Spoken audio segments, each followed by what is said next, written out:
Chapter 151, Bronze Luck Beast. Restriction City was totally unique. There were bronze beasts and bronze birds everywhere in the city, with smaller creatures such as rabbits, rats, sparrows, and bigger creatures such as tigers, wolves, and peacocks everywhere. Most of the bronze beasts here were at the mortal stage, and the students' homework mission was to kill 10 legendary bronze beasts. It looked very simple. However, without the protection of a companion beast, it would be very dangerous for them to charge into a bronze beast horde. It was fine if ordinary mortal-level students didn't have companion beasts, but Xianxia and company were unable to use one even if they had one. It was a very unpleasant feeling. There are so many bronze beasts. Which one of them is at the legendary stage? Zhou Wen looked at the bronze creatures in the city and was momentarily unable to distinguish them. There's only one legendary bronze beast in Restriction City called Bronze Lucky Beast. It's definitely not here. We can only encounter them by walking further in.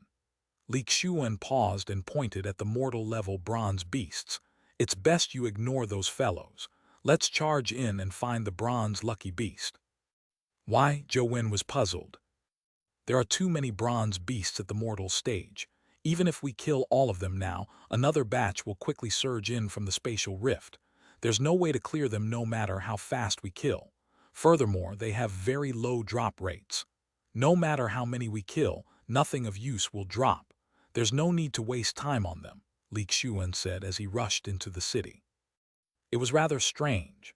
The bronze beasts and birds in the city were originally motionless like statues, but the moment Xianxia approached them, the bronze beasts near him came to life and charged at the duo ferociously.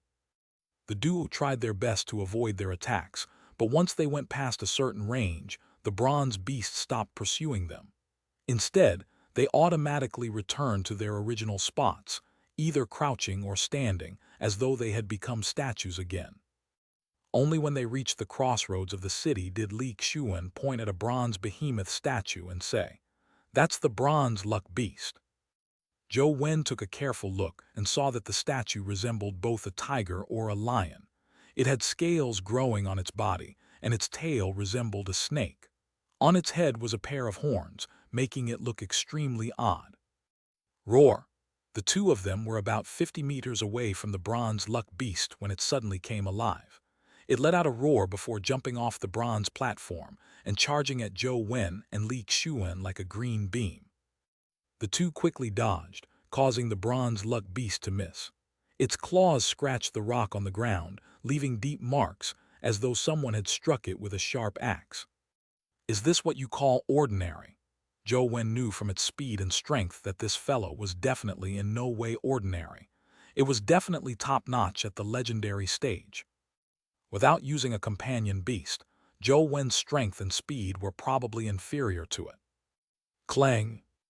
Xianxia's punch landed on the Bronze Luck Beast's body, but his fist turned numb from the impact. He failed to injure it. FCK, how is that possible?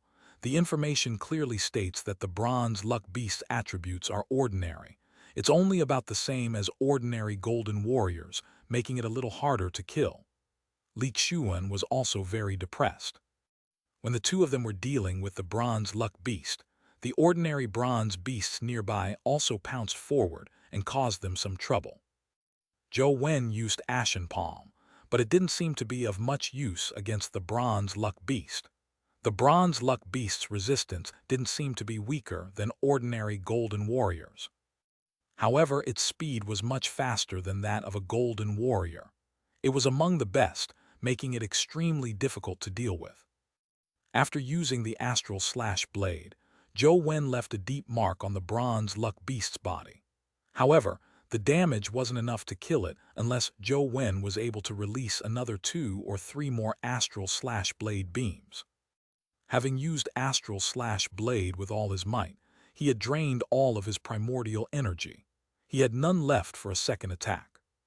Xianxia and Zhou Wen had no choice but to leave Restriction City and return empty-handed. Thankfully, it's the two of us. If it were those mortal stage students, I would be surprised if they hadn't ended up dying in there. Isn't the homework mission assigned by Ms. Wang a little ridiculous? Also, why is the information so unreliable? Li Xuan looked at his tattered clothes and said gloomily.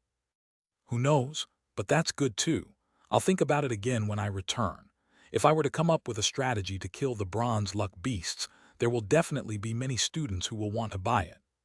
Zhou Wen was very optimistic because he had already discovered the tiny palm symbol before entering the city and downloaded Restriction City into his phone. Unbeknownst to Zhou Wen, Bronze Luck Beast had a weakness. As long as he spent more time researching it, it was only a matter of time before he found a simple method for killing it. If he wrote a strategy, he might even earn a fortune. Li Xuan had no choice but to listen to Zhou Wen and return. After returning to his dorm, Zhou Wen opened the Restriction City's instance dungeon and began his repeated grinding.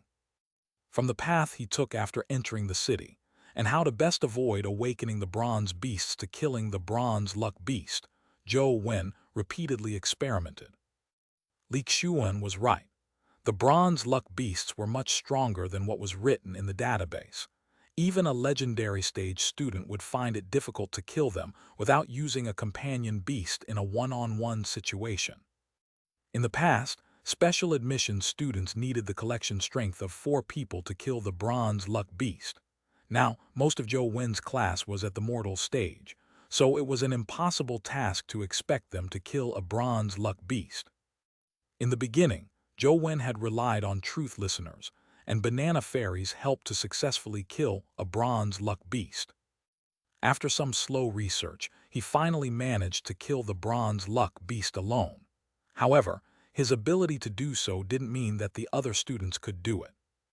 Even if he wrote out his strategy, his fellow classmates, whose attributes remained at the mortal stage or they lacked powerful primordial energy skills, made it impossible for them to use this method and strategy.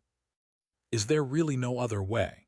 As Zhou Wen continued killing the bronze luck beasts, he kept studying them, hoping to find a way for his fellow mortal stage classmates to kill them. At that moment, Wang Fei had a smug look on her face. She had indeed issued a homework mission for them to kill the bronze luck beasts, but she had done some tampering with it when handing it out. Apart from Zhou Wen and Li Xuan, the other students had received the mission to kill a mortal stage bronze beast. Only the 2 of them had received the mission to kill legendary bronze luck beasts. They really think they're impressive. I'll let those 2 punks suffer. Wang Fei was very certain that Zhou Wen and Li Xuan wouldn't be able to complete the mission. This homework mission was prepared for the legendary stage special admission students this year and had not yet been officially handed out. Even for special admission students, they needed 3 to 4 people to join forces to kill the bronze luck beast. Now, Li Xuan and Zhou Wen were the only ones in their class who were at the legendary stage. It was impossible for them to seek help from other students. When she imagined how Zhou Wen would come to her with his face ashen after failing to complete the mission, Wang Fei was filled with anticipation. Chapter 152, Chess Mountain. Cold river water flowed out between the mountains and bright moonlight shone, illuminating the river, giving a sheen that resembled fish scales. Although the moonlight was bright, it was still terrifyingly dark under the water's surface. The mountain pass in the distance was like an abyss, as though it could devour everything at any time. On the bank of the river, there was a defensive mechanism made of steel concrete. The soldiers held their binoculars and watched the mountain pass. It's already been more than 10 days. There's been nothing happening at Chess Mountain. Is it really as scary as you all say it is? A soldier muttered. That's because you didn't see the earlier situation since you were transferred in late. Otherwise, you would have peed your pants. Another middle-aged soldier chuckled. Tusk, what's there to be afraid of? It's not like I've never entered a dimensional zone before. What haven't I seen before? Last month, we were ordered to explore a dimensional zone. There, we killed countless dimensional creatures, the soldier from before said. The middle-aged soldier curled his lips and said, I've been a soldier for so many years, and the dimensional zones I've entered and the number of dimensional creatures I've seen are more than the number of women you have seen. But that day, I nearly peed my pants. If you really saw what I saw, you would have peed your pants on the spot." "What did you see that day?" the soldier asked curiously. "That day, we were under orders to guard the mountain pass. We were planning to enter the mountain the next morning to explore the dimensional zones in the Chess Mountain, but on that night, the river's waters suddenly turned into something resembling blood." As the middle-aged soldier spoke, he subconsciously pointed at the river. However, when his eyes met the surface of the river, his eyes suddenly widened and he stuttered, "Just like this." The young soldier turned his head and under the moonlight saw that the shimmering lake had turned blood red at some point.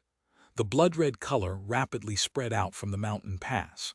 In just a moment, the river water had turned into a deep red liquid. The alarm in the base sounded, and all the soldiers and officers that were either on duty or resting got up. As the highest-ranking officer in the area, Zhao Mui rushed to the outer perimeter of the defenses. When he saw the blood river flowing slowly, his expression turned abnormally grave.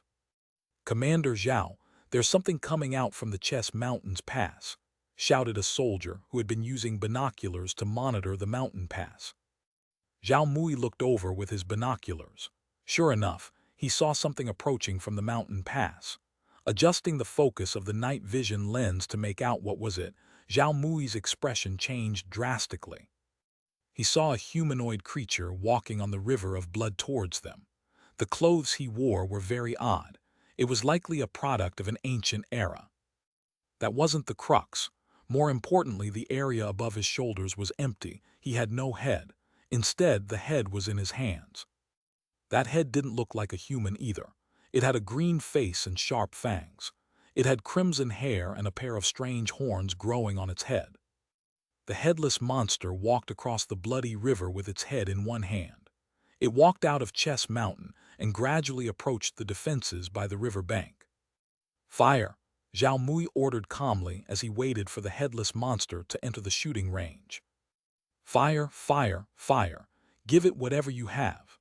The soldiers who received the order raised their guns and aimed at the headless monster over the river, firing with everything they'd got. Bullets rained down on the headless monster's body, instantly tearing his clothes apart. In the blink of an eye, his clothes were riddled with holes.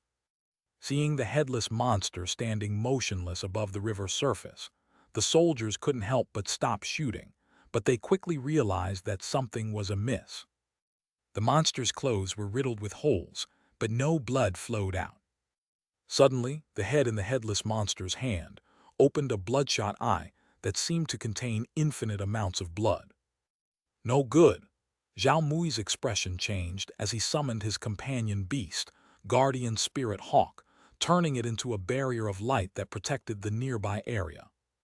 The headless monster's body jerked violently. The bullets that had been sent into his body shot back like raindrops. Furthermore, the bullets followed their original trajectories and traced back to their owners. Bam, bam, bam. The light barrier formed by the Guardian Spirit Hawk failed to block the bullets that were shot back, as it was pierced by multiple spots. Screams were heard as the bullets penetrated the soldiers' bodies. In a moment, more than half of the soldiers who had fired were killed. "Change to the newest type of primordial gold bullets and continue firing." Zhao Mui gave the order. However, when he looked at the river's surface, he realized that the headless monster had disappeared. Apart from the moonlight that scattered across the river, there was no trace of it. Zhao Mui cursed under his breath as he summoned his companion beast armor and weapon. When he turned around, he realized that the headless monster was holding its head, standing within the defensive line. The devil-like head and blood-red eyes were staring at Zhao Mui, and the soldiers with bloodthirsty eyes. "Inform the overseer. Everyone else prepare for battle." As Zhao Mui spoke, he raised his saber and slashed at the headless monster. The saber beam was like a rainbow as it streaked across dozens of meters. To his surprise, the headless monster didn't dodge at all. Instead, it raised the head in its hand and blocked Zhao Mui's saber beam. Clang! The saber struck the devil-like face, but it failed to tear apart its skin. The blood-red eyes stared at Zhao Mui under the saber as a creepy smile appeared on his face. Ugh! Blood splattered as gunshots rang out. The silent night was completely broken. Kih River Base requesting backup. Kih River Base requesting backup. A dimensional creature has rushed out of Chess Mountain. It has already rushed into the base. Please provide support immediately. When Ah Sheng received the news, his usually stoic expression changed. He immediately awaited Tianzuo's further orders. Hold on for 20 minutes. Backup will be there soon, answered Tianzuo. Something happened at Chess Mountain after all. Mui is there, Ah Sheng said worriedly. Let's go, and Tianzuo interrupted Ah Sheng with a terse remark. Several helicopters quickly took off and carried Tianzuo, Ah Sheng, and a group of spearhead troops towards Chess Mountain. When they arrived at the Kih River base, they saw dismembered bodies everywhere. The wounds on the broken limbs looked like they had been bitten off by something. From afar, the sounds of a clash could still be heard. Ah Sheng rushed over, and when he took in the situation before him, his eyes instantly turned red. Chapter 153, A Simple Strategy Guide. Blood flowed everywhere, and corpses were strewn all over the place. There was only one living person left fighting in the entire base.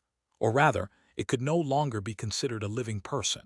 His left arm had already been completely severed, and his body was full of bite wounds. A large piece of flesh had been bitten off his left rib.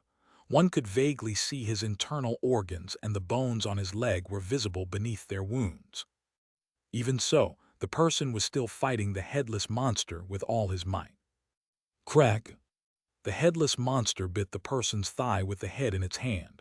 This bite directly snapped his left thigh bone, causing him to lose his balance. As he retreated, staggering, blood spilled all over the ground. Ah Sheng's eyes were red. He pulled out his gun and shot fiercely at the headless monster. At the same time, he rushed over to support Zhao Mui, who was about to fall. Mui, why aren't you retreating? Ah Sheng gritted his teeth as he held onto Zhao Mui's body. Overseer told us to hold on for 20 minutes. It's not time yet, so how can I leave? A smile appeared on Zhao Mui's pale face. Besides, we can retreat, but the city behind us can't. Ah Sheng, you don't have to be sad. This day will come to all humans. I'm just leaving a little early. When you're tired in the future, we can gather down there and have drinks together. Bang, bang, bang. Continuous bullets struck the headless monster, blasting open bloody holes in its body. But the injuries didn't faze it. The headless monster held its head and let out a roar as it charged through the pelting shots of 8 soldiers, aiming straight for Tianzuo, who was standing behind them. Clearly, the headless monster's intelligence wasn't low. It was able to tell that Tianzuo was leading these people and wanted to kill him first. The headless monster's skin suffused a demonic red glow as the bullets made of primordial gold failed to injure it. It charged through the storm of bullets, using the head in its hand to bite Tianzuo. Tianzuo remained unperturbed as he pulled out a gun and fired 2 shots at the headless monster. Bang, bang! The first bullet hit the head's cheekbones, causing the head to tilt a little before the second bullet drilled right through its ear. Blood splattered out from the ear before it began bleeding from all 7 orifices. Its eyes exploded, and the headless body collapsed to the ground. Tianzuo didn't look at the corpse as he walked towards Ah Sheng, who was hugging Zhao Mui. Overseer Mui is dead. Ah Sheng raised his head, his eyes filled with grief. In his arms, Zhao Mui had already breathed his last. I gained control of the Wen family when I was 13 years old. At that time, Mui was already an assistant regional commander figure. So many years have passed and he still remains one. It's not that he didn't have the chance to be promoted, nor was he incapable. Instead, it was because he wanted to stand at the front line of Chess Mountain to protect those people that he now can't ever help again. Tianzuo sighed. Let him go. He deserves the rest. Overseer, when I first joined the army, Mui was the one who took care of me and taught me. I want to take him back to bury him with his family, Ah Sheng said. He doesn't have family, said Tianzuo. His family died in Chess Mountain, but their corpses were never found. Ah Sheng instantly fell silent. He couldn't say a word, his heart was filled with unbearable pain. Bury him outside Chess Mountain. Let him watch over the area. One day, we will charge into Chess Mountain and slay all those dimensional creatures on his behalf. Perhaps he will truly rest in peace when that happens, said Xianxia. The situation at Chess Mountain is getting worse. Even our latest primordial gold bullets have started to lose their effectiveness. I'm afraid the situation is worsening, Ah Sheng said. That's why we need to find the source of the dimensional zones and resolve the problem at the root. Otherwise, no number of dimensional creatures killed will matter, and Tianzuo said as he looked in the direction of Chess Mountain. Now, many dimensional zones have already appeared in various parts of the League. If we can't find a way to resolve it as soon as possible, the ones dying won't just be Mui and these soldiers. All of mankind will suffer annihilation. We have no time to spare. Let's go. We have no time for grief. There are plenty of things that need our attention. Zhou Wen had been researching a simplified strategy for the killing of bronze luck beasts. He didn't know that other than him and Li Xuan. No one else in his class needed the strategy. After a few days, Zhou Wen finally figured out a way to kill bronze luck beasts at the mortal stage. After getting Li Xuan to come over, he planned on test driving the strategy with just the two of them. Old Zhou, can this strategy of yours really work? Li Xuan read Zhou Wen's strategy and found it unbelievable that bronze luck beasts could be killed that easily. Don't underestimate it. This is the result of me spending days racking my brains. As long as you follow the steps according to the guide, you will definitely be able to easily kill a bronze luck beast, Zhou Wen said as he tapped Li Xuan while holding a camera. Are you sure we don't need two people? Can I really do it myself? Li Xuan was still doubtful. Yes, Zhou Wen said with certainty. Why don't you give it a try with me first? It's inevitable that I'll make mistakes the first time. We can watch each other's backs if we do it together. It'll be more convenient to remedy the situation. Li Xuan felt that Zhou Wen had only been to Restriction City with him once. If the strategy he wrote was problematic, wouldn't he be in deep trouble? He wanted Zhou Wen involved no matter what. Ain't I in charge of filming you? If anything goes wrong, I'll naturally take action, Zhou Wen said. Li Xuan thought that made sense. Since Zhou Wen was going in with him, he wouldn't just sit idly if something bad happened. He wasn't going to continue filming his death, right? The two entered Restriction City one after the other. Li Xuan charged ahead according to the strategy Zhou Wen had written, while Zhou Wen followed behind him, filming. They soon entered deep into Restriction City. Li Xuan was originally worried that Zhou Wen's strategy would be problematic, but when he charged in, he realized that it was as though he had entered a no-man's land. The bronze beasts didn't even touch him at all. Finally, while battling the bronze luck beast, he used perfect positioning and the bronze luck beast's weakness to easily kill it. It was so easy that Li Xuan suspected that the bronze luck beast wasn't the same one they had encountered before. Old Zhou, nice strategy. How did you come up with it? Li Xuan tried again and realized that killing the bronze luck beast was extremely simple. Even ordinary mortal stage students would find it easy to kill the bronze luck beast if they knew its weakness and joined forces. Do you think I can sell this strategy for money? Zhou Wen was more concerned about money. Definitely.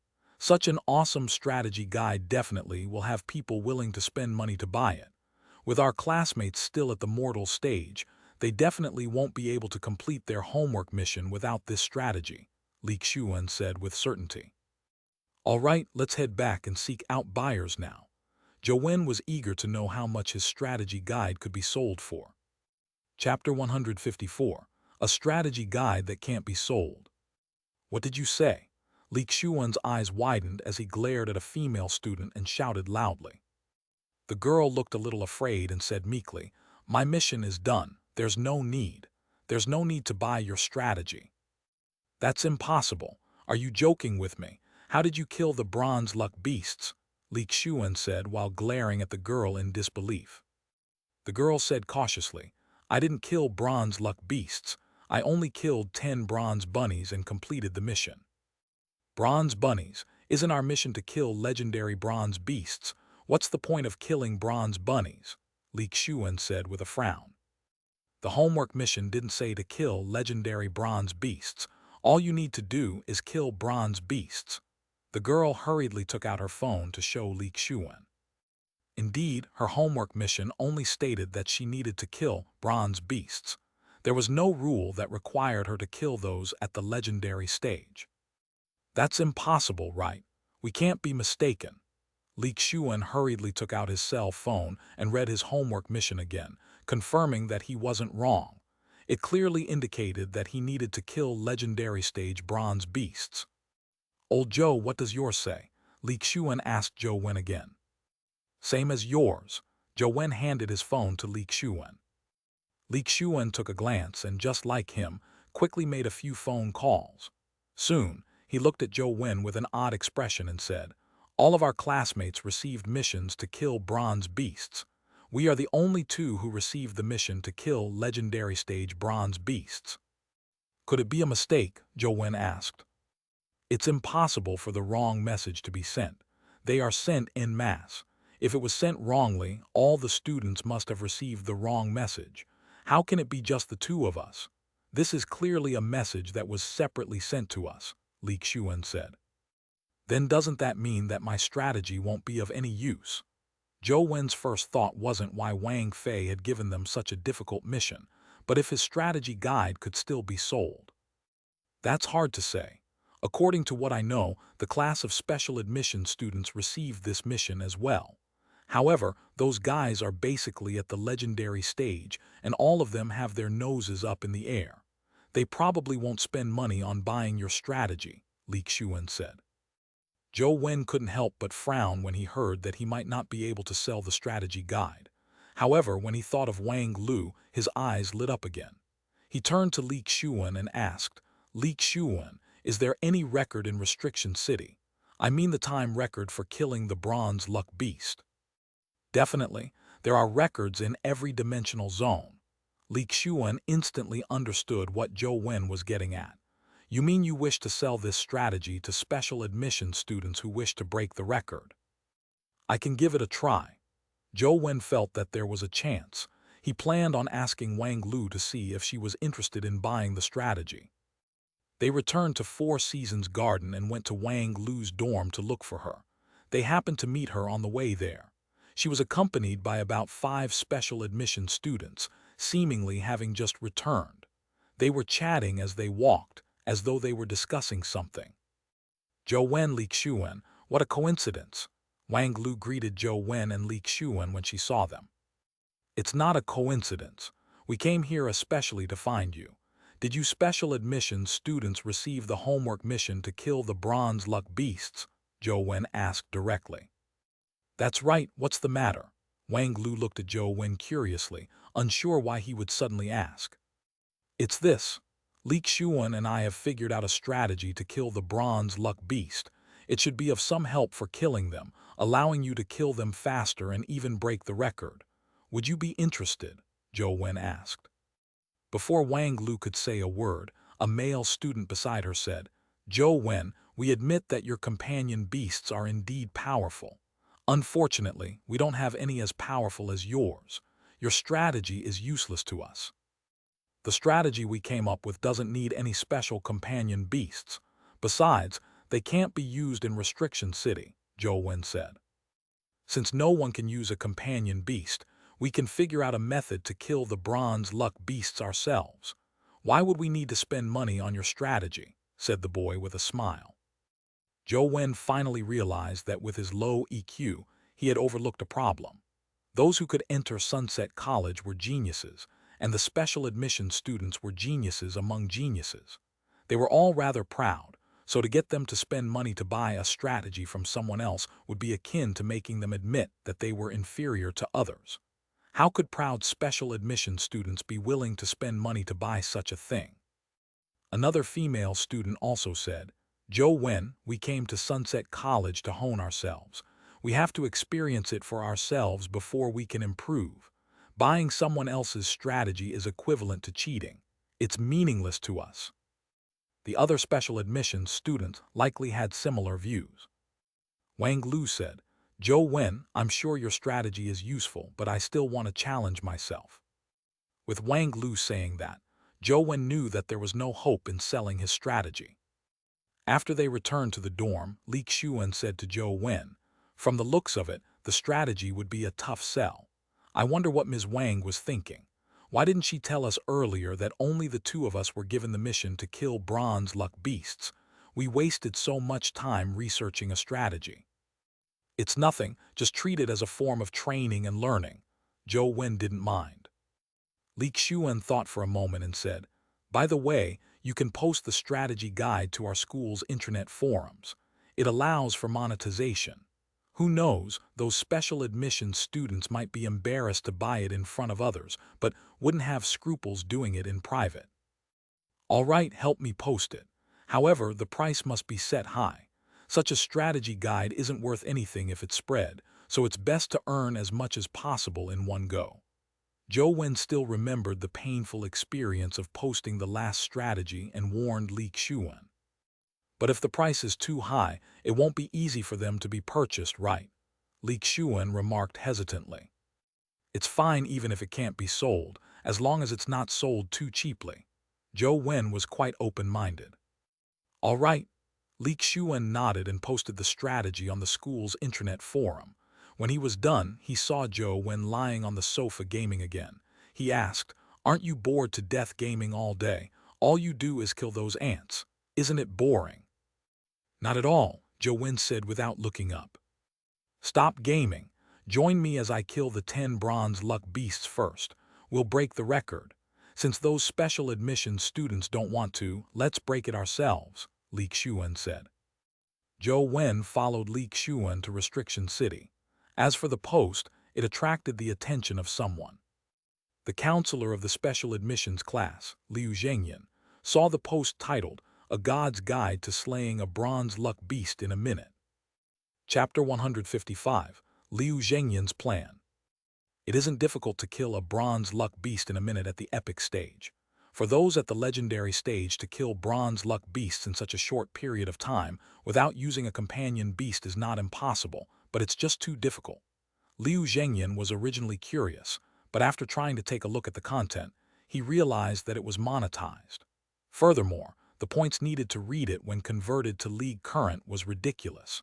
It cost more than 20,000. Students nowadays really have all sorts of tricks up their sleeves. They want to cheat money like that. Liu Zhengyan shook his head slightly and logged into the management account on the forum. Liu Zhengyan was one of the moderators of the forum. If this was really a scam, he would have to deal with it and not let the other students be fooled. Although he felt that Sunset College didn't have a student with such low intelligence, he still needed to quickly deal with any necessary threads. After logging into the moderator's account, Liu Zhengyan used his authority to check Li Xian's post without spending any money. Although he felt that it was definitely a scam, he still planned on confirming it first. Very quickly, Liu Zhengyan saw the contents of the post and his expression changed drastically. He started off calm and indifferent, but in the end, he was flabbergasted. The changes to his face seemed like an artistic act. Is this strategy really feasible? Based on Liu Zhengyan's understanding of Restriction City and Bronze Luck Beasts, the strategy did seem feasible. More importantly, there were a few places that even he didn't know if they were real or fake.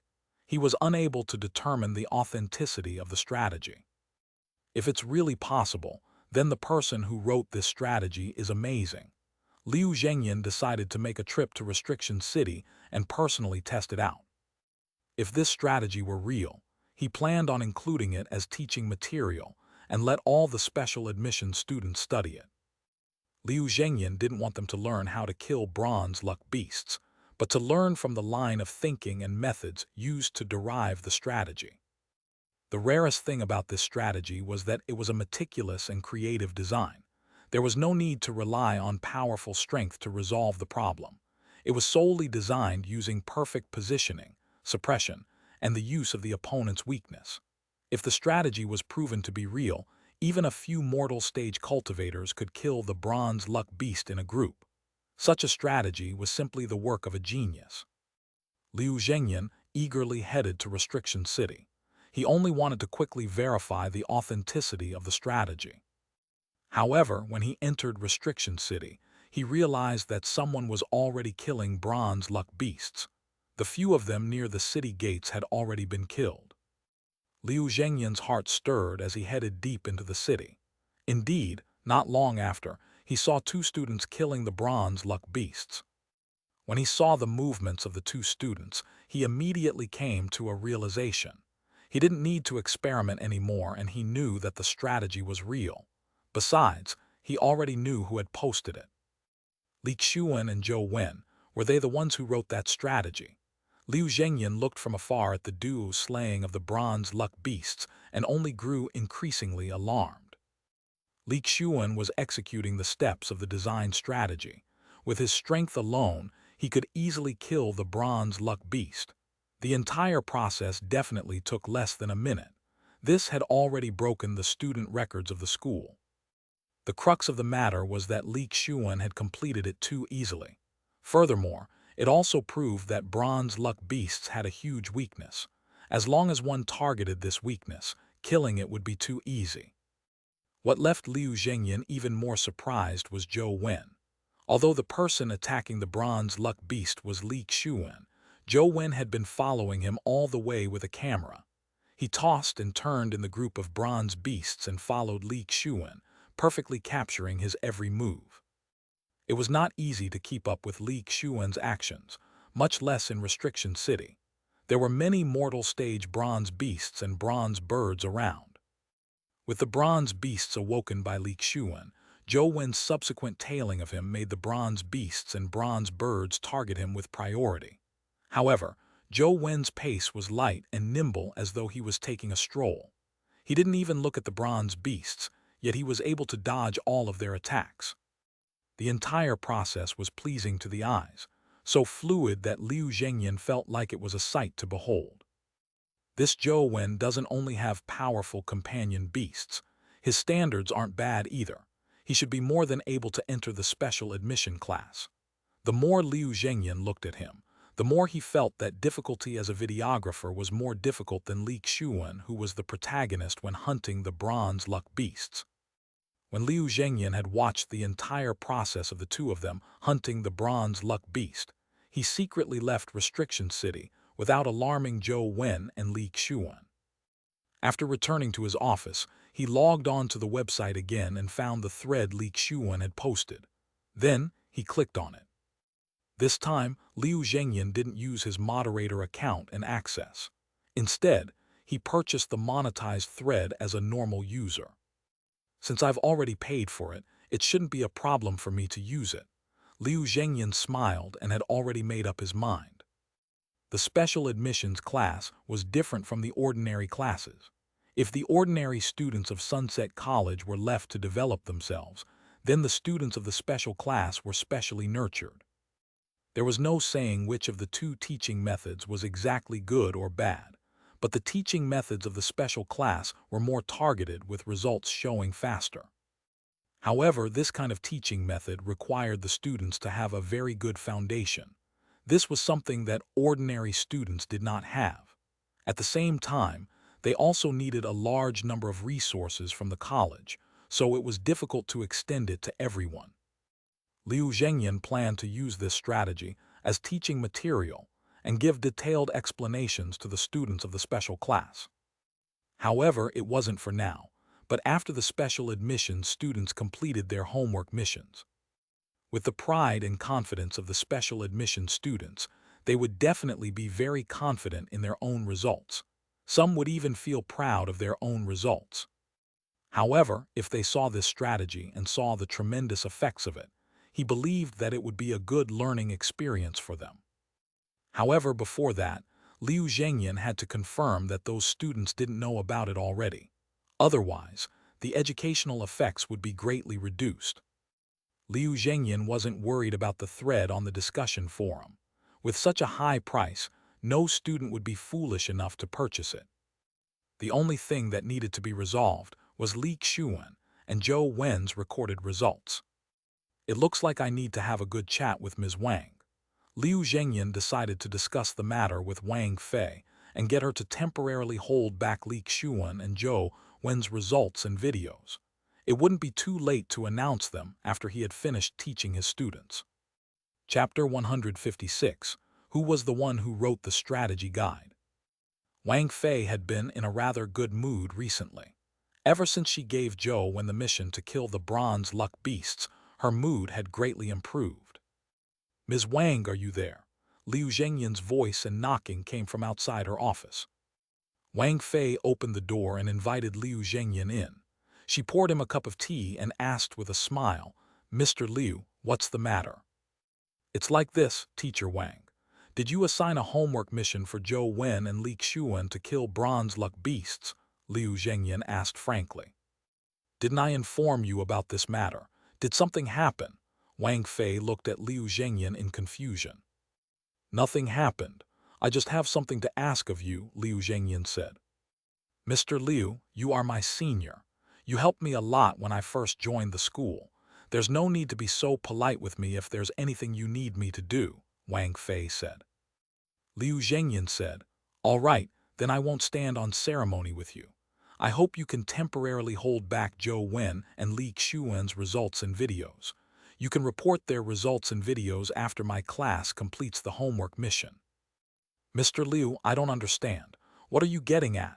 Wang Fei was confused as she did not know what Liu Zhengyan meant. It wasn't difficult for her to do so, nor did it violate any of her principles. However, Wang Fei simply didn't understand the meaning behind his actions. Liu Zhengyan pointed at the computer in front of Wang Fei. "Ms. Wang, open the student discussion forums on the internet and take a look at the post titled, 'A God's Guide to Slaying a Bronze Luck Beast in a Minute.'" Wang Fei doubtfully clicked open the forum and found the thread that Liu Zhengyan was talking about. When she saw that it was actually a monetized thread with a ridiculously high price, she couldn't help but look at Liu Zhengyan. "Buy it and take a look. You won't regret reading the contents in it," Liu Zhengyan said with a smile. Wang Fei hesitated for a moment before following Liu Zhengyan's instructions. She bought the thread and clicked on it to read its contents. When she read it, Wang Fei's expression was similar to the one Liu Zhengyan had when he first read it. Slowly, it turned to shock as she turned to look at Liu Zhengyan and asked, "Is what's written real?" "Every word of it. I've already verified it," Liu Zhengyan said. "Was this strategy guide written by you, Mr. Liu? It's really impressive."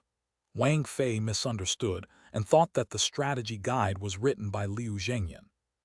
He shook his head and said, "I didn't write the thread. I thought that it was a scam. I wanted to delete it, but after reading the content, I realized that it was a real strategy. Furthermore, it's a shocking one." "If it wasn't written by you, then which teacher would write a strategy for bronze luck beasts?" Wang Fei subconsciously believed that most legendary students wouldn't be able to write such a strategy. It was likely written by a certain teacher. "The strategy guide isn't written by any teacher." Liu Zhengyan shook his head again. "If it's not written by a teacher, then who?" As Wang Fei spoke, she seemed to have some nasty thoughts surface in her mind. Liu Zhengyan said, "This is the reason why I wanted you to hold back Zhou Wen and Li Xuan's results. This strategy guide should be written by both of them or either one of them. I've seen them use this method to kill a bronze luck beast with my own eyes. It's absolutely feasible and there aren't any problems. Therefore, I wish to use this strategy as teaching material for my students. However, I hope that they won't know of the duo's results ahead of time, nor do I wish for them to see their videos. It's why I'm here to trouble you." "Mr. Liu, are you sure that this thread was written by Zhou Wen and Li Xuan?" Wang Fei stared at Liu Zhengyan with widened eyes. She really couldn't accept this outcome. She originally believed that she had Zhou Wen under her thumb, but she suddenly realized that the obstacle she had set up for Zhou Wen was completely useless. To think that she had been gloating over it. "No doubt about it, they wrote it. As long as you see their videos, you will understand that apart from the original author, no one else can do as well as they do, especially Zhou Wen, who's the videographer. If you have the chance, you should go to Restriction City to take a look. The videographer's performance will be more interesting than the main character in the video," Liu Zhengyan said with a smile. "Mr. Liu, I'll follow your request. Don't worry, I'm very sorry, but I'll be heading out for a while now." Wang Fei decided to listen to Liu Zhengyan's advice and go to Restriction City to take a look. She couldn't believe that a gamer like Zhou Wen, who gamed all day, could write such a strategy. When Wang Fei rushed to Restriction City, Li Xuan was slaying the 10th bronze luck beast for his mission. This was because he had spent too much time searching for bronze luck beasts in Restriction City. Otherwise, the mission would have been completed ages ago. Although Wang Fei didn't see the complete process, with only the second half of Li Xuan's hunt, it was enough to shock her. It was not only because the strategy was just as Liu Zhengyan had said, but also because of Zhou Wen's movement techniques during the filming. That level of difficulty was even higher than Li Xuan's hunting of the bronze luck beast. If not for the fact that he knew the bronze beasts in Restriction City like the back of his hand, it would be impossible for him to reach such a level. Zhou Wen's movement technique was as though he had installed a heavenly eye. He took into consideration the reactions of all the nearby bronze beasts, and without even looking at them, he perfectly dodged all their attacks while following Li Xuan. Now she finally understood why Liu Zhengyan was so certain that the strategy guide was written by the duo.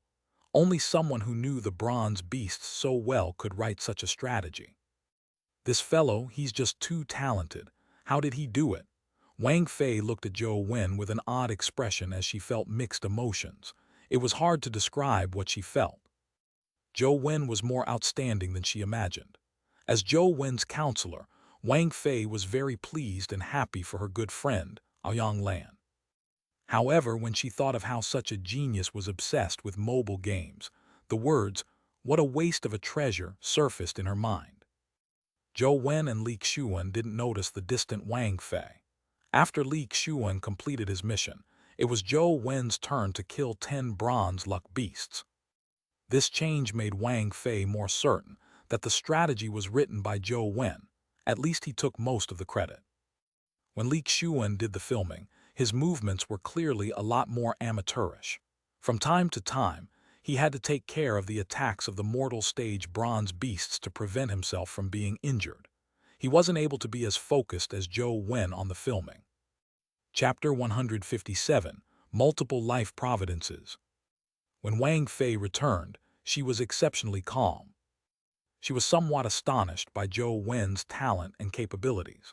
She believed that his gifts could no longer be judged simply by the standards of a genius. Throughout her teaching career, she had never seen a student like him. What Zhou Wen needs is no longer repetitive suppressive training. Such a student needs to be given more new things that he can analyze for himself. Wang Fei decided to return and think about it. She had never taught a student like him, so she needed to think more and reflect on herself. She wanted to come up with a new way to educate a student like Zhou Wen instead of using her past experiences on him. After handing in the bronze luck beast homework mission, Wang Fei didn't give him any more strange homework missions. Zhou Wen finally had some peace and quiet, and now had the time to properly game. Outside Tiger Cage Pass, he encountered another paper demonized general. "Drop me a companion egg." Zhou Wen commanded his demonized general companion beast to charge forward as he waited in anticipation. The reason for his anticipation was that if his demonized general could fuse with a paper demonized general once again, wouldn't it become a complete companion beast with 3 skills? The demonized general's astral slash blade restrained the paper demonized general, easily slaying it. At the instant the paper demonized general's head was chopped off, a resplendent crystal dropped. An 18-valued speed crystal. That's not too bad. Zhou Wen was somewhat helpless. Although he could encounter paper demonized generals more frequently than the average person, there was no way to guarantee his drop rate. All he could do was rely on luck. The absorption of the speed crystal allowed all 4 of his attributes to reach 18. He was considered to be at the peak of the ordinary legendary stage, but he was still 3 points behind Truth Listeners and Banana Fairies, 21 points. Although it was only 3 points, the higher the stat needed, the harder it was to raise. Normal legendary creatures only produced 18 valued stats crystals at best. Even mutated legendary creatures dropped 19 valued stats crystals. It was difficult to obtain 20 valued stats crystals, not to mention 21 valued stats crystals. I wonder if I can increase my attribute points by cultivating other primordial energy arts like in the mortal stage, Zhou Wen thought to himself. Zhou Wen thought for a moment and decided to visit small Buddha temple. After he advanced to the legendary stage, he wanted to see if the small perfection of Wisdom Sutra's stone monument was of any use. It had been a long time since he had been to small Buddha temple, but the environment here remained unchanged. When Zhou Wen came in front of the small perfection of Wisdom pillar, his gaze landed on the stone monument. When he looked at it, the small perfection of Wisdom Sutra in his body automatically began to circulate, evolving into the legendary stage. Soon, the small perfection of Wisdom Sutra had risen to the legendary realm. He didn't face any obstacles during the advancement. It was so simple that it made Zhou Wen suspect that he wasn't cultivating a primordial energy art, but just doing a copy and paste. Zhou Wen looked at the blood-colored avatar's stats and couldn't help but be taken aback. He didn't sense any special changes in his body, but the blood-colored avatar's attributes changed drastically. There were a total of 2 changes. Zhou Wen's original legendary life providence was Sigh of the King, but it was now gone. Replacing it was a life providence named 8 Perfections Wisdom. Together with the change in life providence, Zhou Wen's primordial energy art also changed. It went from only having lost Immortal Sutra to being replaced with small perfection of Wisdom Sutra. Instead, the stats that Zhou Wen hoped to increase didn't increase. The 4 stats remained at 18 points. It can't be. Could it be that the lost Immortal Sutra has changed into the small perfection of Wisdom Sutra? Zhou Wen was alarmed as he hurriedly attempted to switch back to the lost Immortal Sutra's mode. The outcome made Zhou Wen heave a sigh of relief. His life providence changed back to the Sigh of the King, and his primordial energy art changed back to the lost Immortal Sutra. Zhou Wen switched back and forth a few times and realized that as long as he switched to the small perfection of Wisdom Sutra, his life providence would also change. Although his life providence had changed, Zhou Wen had a nagging feeling that it didn't change at all. It was as though he still had his original life providence. Furthermore, the 2 life providences gave him a completely different feeling. The Sigh of the King gave Zhou Wen a feeling that it was one with his body, but although the 8 Perfections Wisdom had an extremely intimate tie with his body, he felt that it was lacking something compared with the Sigh of the King. However, he could clearly sense the characteristics of 8 Perfections Wisdom. It was similar to the typical feeling people had after possessing a life providence. It was unlike the Sigh of the King. Even Zhou Wen himself was half aware of it. I wonder if there will be another life providence after I upgrade the Ancient Imperial Sutra at the Fire God platform. Zhou Wen immediately confirmed his guess and left the small Buddha temple's instance dungeon before switching to the Ancient Imperial City. After returning to the Fire God platform, he read the Ancient Imperial Sutra on the monument. It was similar to his previous experience. The Ancient Imperial Sutra automatically advanced to the legendary stage, causing Zhou Wen's life providence and primordial energy art to experience changes. Ancient Emperor.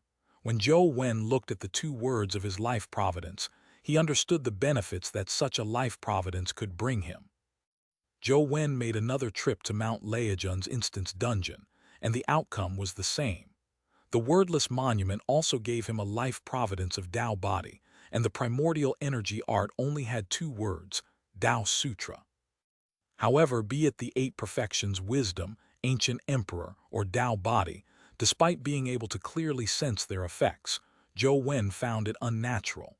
He felt as though the life providences didn't belong to him. Only the Sigh of the King made Zhou Wen feel like there was no distance in between it and him. Could it be that those life providences and primordial energy arts aren't actually possessed by me, but a product of the lost Immortal Sutra's effects? Zhou Wen long had his suspicions, but it only felt more real this time. Taking out the oil lamp, Zhou Wen rubbed it once again. The oil lamp, which no longer had any characters, light, or darkness appearing on it, suddenly produced a projection of text.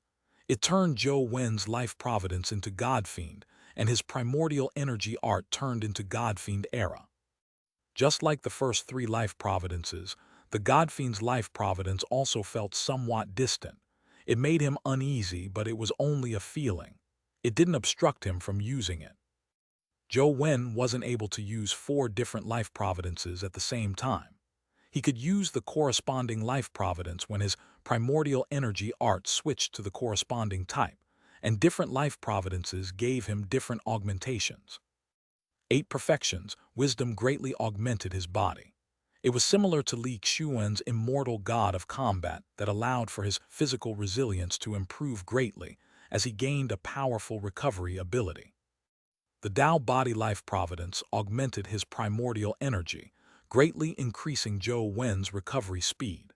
It just took him a few seconds to regain all his primordial energy. The ancient emperor life providence raised all his stats, but it mainly increased his strength greatly.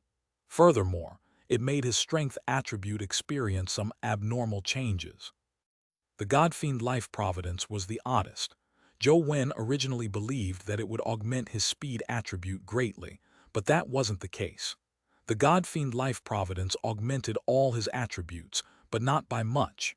Its main purpose was to allow Zhou Wen to possess the ability to fly. Chapter 158, Raising a Weighted Feather. With the Godfiend's life providence, Zhou Wen could choose not to use any primordial energy skills, nor did he need to borrow the wings of his companion beast to directly float in the air.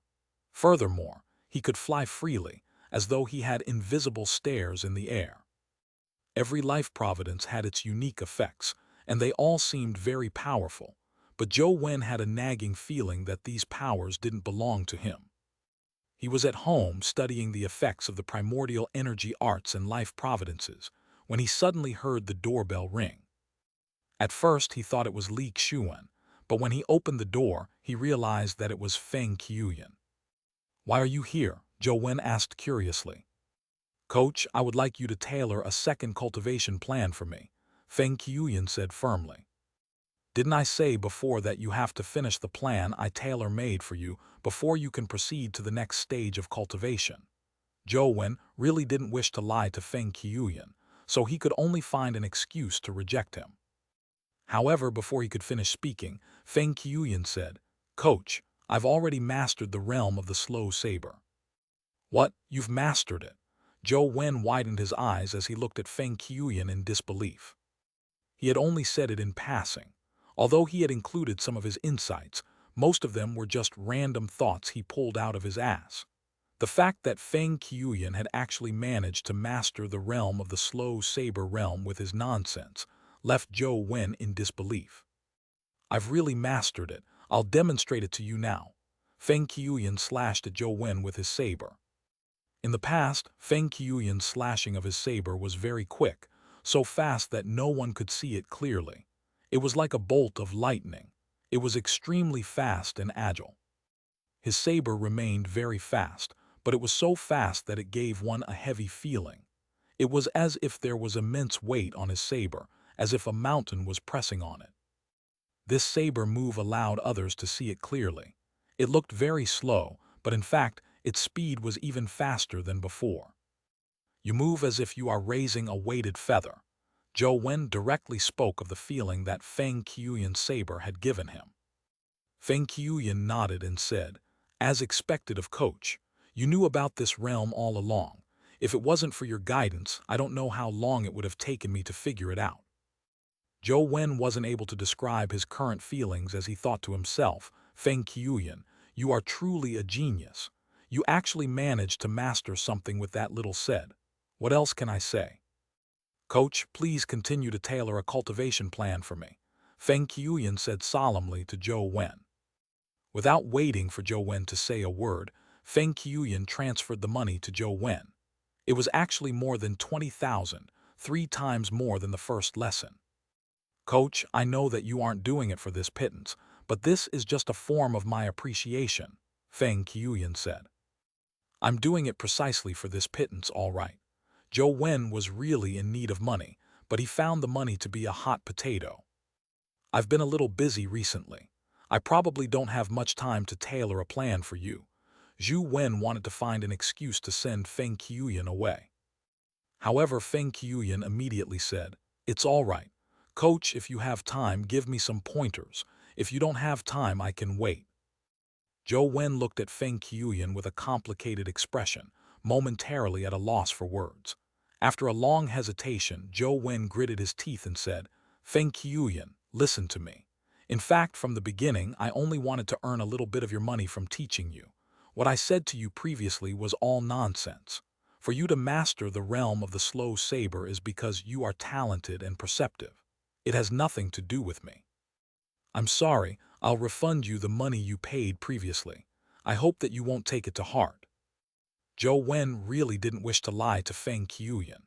He told him the truth and would rather return the money to him than continue the lie.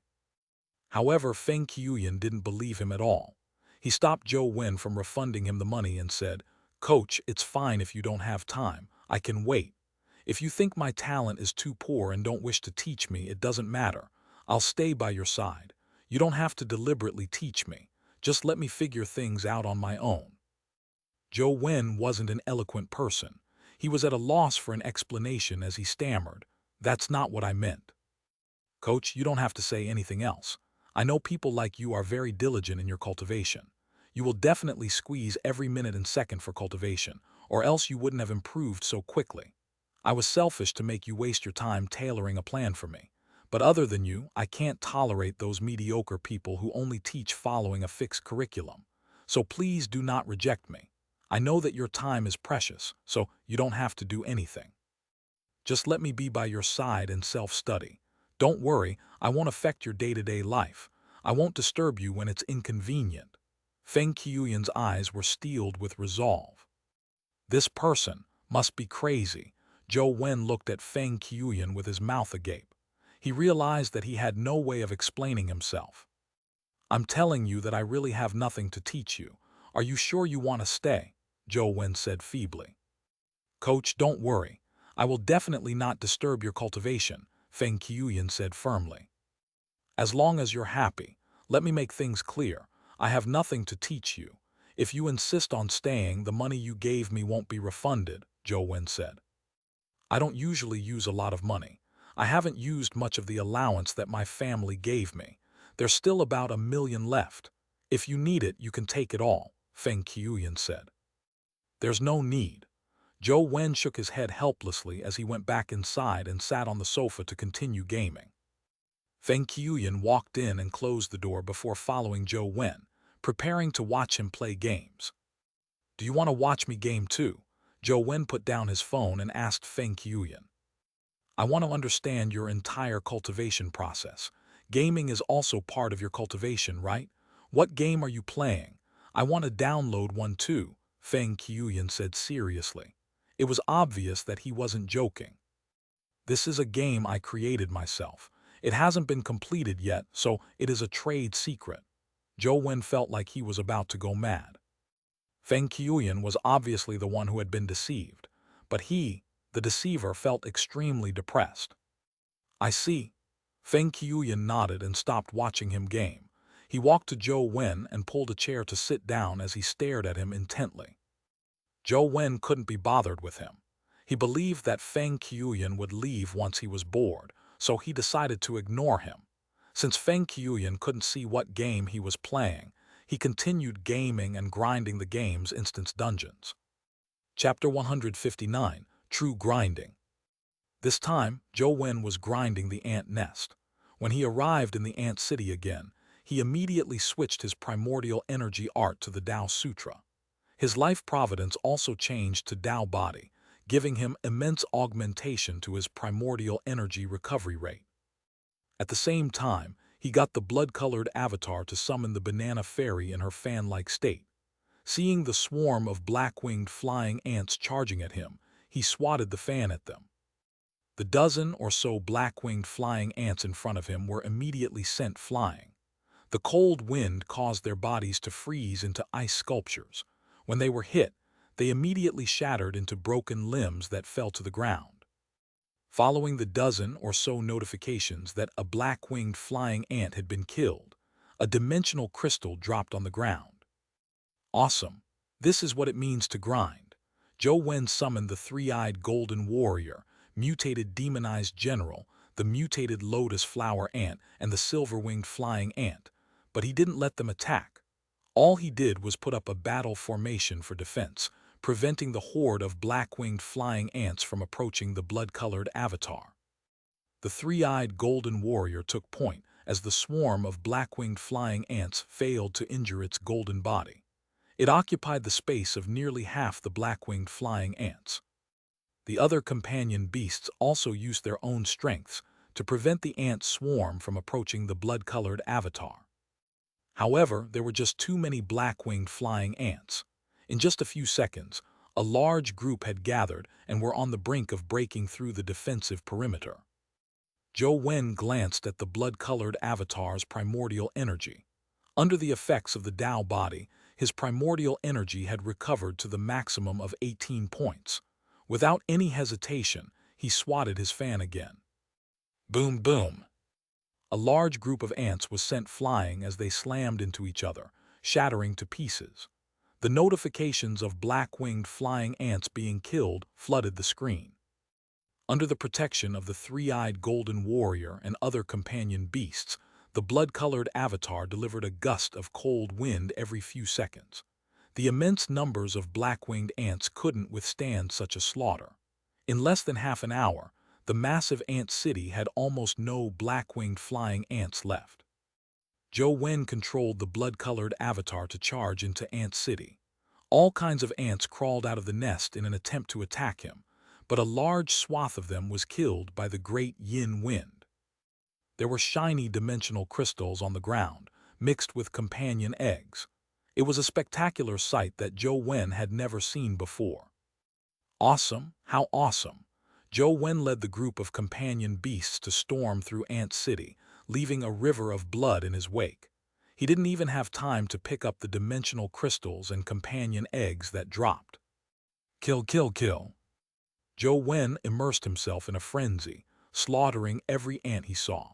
He wanted to massacre Ant City before heading to the tallest ant nest and fight the golden flying ants so as to drink the honey inside. Zhou Wen felt that the number of legendary creatures he killed in less than an hour was more than the number of legendary creatures he had killed previously combined. Just from the dimensional crystals and companion eggs that shimmered on the ground, he knew how mind-blowing the number of ants he had killed was. It's no wonder that the powerful family clans will become stronger, but it's so difficult for the weak to become stronger. Once one's strength reaches a certain level, it's too easy to earn resources, Zhou Wen thought. While he was crazily gaming and killing monsters, Feng Qiuyan, who was sitting opposite him, kept staring at him. His eyes never left him. For a person as hardworking as Coach, his gaming must be a form of cultivation, but what's the point of cultivating in such a way? Although Feng Qiuyan couldn't figure out the outcome, he firmly believed that Zhou Wen's actions had his reasons and meaning, so he continued staring at him. As Feng Qiuyan was pondering over the matter, the antelope that had been sleeping on the couch woke up. It jumped down from the couch and bleated at Zhou Wen a few times. It meant that it was hungry and wanted Zhou Wen to prepare food for it. However, Zhou Wen was engrossed in the game and completely ignored it. It was extremely unhappy as it stomped on the ground with its hooves, as though it was tap dancing. Seeing that Zhou Wen wasn't paying any attention to it, the antelope circled around Zhou Wen and jumped around him. It even nudged its head into his embrace, hopping to attract his attention and get him to prepare food. Zhou Wen was very familiar with the antelope and knew that it typically didn't use violence. Furthermore, he was at a critical moment in his grinding, so he had no time to deal with it. No matter how much of a fuss it made, he ignored it. As Feng Qiuyan watched, his eyes suddenly lit up. I understand now. Coach is practicing the cultivation of one's mind. In such an environment, he can still focus on gaming. He's not affected by any external factors or objects. This realm of single-mindedness is the optimal state for cultivation. I see, so that's how it is. I understand what I should do next. Feng Qiuyan leaped up and bowed slightly at Zhou Wen. Coach, I understand. I'll start my cultivation now. When I reach the same realm as you, I'll seek your advice again. Zhou Wen didn't respond and continued gaming as though he hadn't heard him. Feng Qiuyan didn't mind as he turned around and left Zhou Wen's dorm. After glancing at Feng Qiuyan, a puzzled expression appeared on the antelope's face. It had no idea what had happened to the person. He had acted like a madman. Feng Qiuyan walked out excitedly, but as he walked, he slowed down. How do I cultivate the way to having a calm mind?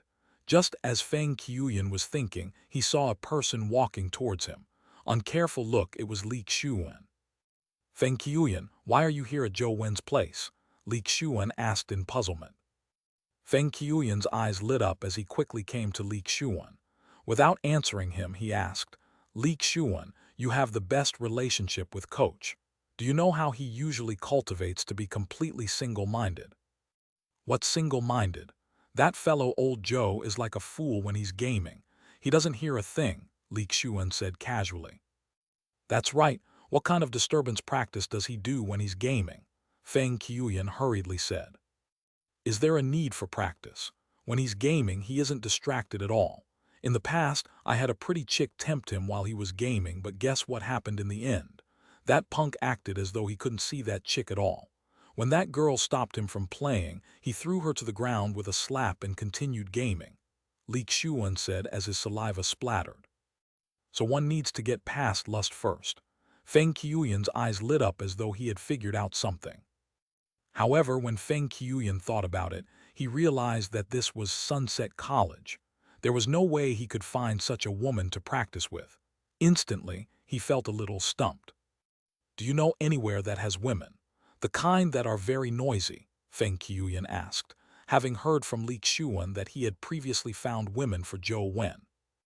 Very noisy women. There really is one. When Li Xiuan saw how oddly Feng Qiuyan was behaving, he had the intention of pulling his leg. Feng Qiuyan was delighted when Li Xiuan said yes. He immediately got Li Xiuan to take him there and followed him to Li Weiyang's club. Chapter 160, Battling the Golden Flying Ant Again. Zhou Wen didn't know how long he had been grinding. As the massive ant city was only left with a tiny number of ants, there was no need for him to use the Grand Yin Wind again. Just the mutated, demonized general could easily finish them off. Seeing dimensional crystals and companion eggs drop everywhere in Ant City, Zhou Wen's excitement suddenly waned. Despite killing black-winged flying ants, red-armored ants, blue-armored ants, and so on, they were only at the ordinary legendary stage. Their limit was 18, so the dimensional crystals they dropped were at most 18, and the number was extremely few. Crystals with such stats were of no use to Zhou Wen.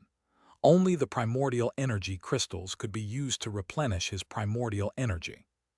Zhou Wen's heart bled as he saw the large number of stats crystals wasted. However, he couldn't take anything in the game out. If he could sell the stats crystal he obtained from grinding, it would be enough for him to invest in Huang Jai's game. Zhou Wen ignored ordinary stats crystals and focused on picking up the companion eggs and primordial energy skill crystals. He had reaped quite a sizable harvest this time. Just the legendary companion eggs numbered 14 and the primordial energy skill crystals numbered 21. However, most of them were repeated. There were only 2 unique types of primordial energy skills. One of them was the black-winged flying ant's primordial energy skill. Zhou Wen had previously obtained this, but the other was something he hadn't collected before. It was dropped by the red-armored ants that couldn't fly. Its name was Concealed Armor Technique. It was also a defensive primordial energy skill. Companion eggs with poor attributes were fed to the pets. Those with good attributes were hatched since Zhou Wen planned on keeping them for fusion later. With most of the ants in Ant City killed, the golden flying ant remained inside the ant nest high up. Zhou Wen made sure he was in optimal state by filling up his companion beasts and blood-colored avatars' primordial energy before heading for the ant nest at the top. It was different from before. This time, Zhou Wen had brought a large number of helpers over. He wasn't as wretched as he used to be, nor was there any ant horde besieging him. Even if I can't kill the golden flying ant, it won't be difficult to drink some golden ant honey. Zhou Wen didn't believe he could kill the golden flying ant with his current strength. When he arrived at the apex of the ant nest, he directly ordered the mutated demonized general and the three-eyed golden warrior to charge in. They were the only ones who could tank, especially the three-eyed golden warrior. It could withstand blows the best, so Zhou Wen planned on using them to attract the golden flying ant's attention so that he could rush in and drink the honey. Indeed, the moment the duo charged in after smashing through the nest's walls, they immediately attracted the golden flying ant's attention. With a flash of golden light, a gigantic flying ant appeared above their heads.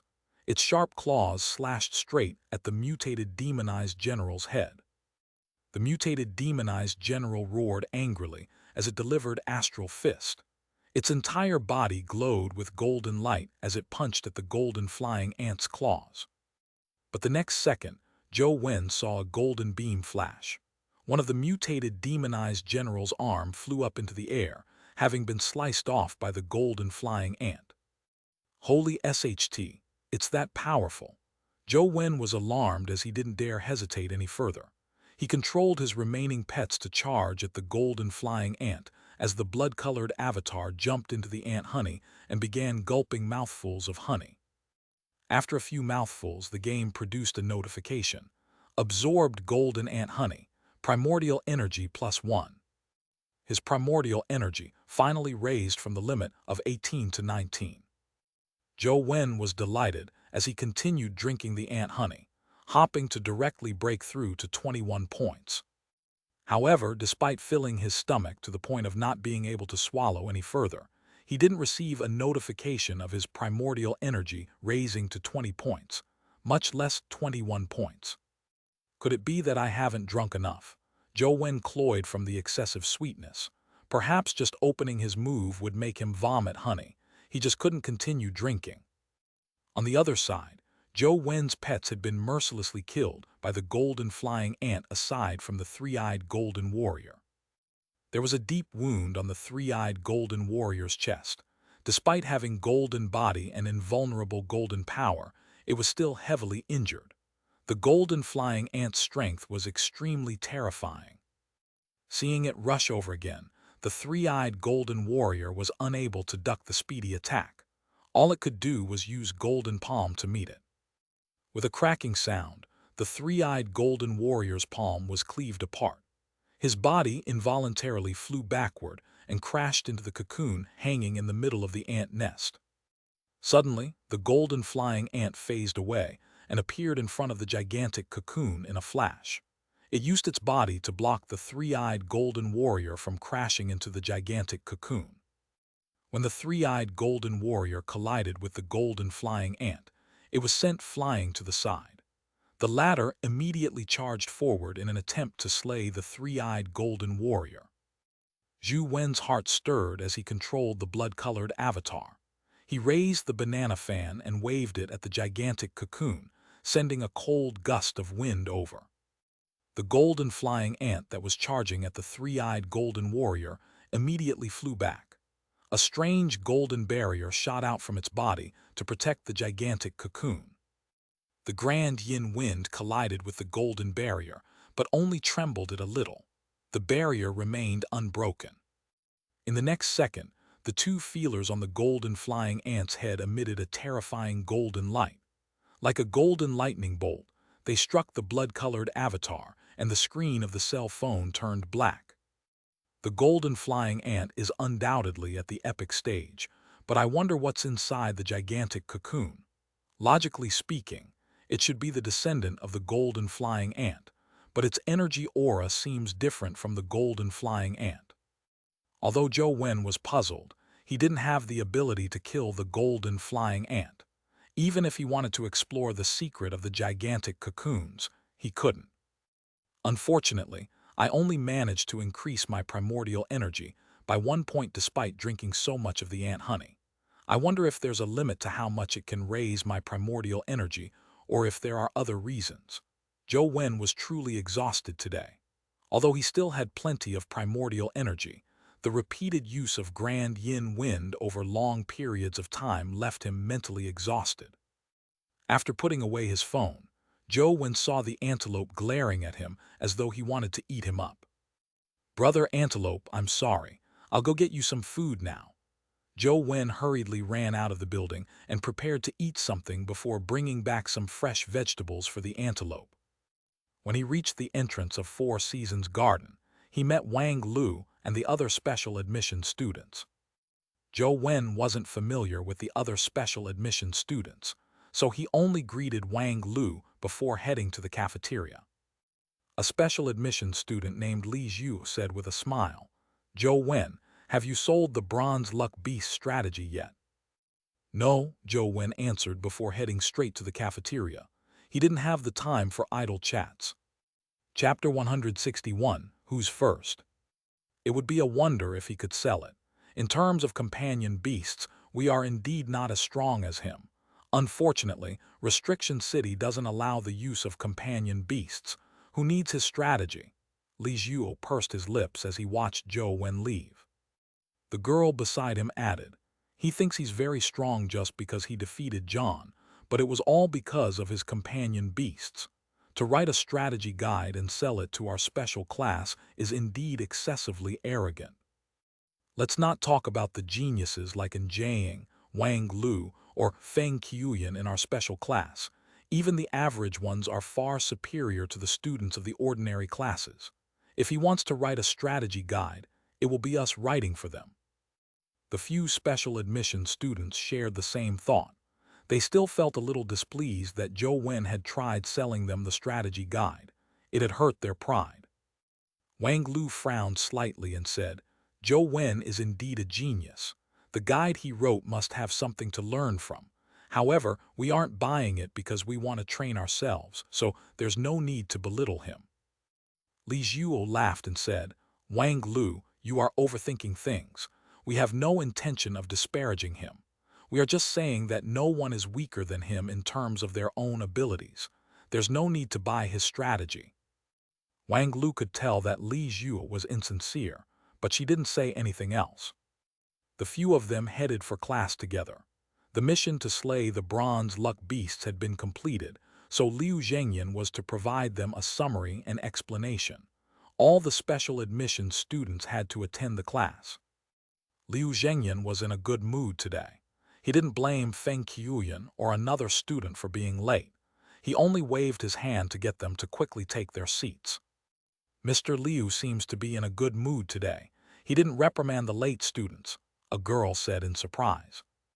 Shaking his head, Li Zhu said with a smile, "Of course he's in a good mood. Our special class did a good job with the homework mission. I heard that a few of us broke the special class record from last year. Seems like we can relax for a while." The girl from before smiled. Liu Zhengyan raised his hand slightly to signal for the students to quiet down. Then, he swept his gaze across everyone's faces and said slowly, "Everyone has completed the homework mission of killing Bronze Luck Beasts. Compared to the special classes of past years, the overall standard of this class is a level higher. It can be considered the best result in recent years." The students started clapping. Many students showed their excitement.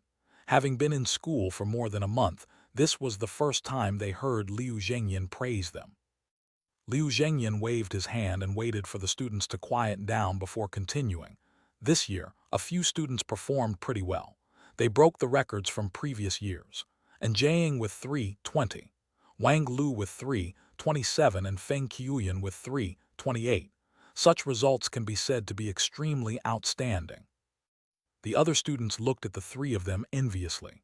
Although they had already known that the three of them were exceptionally outstanding, even in the special class, they couldn't help but feel jealous. But Liu Zhengyan suddenly changed the topic and continued, "But this year's best result wasn't scored by any of them." "How is that possible? Who else could it be? Is there anyone else in our class who has better results than them? It can't be, right? There are hidden big shots that are more impressive than the three of them." "That's impossible, isn't it?" And Jiang, Wang Lu and Feng Qiuyan are among the top 10 students in the school. Even if the other students are very strong, they aren't good enough to enter the top 10. It seems impossible for anyone to have better results than the three of them. The students engaged in a flurry of discussion. They looked around and wondered who that person was. The person who obtained the best results in killing the bronze luck beast this year isn't from our special class. The students' discussion became even more intense after Liu Zhengyan said those shocking words. "Mr. Liu, don't tell me you're talking about our seniors." Li Zhuo couldn't help but ask loudly. Liu Zhengyan smiled and looked at Li Zhuo. He asked, "Li Zhuo, who do you think should be first and what's his timing?" "I think it should be Senior Wei Ji. I believe that if it were Senior Wei Ji, he should be able to do it in sub 3 minutes, said Li Zhuo. "That's right. Wei Ji got 2:57. It happens to be within 3 minutes. You are very keen," Liu Zhengyan said. Li Zhuo said proudly, "Mr. Li, you flatter me. I was just making a casual guess. I didn't expect to be on the mark." Liu Zhengyan smiled. "But that's Wei Ji's results when he was practicing. Besides, he's already in his 3rd year, so he's not within the rankings of you freshmen. The freshman in first place is someone else." "Who is it?" Li Zhuo couldn't help but be dumbfounded. Liu Zhengyan picked up a dossier and said, "The results for this year's killing of bronze luck beasts puts Zhou Wen from Counselor Wang Fei's class as first. Second is Li Qiuan from her class as well. 3rd place is our class, and Jiang." "Impossible," Li Zhuo cried out in disbelief. This time, it wasn't just Li Zhuo and the other students. Even in Jiang, Wang Lu and Feng Qiuyan's eyes narrowed as they looked at Liu Zhengyan. "What's Zhou Wen's timing?" and Jiang suddenly asked. "That's a good question. You can guess what their results are," Liu Zhengyan said with a smile. "It's at best an order of magnitude from Jiang, right?" suggested Li Zhuo. "It's indeed an order of magnitude." Liu Zhengyan turned on the player and projector and played a video. "See for yourself." Everyone cast their gaze to the big screen. And Jiang, Feng Qiuyan, and the others also had their eyes peeled to the screen as they watched the video carefully. The video was very short and only took less than a minute. However, after watching the video, the entire classroom fell silent. Li Zhuo and the others broke out into a cold sweat as they stared intently at the big screen. They failed to regain their cognitive abilities for a long time, and their faces were blank. Coach lives up to being a coach. What amazing positioning. Is this all the benefits of gaming while practicing to be undistracted? Looks like I still need further cultivation. Feng Qiuyan's eyes were burning, but he seemed to have expected it. Wang Lu was somewhat astonished as well. Although she had expected Zhou Wen's results to be excellent, she never expected them to be this good. It only took him 47 seconds. Zhou Wen was indeed faster than them by an order of magnitude, but this order was at the level of minutes. And Jiang looked at the screen calmly, but her expression was a little odd. It was unknown what she was thinking. "Mr. Liu, are these results real? This is a strategy designed by the counselors before getting Zhou Wen to carry it out, right?"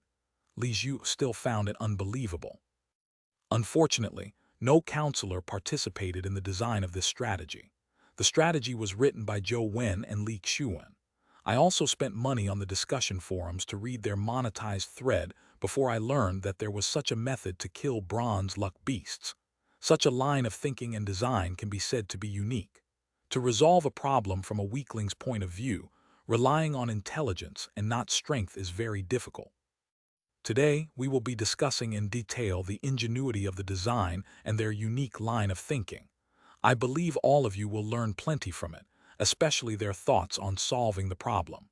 Strength might not be the only solution to resolving problems. This is very important. Chapter 162, Restriction City Activity. Li Qiuan organized another event for the Xianxia Club. Zhou Wen originally thought that not many people would turn up. If Gu Dian didn't come, there would at most be 4 people, but when he arrived, he realized that there were more people than he imagined. Fang Ruoxi and Tian Xiangdong were there as well. Gu Dian had also come. Apart from the original 5 people from the Xianxia Club, there were also Feng Qiuyan, Wang Lu, Li Weiyang, and Hui Heifeng. Li Qiuyan chuckled and said, "The club's event is a joint activity between our Xianxia Club, Weiyang Club, and the Ocean Club. Furthermore, our Xianxia Club has added 2 more formal members. They are Feng Qiuyan and Wang Lu." Zhou Wen was slightly taken aback. He had been gaming permanently for the past few days and had not paid any attention to the situation regarding the Xianxia Club. Only then did he realize that Feng Qiuyan and Wang Lu had been roped into the Xianxia Club by Li Qiuyan. Li Qiuyan had set his sights on Restriction City. The group headed for the city with great fanfare. The Weiyang Club consisted of only girls while the Ocean Club was mainly boys. Furthermore, they were all infamous problematic students in school. With Li Qiuyan and Zhou Wen's Xianxia Club having some odd ones out, this group quickly attracted the attention of the school. The first person to receive the news was Wei Ji. As the president of Sunset College's student council, he acutely believed that this matter was somewhat unusual. Perhaps it represented future trends of the students of Sunset College. Hui Heifeng and his gang are actually so close to Zhou Wen and Li Qiuyan. Wang Lu and Feng Qiuyan from the special class all have large families backing them, so they haven't joined any clubs. Now, they have joined the Xianxia Club, and that strange Gu Dian has joined them too. Will the Xianxia Club become the second Ocean Club in the future? No, I have to see what those people are up to. Wei Ji quickly gathered student counselors and joined the Xianxia Club's activities in the name of maintaining order and keeping the students safe. Together, they entered Restriction City with Li Qiuyan and company. Due to the addition of the student council, the group once again grew bigger. There were already more than 50 people. After the group entered Restriction City, they directly stormed the area. The ordinary bronze beasts and bronze birds couldn't withstand the slaughtering of so many students. Surprisingly, Feng Qiuyan, who loved to use his saber, didn't take action this time. He was gaming on his phone just like Zhou Wen. Zhou Wen saw that the game Feng Qiuyan was playing was a minigame called Last 20 Seconds If You Are a Man. The game was very simple, but it wasn't easy to maintain 20 seconds in the game without dying. When Zhou Wen saw Feng Qiuyan gaming, the latter had already lasted more than a minute. However, he still failed to escape the fate of death. As there were so many students, and many of them were extremely powerful seniors, the originally dangerous Restriction City seemed to become a tourist attraction. Even the bronze luck beasts were quickly cleared. Wang Lu had even used Zhou Wen's strategy to kill one. Indeed, she had easily improved her results to less than a minute. "Zhou Wen, I think highly of you. If you join the student council now, there's a high chance of becoming the president of the student council. Think about it," Wei Ji said to Zhou Wen when they were alone. "I'm fine as is. Besides, I only like gaming. I can't be president," Zhou Wen said. "No one was born to be one. Just take your time to learn. You don't have to be in a hurry to answer me. Think about it first," Wei Ji said with a smile. Seeing Hui Heifeng walk over, Wei Ji didn't wish to meet him. He bade Zhou Wen farewell and left. "Did Wei Ji tell you that he thinks highly of you and wants you to join the student council to work with him? And when he leaves in the future, you will be the president of the student council?" Hui Heifeng walked to Zhou Wen's side and said with a smile. Zhou Wen was slightly taken aback. Although his words were somewhat different, they had the same meaning. Hui Heifeng smiled and said, "There's no need to be surprised. That punk is like that. He has said those words to almost every single member of the Ocean Club." "I see." Zhou Wen was enlightened as he finally understood why Hui Heifeng had guessed Wei Ji's words so accurately. "I've read your bronze luck beast strategy. It's truly impressive. It has nothing to do with your combat strength. It's the kind of planning ability that can calculate such shortcuts in chaotic environments that can avoid the sacrifice of many soldiers when exploring new dimensional zones," Hui Heifeng said. "You plan on joining the army in the future?" Zhou Wen asked Hui Heifeng. Hui Heifeng nodded. "If there's a chance, I'll join the army. If there's no chance, I'll work on something related. If a man can't do something jaw-dropping his entire life, I feel like life would have been lived in vain. I wish you success." Although Zhou Wen didn't share the same views, it didn't stop him from appreciating such a person. At the very least, he had a good impression of Hui Heifeng. Everyone kept storming into Restriction City as all sorts of bronze beasts were killed. Unfortunately, the drop rates of the bronze beasts were too low. It would only produce a single-dimensional crystal occasionally. Furthermore, their attributes were generally not high. As he walked forward, Zhou Wen suddenly felt the mysterious phone in his pocket vibrate. It left him somewhat taken aback. He had already found the tiny palm print of Restriction City and had downloaded it into his phone. Why was the mysterious phone still vibrating? Seeing that no one was paying attention to him, Zhou Wen deliberately stayed at the back.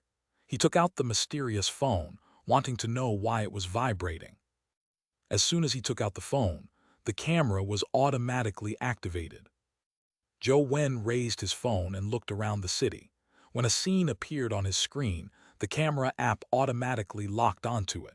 A green frame appeared that enclosed something on the screen. It was an old and worn wall. At a glance, it seemed as though there was nothing different about it. There was nothing different about it from the brick walls beside it. However, when Zhou Wen walked to the side of the brick wall and touched it with his hand, he realized that the brick wall wasn't made of ordinary brick, but some kind of metal. The mysterious phone's camera function was only locked onto the metal wall, but it didn't automatically take pictures or lock onto any patterns. Zhou Wen was momentarily unsure of what was so special about the metal wall. It was a part of a particular building, but the structure was somewhat odd. It was squarish, like a miniature ancient city. The four walls of the city were only about 10 meters tall. Zhou Wen circled the building but didn't find any doors or windows. Using his ability to fly thanks to the God-fiend life providence, he flew to the top of the building and discovered that the roof was sealed as well. The entire building didn't seem to have an entrance. Can it be that the item that causes the mysterious phone to vibrate is inside the building and not the metal wall itself? Zhou Wen wondered. Chapter 163, Death City. What did you discover? Wang Lu jumped up and sized up the building beneath her. This building is a little odd. There aren't any entrances or windows around it. Furthermore, it doesn't seem to use ordinary bricks. It seems to be made from a special type of bronze, Zhou Wen said. It's indeed a little odd. Wang Lu crouched down to touch it and nodded. It's metal. It's indeed a little strange. Their actions attracted Li Xuan and the company. Wang Lu explained the situation, and everyone agreed that the building was strange. All of you move aside. Let me try and see if I can smash it open. A stout boy from the Ocean Club struck down at the metal wall with a huge hammer. The boy was at the legendary stage, and he was a strength type. He had also used his metal hammer that had primordial gold mixed in, combined with his primordial energy skill, to strike the wall. Even if the wall was made of metal bricks, he should have been able to smash open a crack. However, not only did he fail to blast through the metal wall, he even fell to the ground from the recoil. The hammer in his hand flew out of his hand, and his hands were dripping with blood. The area between his thumb and index finger had torn. It's so hard. Everyone was shocked. The boy was famous for his strength in school, but due to his poor speed, he was unable to enter the top 10. In terms of strength alone, he would probably be ranked in the top 3. For the full-strength strike from such a person to fail to scratch the surface of the metal wall made it clear that it was truly extraordinary. This only intrigued everyone further. They tried a variety of methods, but unfortunately, they failed to succeed in seeing what was inside. Even Zhou Wen used truth listener's powers. He wanted to hear what was inside, but the interior of the building seemed to be a chunk of solid mass.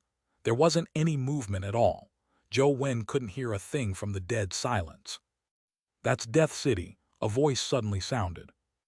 Zhou Wen looked in the direction of the voice and saw that the person speaking was a long-haired boy. His looks were ordinary, but he looked refined. He had a scholarly air to him. Zhou Wen hadn't noticed him in the beginning perhaps, because of his reticent temperament that didn't attract much attention among the students. Xianxia, this strange building is called Death City. Do you know its origins? Wei Ji asked him. Xianxia was a member of the student council, but he didn't look like one of the key members. He was probably just an ordinary member, so no one had noticed him before. In the Zhou dynasty, while humans were still confined to the borders of undeveloped barbaric behavior, many people believed in ghosts and gods, and it was very common for them to carry out rituals to worship the heavens. The funeral rituals were also very particular, especially the members of the royal family back then. In the later years of the Eastern Zhou dynasty, King Zhou became afraid of death. He built Death City and placed his bones and blood in it, hoping that by indicating his passing, he could hide from the heavens and escape death. Unfortunately, heaven's will couldn't be violated. He ultimately died. Zhang Yan's eyes flashed a look of mockery. After a pause, Zhang Yan continued. According to the few historical records, Death City is made of bronze, with no doors or windows. Hearing Zhang Yan's words, everyone was increasingly convinced that this strange bronze building was the legendary Death City. I thought it was something good, but it turns out it's just a fake grave. It only spells bad luck, a boy said. That might not be the case, said Zhang Yan indifferently. In order to fool the ghosts and gods, King Zhou didn't only put his bones and blood in Dead City, he also buried his personal items and treasures with him. There were even some brutal kings who would even bury their beloved concubines alive. In order to fool the ghosts and gods, he had put in much effort. Does that mean that there might be treasures inside? Many students' eyes lit up when they heard that. If the history books are right, there will definitely be burial items inside. However, now that this place has turned into a dimensional zone, there might be some abnormal changes in it. It wouldn't be surprising if it had dimensional creatures inside, said Jiang Yan. Jiang Yan, do you know how to open Death City? Wei Ji asked Jiang Yan. It was his first time realizing that Jiang Yan had such a side to him, as though it was somewhat different from the person he knew before. Dig into the area beneath the south wall of Death City. If this is really East Zhou's Death City, there should be an entrance there, Jiang Yan said. Wei Ji arranged for people to dig according to Jiang Yan's instructions.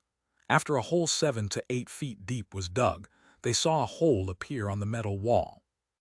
After digging further down, a circular hole appeared. It was a tunnel that went all the way into Death City, but it was winding, making it impossible to see what was going on inside. Which one of us is willing to go in first and take a look? Wei Ji said. I don't know about others, but I'm definitely entering to take a look. However, I don't want to be the first to enter, Li Xuan said.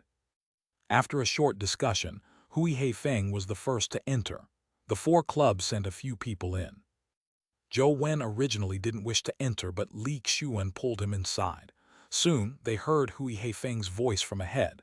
Everyone, come on in. There's no danger inside. By the time Zhou Wen and Li Xuan climbed in, Wei Ji, Hui Heifeng, Feng Qiuyan, Li Weiyang, and the company were already standing in Death City.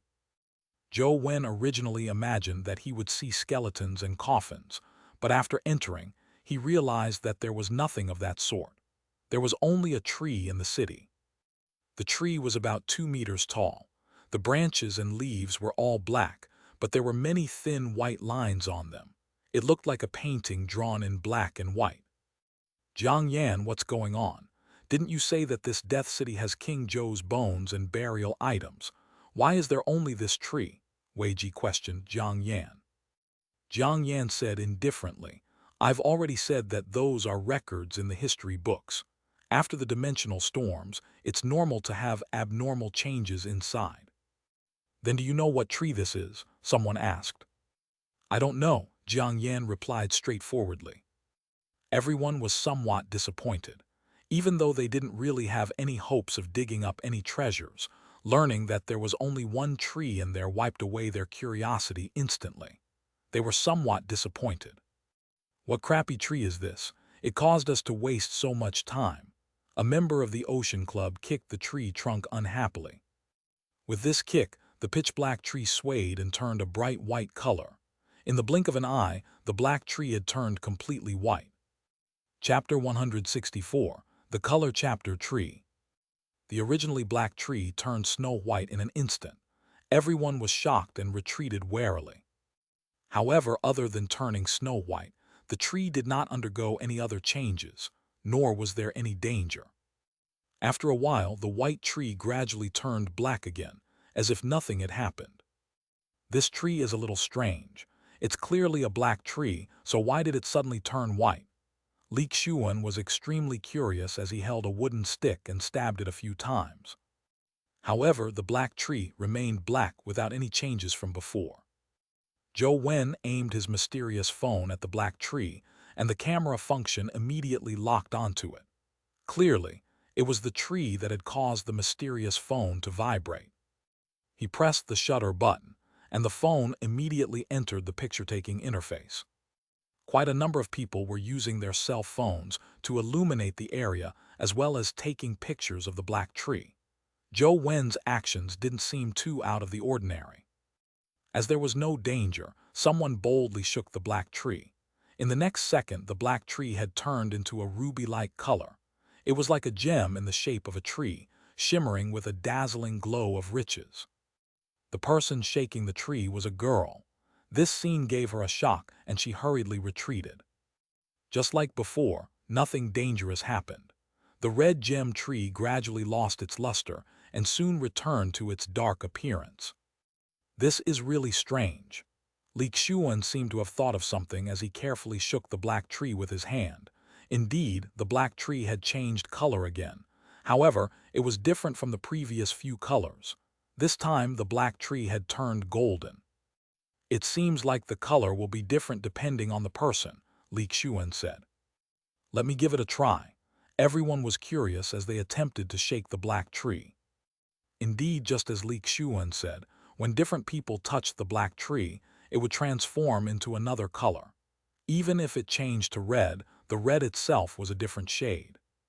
Old Joe, try it too, Zhou Wen said to Zhou Wen. There's no need. I don't like to take risks. It's best you don't touch it. Zhou Wen shook his head. Before figuring out what the black tree was, he was unwilling to touch it. The phone was still in the middle of downloading, and the download speed seemed much slower than before. After the crowd had their fun, they realized that the black tree didn't have any other function other than changing colors. Soon, they were bored with it. As there was nothing else here, everyone left Death City and continued exploring Restriction City. The mysterious phone was still in the middle of downloading. It didn't finish even when the club activity ended and everyone left together. With the screen constantly downloading, Zhou Wen had no way of gaming. After returning to his dorm, he had a good Napa, rather rare opportunity. Ever since he had advanced to the legendary stage, the feeling of having sleep paralysis hadn't happened again. Zhou Wen had a good nap and ended up waking the next morning. After washing up and eating, he realized that the download had been completed when he unlocked the mysterious phone. There was a tree-shaped icon on the home screen. However, the cartoon-styled icon looked different from the black tree. There were 3 words "Dead Man Tree" written below. Zhou Wen was somewhat curious as to why a tree had an instance dungeon. He immediately tapped on the tree's icon. After launching the app, the scene turned black. In the dark space, there was a tree, a black one. However, in the dark cavern, one could clearly see the tree's appearance. Apart from its cartoon-styled appearance, it was the black tree they had encountered in Death City. The blood-colored avatar stood in front of it, but apart from the black tree, there was nothing around it. Zhou Wen was momentarily at a loss as to what the instance dungeon was for. He summoned the silver-winged flying ant and let it fly towards the black tree. He then attacked the black tree with magical needle which stabbed into it but failed to penetrate it. He wasn't able to damage the black tree at all either. The tree didn't react and remained standing quietly in the darkness. Zhou Wen hesitated for a moment before deciding to let the blood-colored avatar personally touch the tree to see if there would be any abnormal changes. However, Zhou Wen found it strange that after the blood-colored avatar touched it, the color of the black tree did not change. It was still black, completely the same as before. Strange, why didn't the color change?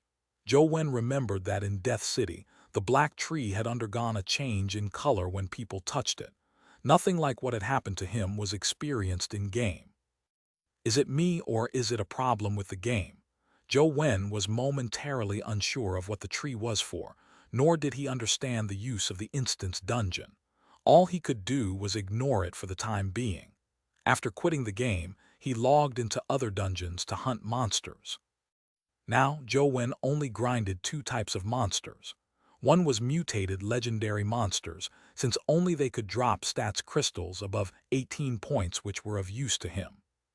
Another was epic creatures that could drop stats crystals that exceeded 20 points. They were similarly useful to Zhou Wen.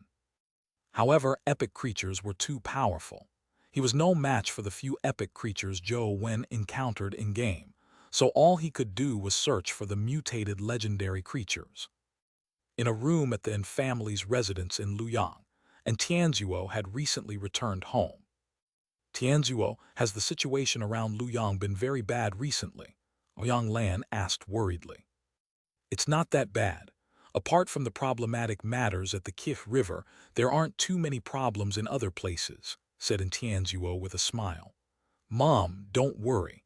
As long as I'm in Luoyang, I won't let those dimensional creatures invade Luoyang.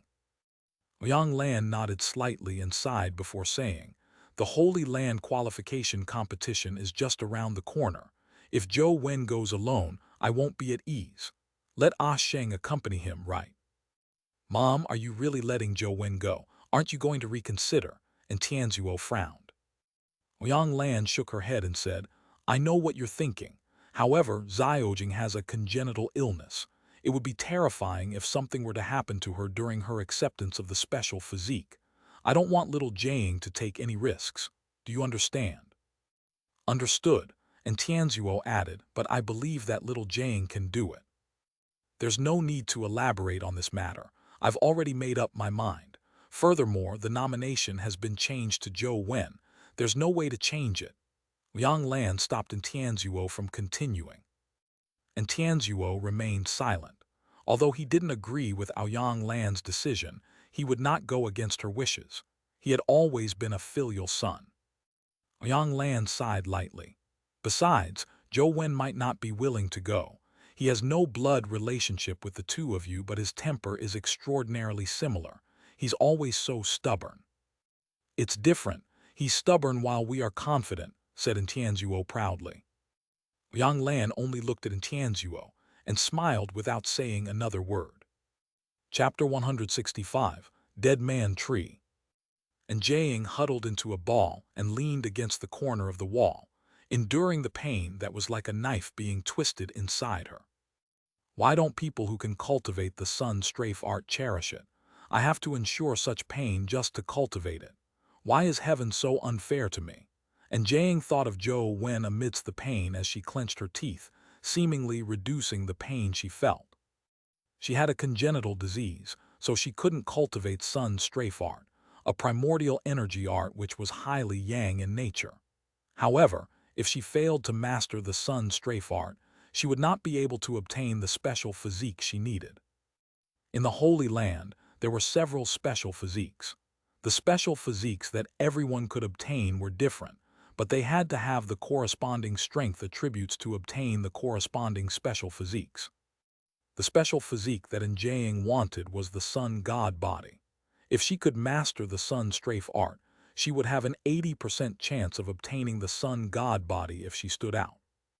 However, the Sun strafe art didn't match her body's attributes. When she cultivated the Sun strafe art, it would trigger her congenital illness. Every time she cultivated, she would feel like dying due to the excruciating pain. And Jiang didn't give up because of this. Even though Ouyang Lan had forbidden her from cultivating the sun strafe art, she still secretly endured it.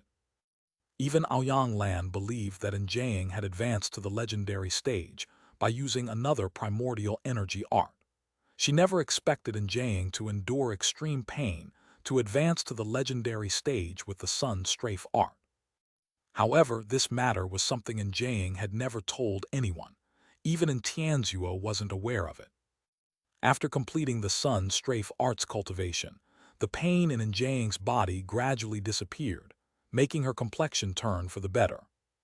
After taking a shower and changing into a clean set of clothes, Jiang walked out of her dorm and arrived in front of her neighbor's door. After a moment of hesitation, her eyes turned resolute as she pressed the doorbell of Zhou Wen's dorm. "What's the matter?" Zhou Wen opened the door and asked curiously when he saw Jiang standing outside. "Do you still remember our 3-month contract?" she asked calmly. "I don't remember." Zhou Wen shook his head. It was only a one-sided statement by Jiang. He had never agreed to a 3-month contract. "It doesn't matter whether you remember it or not.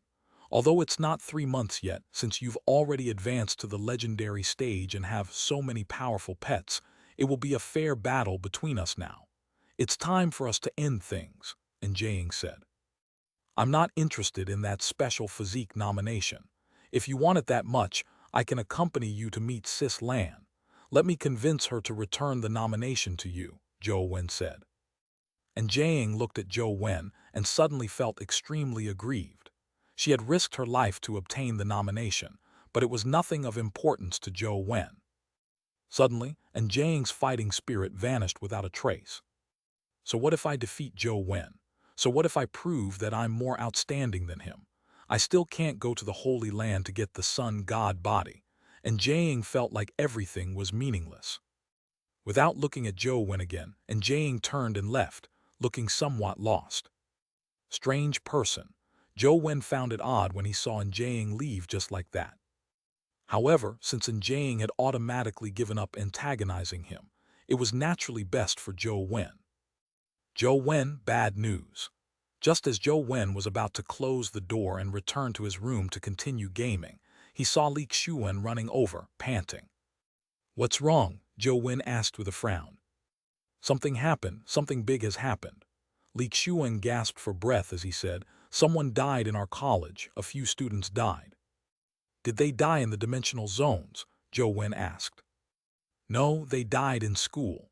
Furthermore, the people who died were people who joined us on our trip to Restriction City yesterday. Furthermore, all of them had entered Death City as well. That includes Wang Lu," Xianxia said with an odd expression. "Wang Lu is dead. How did they die?" Zhou Wen was alarmed when he heard that. "I don't know," Xianxia shook his head. "How do you not know?" Zhou Wen frowned slightly. "I heard from the school's management that they have yet to find out the cause of their deaths, nor do they know how they died. A few of them were walking when they suddenly collapsed to the ground and died. They were not breathing and their heart had stopped beating. The cause of death hasn't been found either. Wang Lu was roughly the same. She was reading in the library when she suddenly fell to the ground. There wasn't any warning. The people from the school and the military are investigating, but there hasn't been an answer yet." With that said, fear appeared on Xianxia's face. "What's more frightening is that they died at the same time. Furthermore." "Furthermore what?" Zhou Wen knew that Xianxia had definitely discovered something important. "Further, if I remember correctly, those people who died had touched that black tree. Coincidentally, when they touched the black tree turned red." Xianxia swallowed his saliva and continued, "I don't know if this has anything to do with their deaths, but it's too much of a coincidence." "Did you tell the counselors about this?" Zhou Wen had an ominous feeling. "I told them. The college has already sent people to Restriction City and found that bronze building.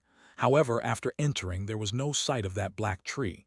There was nothing inside, not even a leaf. It's as if there was never a tree there." When Xianxia said that, his body trembled slightly. Clearly, he was feeling a little horrified.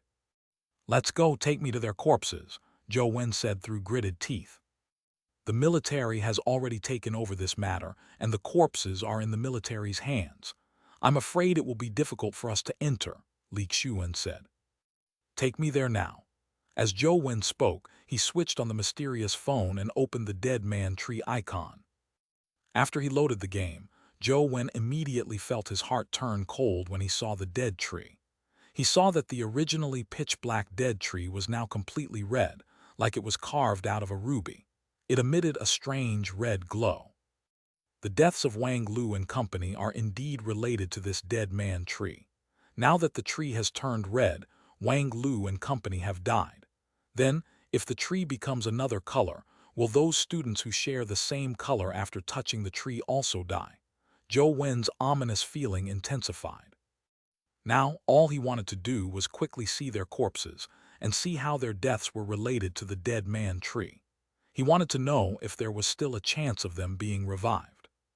And Jiang overheard their conversation and subconsciously followed them. Under Li Xuan's lead, the trio quickly arrived at the school's military base. Their corpses are inside, but it's not just us. Even if a counselor comes, they will definitely not be able to enter without the military's permission, Li Xuan said as he pointed at the door manned by guards. Chapter 166, Dissection. Jiang, can you take us in? Zhou Wen cast his gaze at Jiang. At that moment, he couldn't be bothered about their differences anymore. Now, Zhou Wen was afraid that the military would dissect their corpses, spelling doom to everything. Sure, but I have one condition, Jiang said after some thought. I promise to fight you. Take me in immediately, Zhou Wen said straight away. I didn't say I wanted to fight you, Jiang said, surprising Zhou Wen. Then what do you want? Zhou Wen asked with a frown. I haven't thought about it yet. Just treat it as if you owe me one. I'll tell you after I've thought it through. After Jiang said that, she didn't wait for Zhou Wen to rush her as she walked straight to the door. Hello, please show some identification. The two soldiers who were guarding the door clearly recognized Jiang. However, after saluting her, they still kept her outside and did not let her in immediately. Jiang seemed to have known this would happen, so she didn't react in any special manner. She took out an identification card from her pocket before the soldiers allowed her to take Zhou Wen and Li Xuan into the encampment. After asking where the morgue was, they went straight to it. She was no stranger to the military encampment here. Zhou Wen was somewhat glad that Jiang was here. Otherwise, with the encampment so huge, it wouldn't be easy for him and Li Xuan to come in and find the morgue. Zhou Wen looked at his phone as he walked, only to see 5 flower buds appear on the glowing red dead man tree. The flower buds also looked like they were carved out of ruby. It was even more dazzling, but they exuded an evil aura. Through the ruby-like flower petals, he could vaguely see something inside, as if it were a beating heart. How many dead classmates are there? Zhou Wen asked. 5, Li Xuan thought for a moment before replying. Zhou Wen was almost certain that Wang Lu and company's deaths had something to do with the 5 flowers on the dead man tree. However, he didn't know what the 5 flowers meant, nor did he know what to do. He could only wait until he saw the corpses before deciding. In the morgue, Deputy Inspector Qin Wufu and a few epic experts stationed at Sunset College were listening to the forensics report. There are no obvious wounds or symptoms on the outside. We didn't find anything through X-ray either. We can only perform an autopsy now before we decide the outcome, said Coroner Yan Zhen. No, we can't dissect them. An epic expert immediately rejected Yan Zhen's words with a firm tone. If we don't do an autopsy, it will be difficult to find the true reason for the deaths, Yan Zhen said slowly.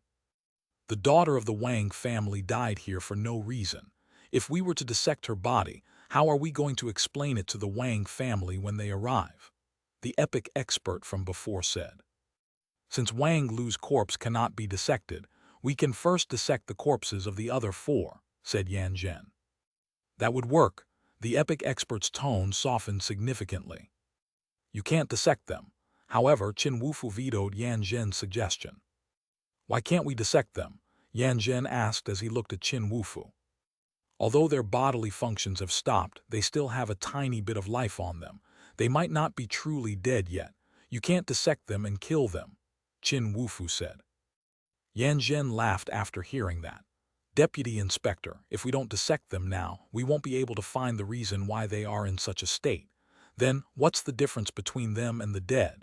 Now, all we need to do is dissect the other 4 students, and we might be able to find out the reason. Who knows, we might be able to save Wang Lu.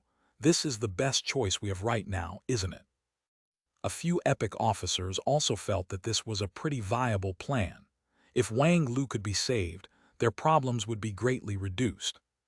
If Wang Lu can be saved, the others should be saved as well, Qin Wufu said as he stared at Yan Zhen. Please forgive me for my inadequacies, Yan Zhen said. All of you may leave. I'll chat with Dr. Yan alone. Qin Wufu waved his hand and dismissed everyone. They left the morgue, leaving only Yan Zhen and Qin Wufu behind. At this moment, Qin Wufu stared at Yan Zhen and said coldly, Yan Zhen, I know that you can save them. You want to dissect them only because you want to know what kind of power has turned them into this. Deputy Inspector, aren't you thinking too highly of me? I'm just a doctor, not a god. I don't even know what kind of injuries they have suffered, so how can I save them? Yan Zhen nudged his glasses and said with an unperturbed expression. Speak, what condition do you want to save them? Qin Wufu frowned. There's no condition. Dissect 4 corpses and save 1, Yan Zhen said indifferently, licking his lips as he stared at the 5 corpses. They are living people, not your experimental subjects. A furious expression appeared on Qin Wufu's face. They're real people if I save them. If not, they are just dead people. Using the dead as experimental subjects wasn't even a big deal back in times of peace. Yan Zhen's tone sounded like he was saying something that was only right. Qin Wufu was so angry that his face turned livid. If he didn't know Yan Zhen well enough, he would probably have drawn his gun and killed this despicable fellow. But now he couldn't do that. The only person who could save these 5 students was Yan Zhen.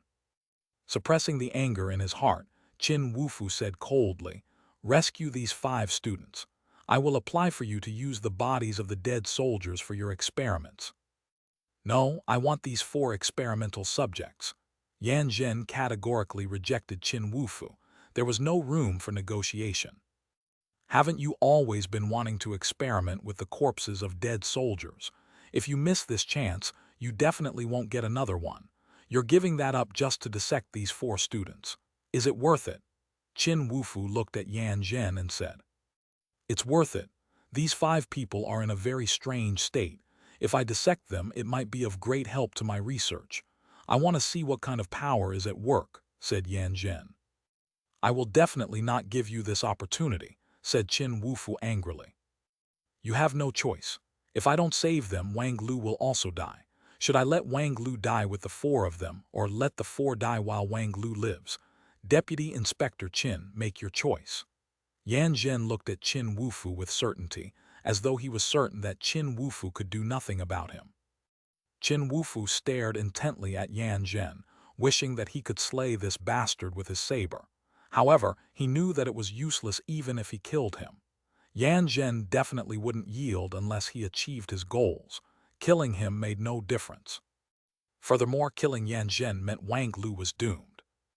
Just as Qin Wufu was about to compromise, he suddenly heard the door to the morgue being pushed open. He could not help but be enraged as he shouted coldly, "Get out! Who let you in?" Chapter 167, Dead Man Flower. Uncle Qin and Jiang looked at the furious Qin Wufu, a little puzzled who could make him so angry. Although Qin Wufu's name had the implications of being a warrior, he was not one that was prone to anger. The last time Jiang saw him angry was a childhood memory. The reason Qin Wufu was angry was not that he couldn't save those 4 students. If there was really no way to save them, Qin Wufu wouldn't be angered or have his judgment affected even when an entire battalion was wiped out in war, much less the deaths of 4 students. But now there was a way to save them, but he could only watch helplessly as 4 students died. Furthermore, they died in the hands of a coroner on their side. This was something that Qin Wufu couldn't accept. Little Jiang, why are you here? Qin Wufu's expression softened when he saw Jiang. Uncle Qin, we would like to see the bodies of those 5 students. And Jiang explained the purpose of her visit. Qin Wufu said, what's so nice about corpses? Little Jiang, bring your classmates to my office first. Uncle Qin will catch up with you after I'm done here. Inspector Qin, just like them, we had entered the bronze building in Restriction City. We have also touched a tree that can change color, Zhou Wen said. Qin Wufu said, the military has already sent people to investigate the situation several times. There is indeed a bronze building in Restriction City, but there's no sign of the tree all of you mentioned. So many of us students saw that tree, so many of us can't be wrong, right? Xiu Wen asked. I already know about this. I will send people to continue the investigation. There are still matters to be handled here. Go outside and wait. Qin Wufu wanted to quickly convince Yan Zhen to save the 5 students. Inspector Qin, when the 5 of them touched that tree, the tree turned red and now they have died in a bizarre manner. There are more than a dozen students who touched the tree, causing it to turn into another color. Now that Wang Lu and the rest are dead, will the other students die one day? If we don't figure out the problem regarding Wang Lu and the others, there might be even more students dying, Zhou Wen said. When Yan Zhen heard this, he smiled and said, "This student is right. If we don't figure out the cause of their deaths now, more people will die. My dissection of them now is to prevent more students from dying. It's best you quickly decide." "You can't dissect them," Zhou Wen said before Qin Wufu could answer. After seeing Wang Lu and company's corpses, he was even more certain that they hadn't really died. After approaching their corpses, the 5 flower buds in-game became even more dazzling, with signs of blooming. Qin Wufu, Yan Zhen, and even Jiang and Xiu Wen looked at Zhou Wen in puzzlement, unsure why he was so agitated. Zhou Wen knew that he had to take the risk. It was impossible for Qin Wufu to hear a student like him shoot his mouth. Furthermore, Zhou Wen himself didn't know what was happening, so how could he convince Qin Wufu? Therefore, he could only take a gamble. If one of them could be revived, then Qin Wufu would naturally disagree with the dissection of the corpses. "I don't think they're dead yet. They shouldn't be dissected," Zhou Wen said as he pointed at the corpses of Wang Lu and company. Qin Wufu was slightly taken aback as he couldn't help but carefully size up Zhou Wen. He had been engaged in battle all his life, so he was accustomed to seeing dead people. Furthermore, with the cultivation of his primordial energy art, he could sense that Wang Lu and company were not truly dead. A student like Zhou Wen was at most at the legendary stage, but he could tell that Wang Lu and the others were still alive. This left him astonished. "What's your name? Why do you say that they aren't dead yet?" Qin Wufu asked Zhou Wen. Zhou Wen didn't answer the first question and directly said, "I've seen that tree with them before. Furthermore, I am more sensitive than most people. I can sense that they have the aura of that tree, and the aura of the tree represses their aura. That results in this phenomenon of a fake death. If the aura of that tree is removed, they might be able to come back to life." "Can you really sense their auras?" Qin Wufu sized up Zhou Wen from head to toe as he was secretly impressed with him. From his point of view, the aura Zhou Wen mentioned was likely life force. It was impossible to see or touch life force. Only people who cultivated some special primordial energy art or had such special abilities could sense it. Although Qin Wufu didn't know how true it was for Zhou Wen to be able to sense the existence of life force, the current situation matched Wang Lu and company. "Yes," Zhou Wen nodded. "I'm already aware of the situation you mentioned. I'll think of a way to save your classmates. You can return now." Although Qin Wufu thought highly of Zhou Wen, he didn't think too much of it. All he thought was that Zhou Wen had a keen sense. Zhou Wen knew that it was impossible to convince Qin Wufu with his empty words as a student. Furthermore, he lacked the plans needed to save Wang Lu and company. As he turned to leave, Zhou Wen took out his cell phone to take a look. At the same time, he ordered the blood-colored avatar to slash at one of the flowers. Zhou Wen was originally somewhat hesitant to sever the flower buds. After all, this was a risk. If he severed them and ended up harming them, it would be equivalent to him killing Wang Lu and company. But now the military clearly didn't have any good solutions. There was a high chance that they were going to dissect the students. If they were to do so, death was certain. Therefore, Zhou Wen might as well give it a try. That way, there would at least be a chance of survival. Through the blood-colored avatar's perception, Zhou Wen tried his best to sense the 5 flower buds on the tree. He could vaguely sense that the aura within the 5 flowers seemed somewhat different. They corresponded to the 5 corpses on the bed. Zhou Wen roughly determined which flower bud belonged to Wang Lu before he got the blood-colored avatar to slash at another flower bud. Most people would subconsciously prioritize protecting people who were closer to them. Those who could prioritize protecting strangers or treat them as equals were saints. Zhou Wen wasn't a saint, so he chose an unfamiliar classmate as his first test subject. The astral slash blade slashed across the flower bud like a sharp blade. The flower bud and leaves shook a few times but failed to be lopped off. Zhou Wen's heart tightened. The astral slash blade was already considered a relatively powerful, offensive primordial energy skill of his. But if the astral slash blade couldn't injure the flower bud, it was likely that his other primordial energy skills would be ineffective. Although the saber beam failed to cut off the flower bud, the corpse on the bed suddenly moved and sat up straight like a zombie having come back to life. Chapter 168, Slaying Flowers. The few of them were shocked as they looked at the corpse. It was the corpse of a male student. However, in the next second, the corpse fell back onto the bed without any movement. Yan Zhen immediately went forward to do a checkup. Qin Wufu also walked to the bed and stared at the corpse, hoping that things would turn for the better. He was in no mood to bother with Zhou Wen and company. The trio stopped in their tracks and watched the situation on the bed. Zhou Wen stood near the wall behind them and got the blood-colored avatar to summon Banana Fairy. The Banana Fairy held the banana leaf and waved it at the flower bud on the tree.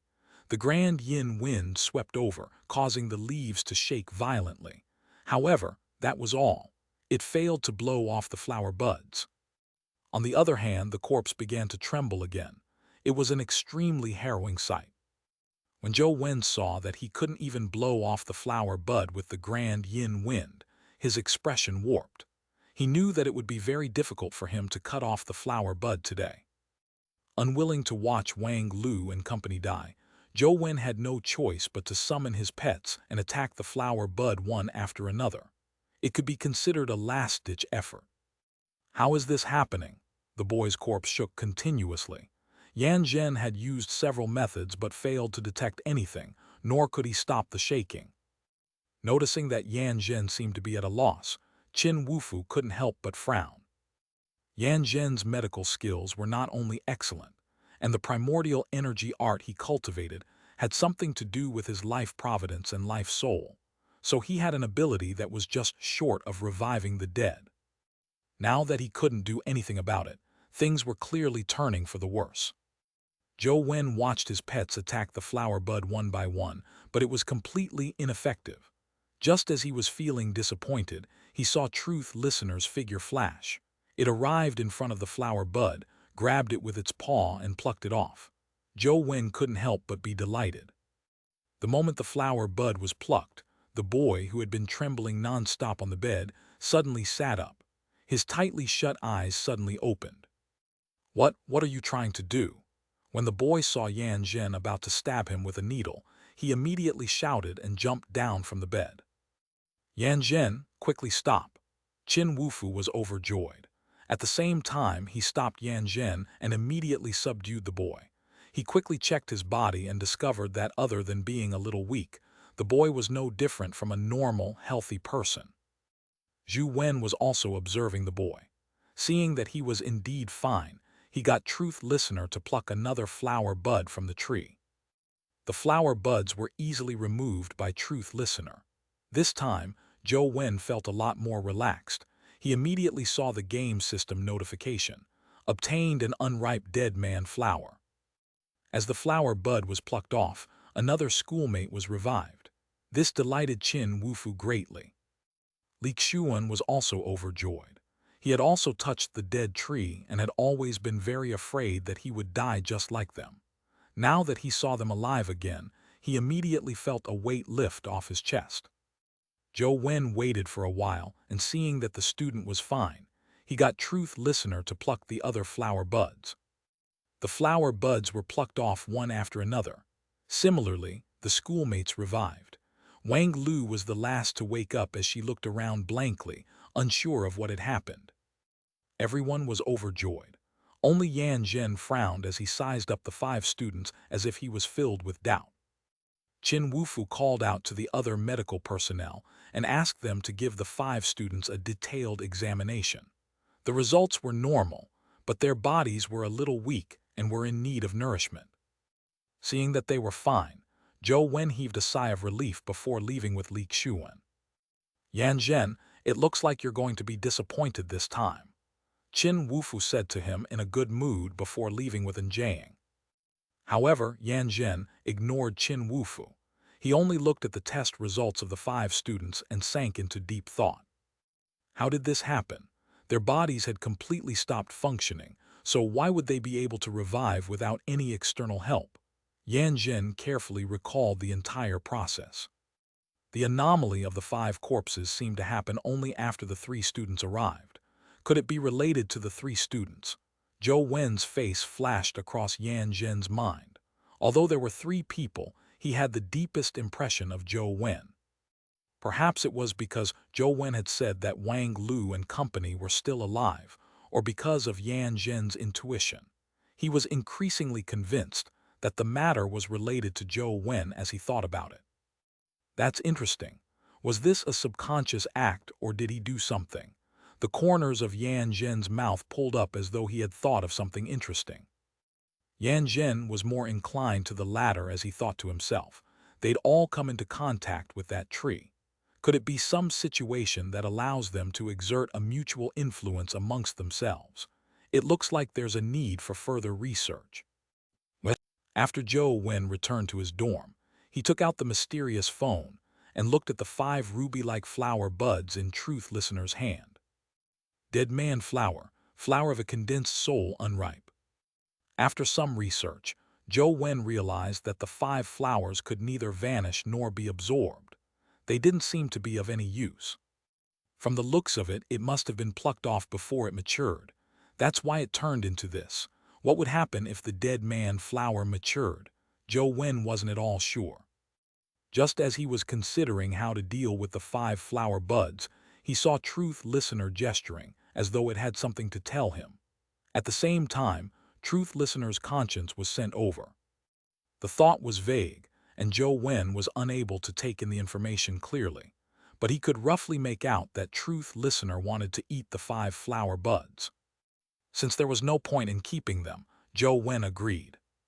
Truth Listener was overjoyed as it opened its mouth and swallowed a flower. Zhou Wen suddenly thought of something as he hurriedly stopped Truth Listener from continuing eating the flower buds. Then, he made a phone call to confirm that the 5 students were fine. Only then did he relax and let Truth Listener swallow the remaining flower buds. Although Truth Listener's tiny body had devoured 5 flower buds, it still looked as though it was yearning for more. Zhou Wen didn't relax as he kept paying attention to the dead man tree's situation. Only after midnight did the red dead man tree gradually change its color. However, it didn't turn back to black, but golden. Zhou Wen remembered that the dead man tree had turned golden when Li Xuan touched it. He hurriedly made a call to Li Xuan. The ringtone on the other end kept ringing, but no one picked up. On the dead tree, another few sprouts grew out. Chapter 169, Showdown. Zhou Wen kept calling Li Xuan's phone, but no one picked up his calls. As for the sprouts, they gradually grew in size, forming a bud. Zhou Wen didn't hesitate. He summoned Truth Listener and plucked the few sprouts. Then, he called Li Xuan and this time it connected. "Old Zhou, why are you calling me in the middle of the night?" Li Xuan's half-asleep voice came through the phone. "I called you more than 10 times. Why didn't you answer?" Zhou Wen asked. "No way, right?" As Li Xuan spoke, he looked at his phone. Indeed, there were more than 10 missed calls. He was immediately given a fright. "Strange, my phone is right beside my pillow. How can it be that I didn't hear it?" Cultivators had keen senses. No matter how soundly they slept, it was impossible for them not to be woken up by their cell phone's loud ringing. "Perhaps you've been working too hard recently. Get some sleep. I need some as well." Zhou Wen was certain that Li Xuan had been in the same fake death state as Wang Lu. Ignoring what Li Xuan would be thinking, Zhou Wen hung up the phone and looked at the mysterious phone. He saw that Truth Listener had devoured all the little flower buds, licking its lips as though it hadn't had enough. For the next few days, Zhou Wen didn't game. He stared at the dead man tree every day. As long as it changed its color and sprouted, Zhou Wen got Truth Listener to pluck the flower buds and eat them. As such, there were no more bizarre deaths in the school. At most, it was rumored that someone had fainted, only to awaken quickly. On the 8th day, the dead tree recovered its original black color. Only when there weren't any other changes did Zhou Wen let out a long sigh. However, on second thought, Zhou Wen found it a pity. Up to now, he still didn't know what changes the flowers would undergo if they truly matured. Now that this tree existed in a mobile game, no one can see it again, much less touch it again. I'm afraid there's no chance to see the scene of the flower truly blooming. Zhou Wen felt a little regretful as he thought to himself, if only this tree can be taken out again. If anyone offends me in the future, I'll plant it at their doorstep. Without knowing how powerful the dead man tree is, they will die just from touching it. A death a touch, two touches two deaths, how quaint. Zhou Wen only mused over the idea. Since the dead man tree had entered the game, it couldn't be taken out again. "Coach, are you free now?" Feng Qiuyan, who had not seen him in days, suddenly came to Zhou Wen's dorm. Zhou Wen felt a headache when he saw him, but he couldn't chase him away. All he could do was reply, "I'm going to be gaming the whole day. I'm not free." Feng Qiuyan didn't mind as he continued, "Coach, I have already gained some success in the way of calmness. I hope you can test the results of my recent cultivation."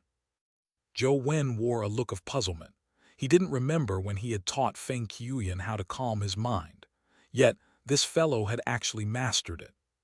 How do I test it? It wasn't right for Zhou Wen to say that he had taught him nothing. "I only know how to use a saber. Coach, please spar with me and see if there's any room for improvement in my saber techniques. Consider it my third lesson," said Feng Qiuyan as he transferred the 20,000 to Zhou Wen. Zhou Wen originally wanted to say that he didn't have time to spar with him, but seeing that he could collect 20,000, he swallowed the words he was about to say. Simply sparring gained him 20,000. There was no reason to refuse. He went to a sparring hall in the school with Feng Qiuyan. Feng Qiuyan took a practice rubber saber and said to Zhou Wen, "Coach, what weapon would you like?" "I don't need any weapons." Zhou Wen had never practiced any weapon skills in the real world. Although he knew how to use swords and sabers, it was only limited to him slashing with brute force. There wasn't anything technical about it, so he might as well not use them. "Coach, on your guard." Feng Qiuyan didn't stand on ceremony as he slashed with his saber. Feng Qiuyan's saber appeared as heavy as a mountain. It was so fast that one could clearly see it, but not dodge it. Even more terrifying was the biting cold saber aura that came with it. It instantly streaked across several meters and struck Zhou Wen. Feng Qiuyan's saber was fast, but Zhou Wen wasn't slow either. He suddenly darted to the side and dodged Feng Qiuyan's saber aura. At the same time, he used Dragon Gate Fairy skill to escape Feng Qiuyan's sharp and powerful saber aura. Feng Qiuyan's attacks increased in speed with each strike he delivered. Zhou Wen pushed the Dragon Gate Fairy skill to its limits, but he found it increasingly taxing. It was as though he was a tiny boat in a stormy sea that could sink at any moment. Zhou Wen tried everything, but only barely stayed out of striking distance from Feng Qiuyan. If it was purely a competition of skills, Zhou Wen wouldn't even have the chance to counterattack. "Hold on!" Zhou Wen suddenly shouted to stop Feng Qiuyan from continuing his attack. "Coach, what's the matter?" Feng Qiuyan stopped and asked. "You've slashed 23 times since the beginning. Even if each strike only consumes one primordial energy point, your primordial energy should have been depleted. How can you still use your saber aura?" Zhou Wen asked Feng Qiuyan. Furthermore, Feng Qiuyan's saber aura was so strong that it was impossible for him to only consume a bit of it. Feng Qiuyan said, "This is because I've raised my primordial energy skill, Rainbow Startling Saber Aura, to rank 10. After advancing to rank 10, the primordial energy consumption is greatly reduced. In addition, my Life Providence and Primordial Energy Art augments my saber technique. It will further reduce the expenditure and accelerate the recovery of my primordial energy. Under normal circumstances, I can continuously slash out 27 times before being completely drained of my primordial energy. Do all primordial energy skills have such effects after reaching rank 10? Zhou Wen asked in surprise. Regardless of which primordial energy skill it is, there will be a qualitative leap when it reaches rank 10. However, the effects might be different. Coach, don't you know? Feng Qiuyan looked at Zhou Wen in puzzlement. He believed that Zhou Wen definitely knew about this. I've never practiced Rainbow Startling Saber Aura, so I didn't know of the effects when it reached rank 10. I was just asking. Zhou Wen thought of his Ashen Palm. Although it was only a mortal stage primordial energy skill, it was abnormally powerful. It dealt quite a good deal of damage to legendary creatures. Vigor Divine Fist, which was a mortal stage skill, was already unsuited for him. Astral Slash Blade and Astral Suction Palm don't have any ranks, so I'm afraid they can't be upgraded. Ashen Palm has already reached rank 10, but it's a mortal stage primordial energy skill after all. Its might can't keep up with my current needs, so I'm not sure if there's any possibility of raising it. Zhou Wen decided to use his Ashen Palm to battle Feng Qiuyan. However, he soon discovered that Feng Qiuyan's technique was much more skilled than his. Soon, Zhou Wen was at a disadvantage. All he could do was use Dragon Gate Fairy skill to dodge, making it difficult for him to find a chance to counterattack. Feng Qiuyan's saber techniques were getting faster and more stable. Even without the aid of the saber auras, he still possessed extremely lethal force. Chapter 170, Epiphany in Battle. Typically, someone at the legendary stage had speed that maxed out at 18. Now, the speed of Feng Qiuyan's saber techniques was probably at 28, much less 18. It was getting faster and faster. If one's speed exceeded the user's control limit, causing their reaction to not keep up, it would easily reveal flaws. However, Feng Qiuyan's saber technique was as steady as a mountain. No matter how fast his saber was, he could control it freely without any signs of losing control after increasing his speed. Zhou Wen had to admit that Feng Qiuyan was indeed very mighty. He was practically a genius born for sabers. If Zhou Wen hadn't fought desperately in game to exchange for plenty of combat experience, a legendary student with similar attributes as Zhou Wen would easily have been slain by Feng Qiuyan. From the looks of it, combat techniques are equally important. Primordial energy skills also need to be upgraded to rank 10. Zhou Wen had already discovered his inadequacies. He had learned quite a number of primordial energy skills, but he didn't really have many useful ones. Astral Suction Palm and Astral Slash Blade were very useful, but they drained primordial energy exceedingly fast, depleting him almost instantly. Ashen Palm at the mortal stage was already somewhat unable to keep up with his pace. The legendary Golden Palm was only at rank. After some thought, other than Dragon Gate Fairy skill, Zhou Wen didn't seem to have any useful techniques. At the very least, when facing an expert like Feng Qiuyan, ordinary primordial energy skills were useless. Zhou Wen decided not to counterattack. Instead, he switched his primordial energy art, giving himself a Dao body. He used it to rapidly recover his primordial energy, constantly using Dragon Gate Fairy skill to deal with Feng Qiuyan. Even so, Zhou Wen still found it harder and harder. Feng Qiuyan's saber technique seemed to be able to increase his saber's speed without limit, and each strike was faster than the last, as though there was no limit. There was no limit to his saber speed, but Zhou Wen's movement only had one speed. He was gradually unable to dodge Feng Qiuyan's saber. A glint flashed in Feng Qiuyan's eyes, as though he had already noticed Zhou Wen at his limit. He remained unwavering as a mountain as he slashed out with both hands. This strike seemed to split a mountain apart as it seemed indomitable. It moved as fast as thunder as it tore through the air, ignoring all its resistance. With a whine that sliced through the air, it slashed right in front of Zhou Wen. With Zhou Wen's current speed, it was impossible for him to dodge the attack.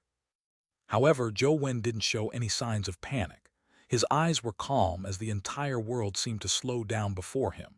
He tapped his toes on the ground gently as his body rode the wind and retreated. He didn't look as fast as before, but Feng Qiuyan's saber aura remained 3 inches away from Zhou Wen's clothes. No matter how he tried, he couldn't get close. The alacrity version of raising a weighted feather. Feng Qiuyan's eyes were filled with excitement as he brandished the saber repeatedly with both hands. The saber aura was like a raging tidal wave as it swept towards Zhou Wen. Zhou Wen felt a sense of calm. In the middle of the battle, he had also gained insight into the concept of raising a weighted feather for the Dragon Gate Fairy skill, pushing it towards rank 10. Dragon Gate Fairy skill at rank 10 not only augmented Zhou Wen with greater speed, but it also increased his ability to stay in midair. It also greatly reduced his primordial energy expenditure. There were other miraculous aspects that couldn't be explained in a few words. Just speed alone was inadequate to match Feng Qiuyan. After all, the Dragon Gate Fairy skill had its limits, but Feng Qiuyan's saber speed seemed to lack any.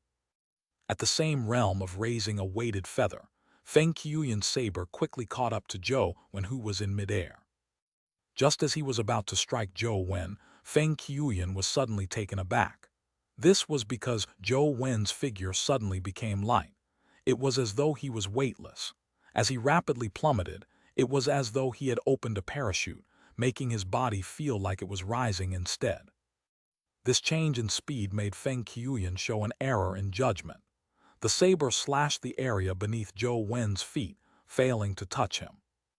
Zhou Wen danced in the air like a fairy, but in the next second, his speed suddenly increased.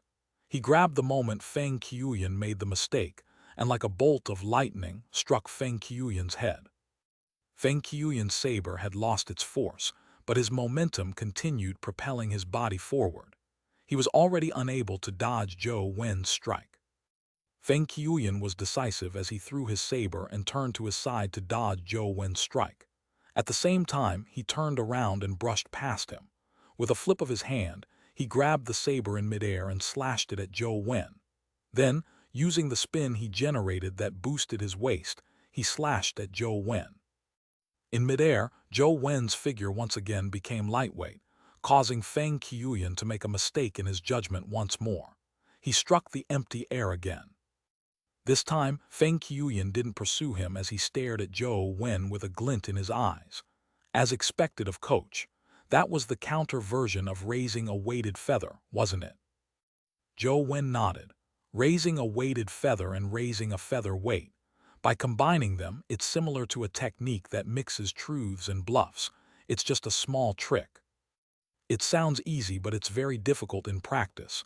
Coach, you've taught me something new again today. I know what to do next. Till next time. Feng Qiuyan turned around and left without any hesitation. This Feng Qiuyan sure is terrifying. If I hadn't reached rank 10 for the Dragon Gate Fairy skill, I probably would have been defeated. Ignoring the special physiques and primordial energy arts, Feng Qiuyan is much more terrifying than John. Zhou Wen was in a good mood. He had raised the Dragon Gate Fairy skill to rank 10, greatly strengthening his combat strength. Furthermore, he had found his weakness in today's battle, giving him direction for improvement. It's important to increase my level, but my techniques and skills mustn't fall behind.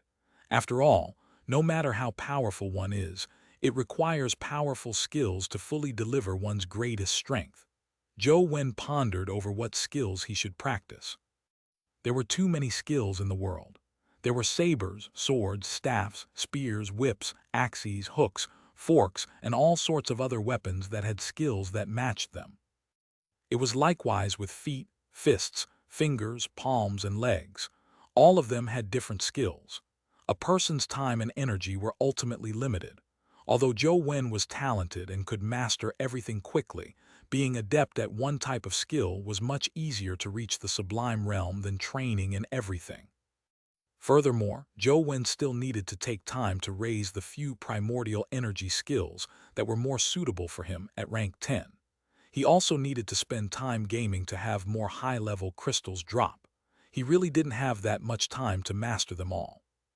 After some thought, Zhou Wen came up with a perfect plan that killed two birds with one stone. It would be a waste of time to train in weapons while raising the rank of his primordial energy skills. Therefore, Zhou Wen decided to hone his palm skills before matching it with his ashen palm. With his Dao body rapidly recovering his primordial energy, Zhou Wen felt that he could do both. Since ordinary primordial energy skills can be raised to rank 10, why can't I raise my mortal stage primordial energy skill to the legendary stage? Zhou Wen made up his mind to practice Ashen Palm. Chapter 171, Old Dragon Cave. Wang Fei had been seriously considering how to educate Zhou Wen over the past few days. In the end, her final consideration was that Zhou Wen didn't need repeated practice.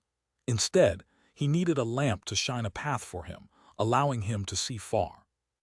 Hence, Wang Fei thought of someone, Counselor Wang Minjuan. Wang Minjuan was an old counselor at Sunset College. He was about to retire, and at present, he was only doing some research work and no longer had class duties. However, he still had a few students by his side. They were all outstanding talents in the school. Although they were not as famous as Wei Ji, they were not inferior to Wei Ji in their field of expertise and were perhaps even stronger. Wang Minjuan was Wang Fei's uncle. Thus, she knew him very well. She knew that although his level wasn't too high average amongst those at the epic stage, the results of his research were enough to rank him at the top of the league. In certain domains, Wang Minjuan's theoretical knowledge was so strong that it could be said to be the best in the league. If Wang Fei were to make the request, he would likely give Zhou Wen a chance. But now, she was afraid that Zhou Wen would be too proud and unwilling to learn from him. Wang Minjuan's theoretical knowledge was indeed very impressive, but he wasn't very strong. In terms of strength, Wang Minjuan could only be considered as below average amongst the counselors at Sunset College. A genius like Zhou Wen probably wouldn't like such a teacher. Typical geniuses enjoyed having people who could talk the talk and walk the walk. Wang Fei couldn't think of any good solution, so she could only try to persuade him. Zhou Wen was considering which counselor's class he should attend to study palm skills when Wang Fei summoned him to her office. "Zhou Wen, I would like to introduce you to a counselor to learn more. I'll let you study with him for a month. Is there a problem with that?" Wang Fei thought of how she had to convince Zhou Wen later. She wanted to let him know that learning from Wang Minjuan was a lot more promising than other powerful counselors. "Does that counselor know palm skills?" Zhou Wen asked. "Of course," Wang Fei nodded. She didn't know why Zhou Wen would ask such a question. However, Wang Minjuan had indeed studied palm skills, albeit it wasn't his main research focus. Even if he had never researched palm skills, which epic expert hadn't practiced in one? "All right, I'll attend the class," Zhou Wen said with a nod. Zhou Wen's straightforward answer left Wang Fei in disbelief. She had thought of many solutions to save this gaming addict, but had failed. For him to agree so readily made her feel like she was dreaming. "Ms. Wang, what's the counselor's name? How can I find him? When can I begin class?" Zhou Wen wasn't willing to waste any time. He needed to quickly make use of every minute to grasp the knowledge related to palm skills. He wanted to choose a palm skill that was suitable for himself before practicing it with Ashen Palm. "The counselor I was referring to is Wang Minjuan. He no longer has any classes and is only doing some research. I recommend you to be his assistant and learn from him at the same time. You can just visit him." Wang Fei sent a message to Zhou Wen using her phone. On it was Wang Minjuan's laboratory address. After some hesitation, Wang Fei asked, "Do you need me to take you there?" "Thank you, Ms. Wang, I'll be fine." After thanking Wang Fei, Zhou Wen went out in search of the address. He originally believed that Wang Minjuan's laboratory was in one of the experimental buildings on campus, but he soon discovered that the lab was in a dimensional zone. Old Dragon Cave. Zhou Wen wasn't unfamiliar with this place. It was one of the caves in Dragon Gate Grotto. Wang Lu had previously been there, claiming that there were dragon roars and treasure glow inside. Zhou Wen had never encountered a dragon's roar or treasure glow before, but he had been to Xianxia to see the Dragon Gate 20 pieces. Despite its name, Old Dragon Cave's interior was mostly occupied with Buddha statues. Zhou Wen had already been here once, so he was familiar with the area. However, he didn't venture deep the last time. After passing through one cave after another, he saw a stone cave that had a manually installed door. Zhou Wen knocked on the door, and a young male student opened it. He had long hair and looked rather delicate. Jiang Yan, Zhou Wen was slightly surprised. He actually knew this student.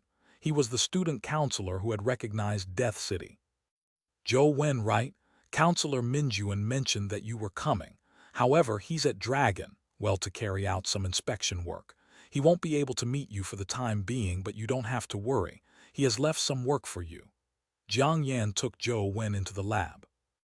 Although it was called a laboratory, it was actually just a cave that had a large door installed. There were some apparatus and machinery inside, and on the other side there were also daily necessities. It looked extremely crude and hard to imagine. Hui Heifeng, Zhou Wen saw two other students in the laboratory. One of them was Hui Heifeng. When Hui Heifeng saw Zhou Wen, he said with a smile, "I never expected you to become Counselor Minjuan's disciple. Great, we can be considered true fellow disciples." "Actually, I just wanted to learn some palm skills," Zhou Wen said as he scratched his nose. "It's all right, Teacher Minjuan is understanding and reasonable. You can learn anything you want. He won't force you to learn things you aren't fond of, nor will he make you do things you aren't happy about." Hui Heifeng smiled and said, "But before that, you have to finish the job left behind by Counselor Minjuan. See that thing there? It's the work Counselor Minjuan left you before he left." Zhou Wen looked in the direction of Hui Heifeng's finger and saw that in the corner of the cave there was a hollow. It was pitch black and deep like a well. At the edge of the hollow there was a chain that extended out. It was as thick as an arm and was pitch black in color. It was made of some unknown metal. "Your job is to pull that chain up and then you can rest," Hui Heifeng said with a smile. Although Hui Heifeng looked good when he smiled, his smile made Zhou Wen feel like he was up to no good.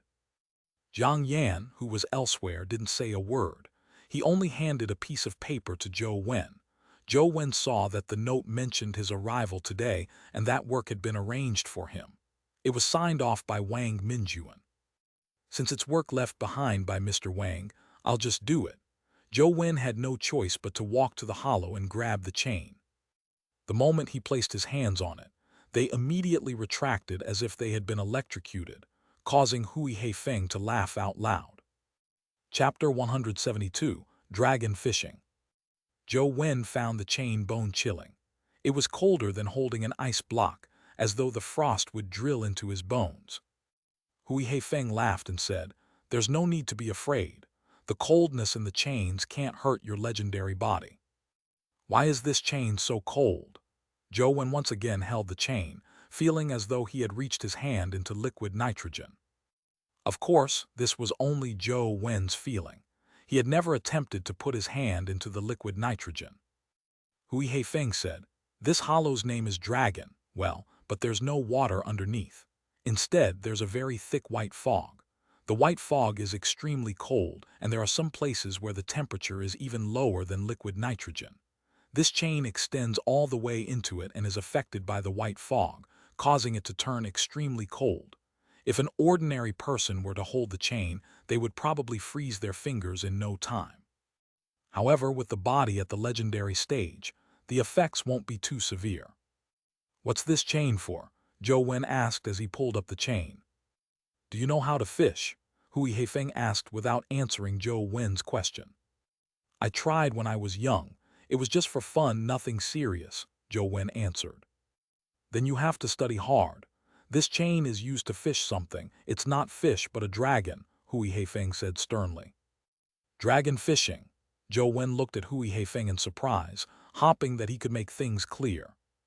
Hui Heifeng explained, "This chain was created by Counselor Minjuan in order to fish up the dragon in Dragon's Well." "There's a dragon down there. What kind of dragon is it?" Zhou Wen was even more intrigued. In this era, any kind of mythical creature could appear. However, dragons were a legend after all. It was probably something that only those at the mythical stage could see.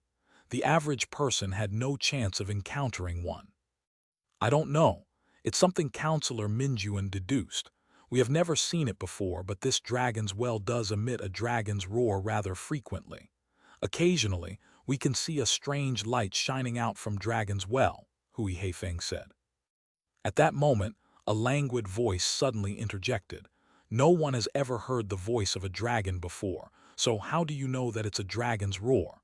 I think that even if there's anything down there, it's just a type of dimensional creature. It has nothing to do with dragons spoken in myths. Apart from Zhou Wen, there were 3 students in the laboratory. The person who spoke was the third person other than Hui Heifeng and Xianxia. He put his hands behind his head languidly and slumped back on a chair. His legs were casually placed on the table in a desultory fashion.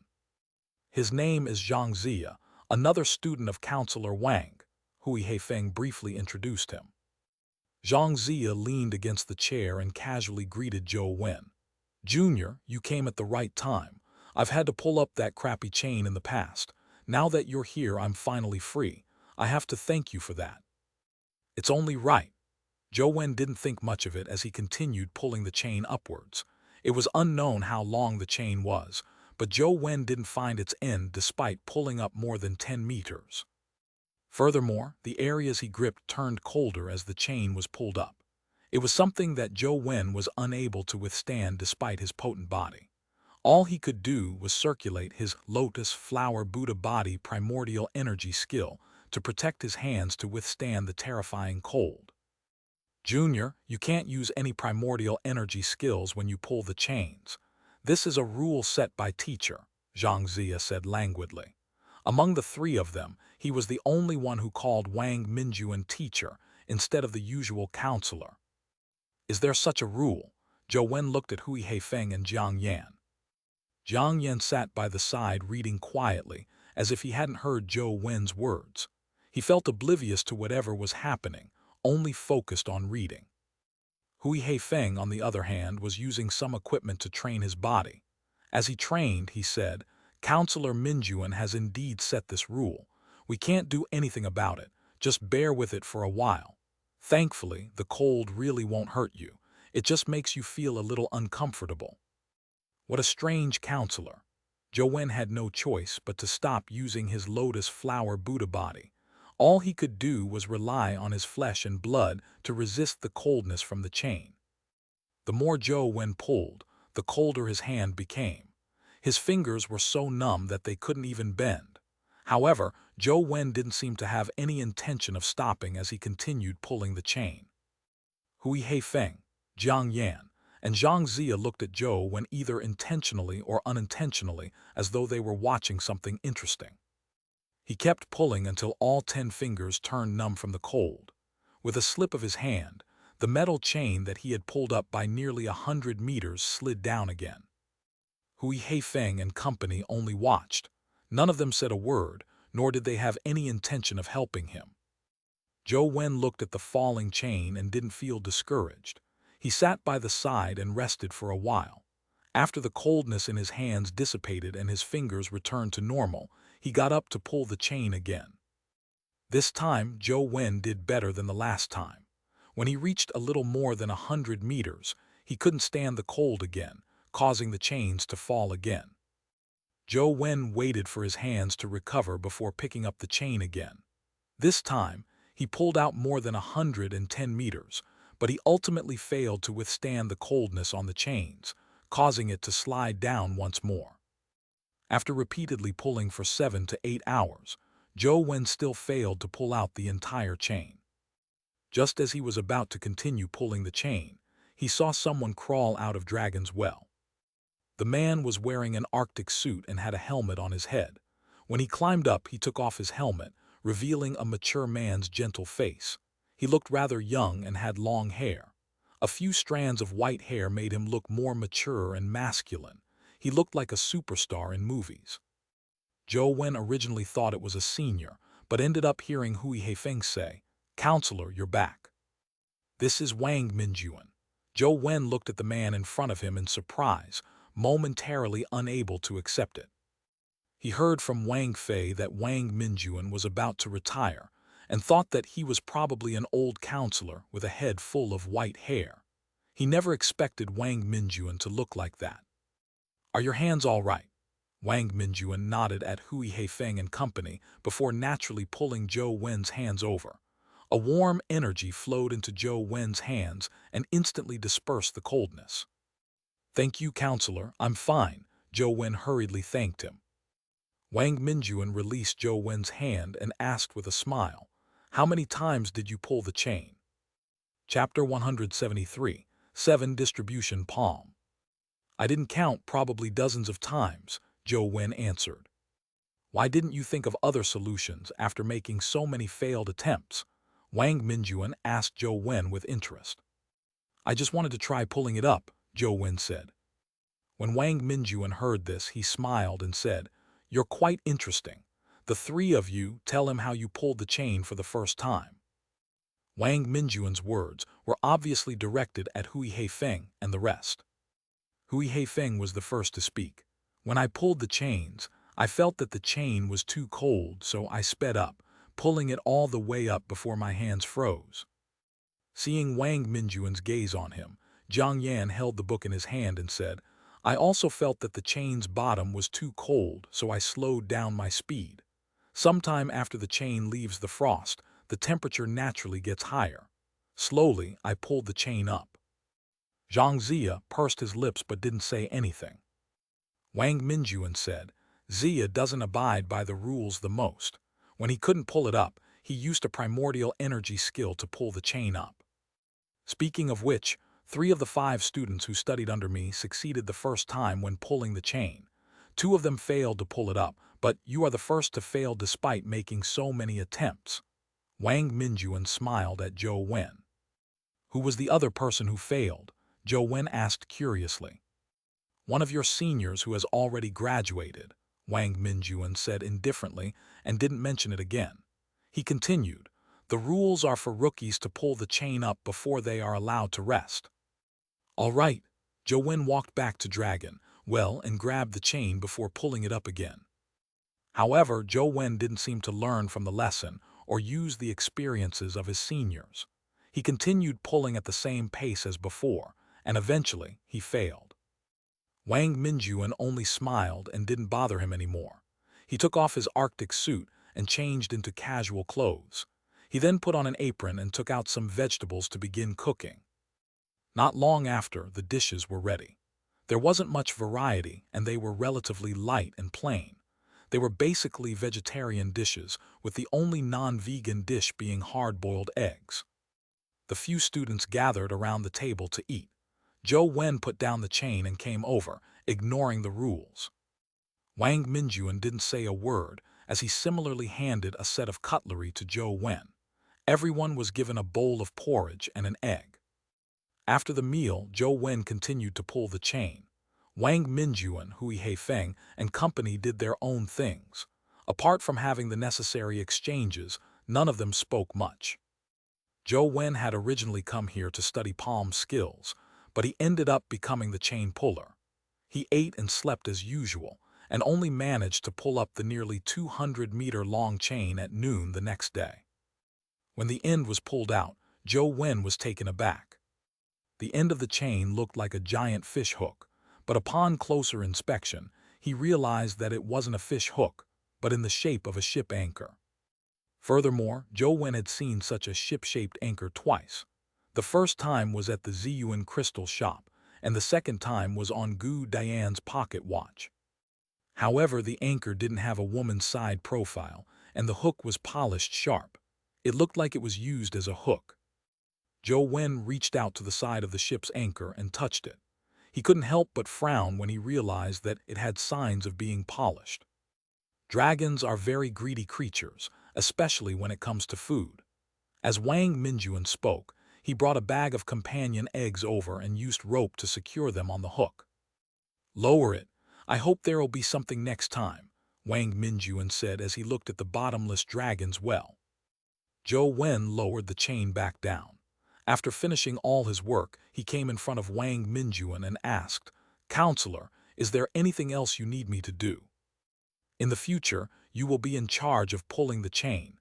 Everything else will depend on your own interests. I heard from little Fei that you want to learn palm skills," Wang Minjuan said gently. Yes, Zhou Wen nodded. Most cultivators nowadays train in weapons. Even if it's physical training, there are many people who train their fists and legs. There are very few who train their palms and fingers. It's mainly because fist and leg-related skills are easy to learn but difficult to master. On the other hand, palm and finger-related skills are difficult to learn but easily mastered. There's no real difference between the two. It's the same when you practice either to the extreme. However, most people like to start with the simple. That's why fist and leg skills are popular these days. As for palm and finger skills, they are difficult to gain basic mastery, making them unpopular, Wang Minjuan said with a sigh. If I wanted to train in palm skills, how should I gain a basic mastery? Although Zhou Wen knew Ashen Palm, it was only a method of using strength and not a technique. Now, what Zhou Wen wanted to learn was technique. That depends on the type of palm skill you wish to cultivate in. Fists are external, while palms are internal. Ordinary fist skills go from the outside to the inside, while palm skills are the opposite. In the past, there was an old saying, "Rather endure 10 punches than a palm strike." It means that the palm strikes directly into the organs, causing more serious damage to the body. However, it's very difficult to gain basic mastery of such palm skills that focus on the internal. It requires long periods of practice. If you only wish to practice palm techniques, I have a few good ones. Gaining basic mastery is relatively simple. There are my comments on it. You can follow your own ideas to practice in it, Wang Minjuan said as he handed a diary to Zhou Wen. Zhou Wen opened it and saw that it was filled with the content of the palm techniques. Furthermore, it was all handwritten. There were many parts that had detailed notes. They were crystal clear at a glance. Wang Minjuan's handwriting was beautiful and graceful, a truly rare one. Even though Zhou Wen wasn't a calligraphic expert, he found it extremely beautiful, leaving him comfortable just from looking at it. "Thank you, counselor. I'll take a look at these palm techniques first. I'll seek your advice on the rest later." Zhou Wen had come here for the palm techniques. To him, the diary was like a treasure he had obtained. Wang Minjuan didn't say anything else as he continued his research. Zhou Wen stayed in the laboratory and had to pull the chain every day. Despite there being many companion eggs hanging on it when lowered, they were gone when he pulled them up. It was the same every time. This left Zhou Wen somewhat curious. He wanted to use his cell phone to enter Dragon's Well to probe, but he had recently been studying Wang Minjuan's palm techniques, so he didn't deliberately enter the game. There were a total of 7 palm techniques recorded in the diary. Although the moves were different, they were mostly similar. However, Wang Minjuan managed to note down some of their ingenuity. Each palm technique was recorded, and there were a total of 7 moves. These 7 moves were called 7 Distribution Palm by Wang Minjuan. Each move was ingenious and had a completely different style. Chapter 174, Dragon's Well. Zhou Wen felt that Wang Minjuan as a counselor was rather interesting. When he had questions, Wang Minjuan would answer every question he asked. Although he didn't speak much, he explained in detail. Wang Minjuan wouldn't take the initiative to teach Zhou Wen, Jiang Yan, and the others anything either. He would only explain when they asked. Usually, he would do all sorts of research. Zhou Wen could understand some research projects, but he couldn't figure out the meaning behind them. For example, if Wang Minjuan allowed Jiang Yan to record the entire life process of an ant's day, Zhou Wen couldn't work out the meaning behind it. It was an ordinary ant, not a dimensional creature. It wasn't even considered a mutated creature from Earth. What surprised Zhou Wen was that Jiang Yan actually stared at the artificial ant nest, created by transparent materials for 24 hours without moving. Anyways, Zhou Wen found these people odd. Only Hui Heifeng looked a little more normal. Although the 7 Distribution Palm had a few moves, it wasn't easy to learn them. One had to first master the 7 palm techniques and understand their essence, so as to better understand and master the 7 moves. Zhou Wen was Zhou Wen after all. He trained with full focus, and in less than 2 days he had learned the 7 distribution palm. All he lacked was proficiency and use in actual combat. Wang Minjuan didn't manage them, so Xianxia would sleep on the table every day after he was done with his work. No one would bother about him. After Zhou Wen pulled up the chain, he took out his mysterious phone and sat in a corner to open the Dragon Gate Grotto's dungeon and chose Old Dragon Cave. The blood-colored avatar quickly found Dragon, well, which Wang Minjuan and company had named. In the game, Dragon's Well was an underground hole with no signs of artificial excavation or the chain. Zhou Wen knew that the bottom of Dragon's Well was deep and extremely cold.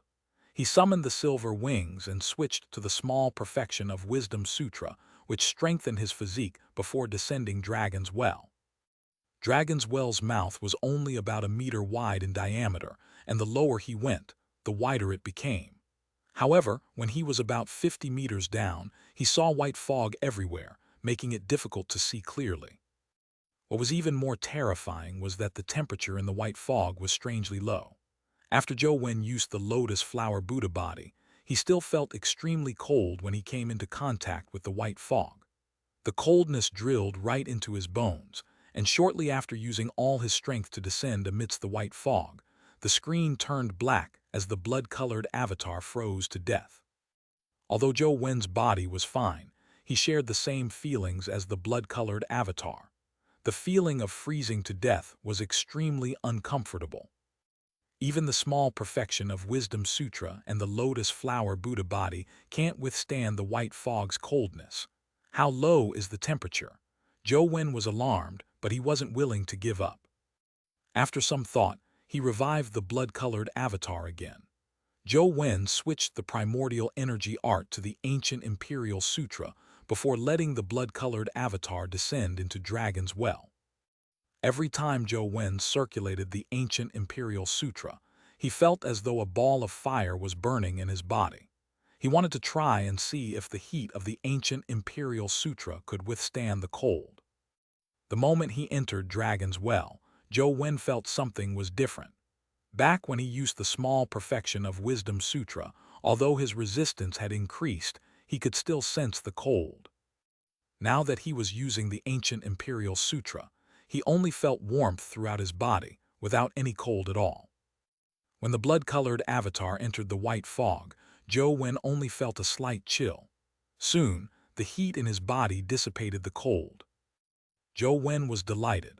The ancient Imperial Sutra had a miraculous effect resisting the cold. While enduring the terrifying cold, Zhou Wen continued descending. The temperature dropped with distance, and after 200 meters, even the ancient Imperial Sutra's power appeared somewhat lacking.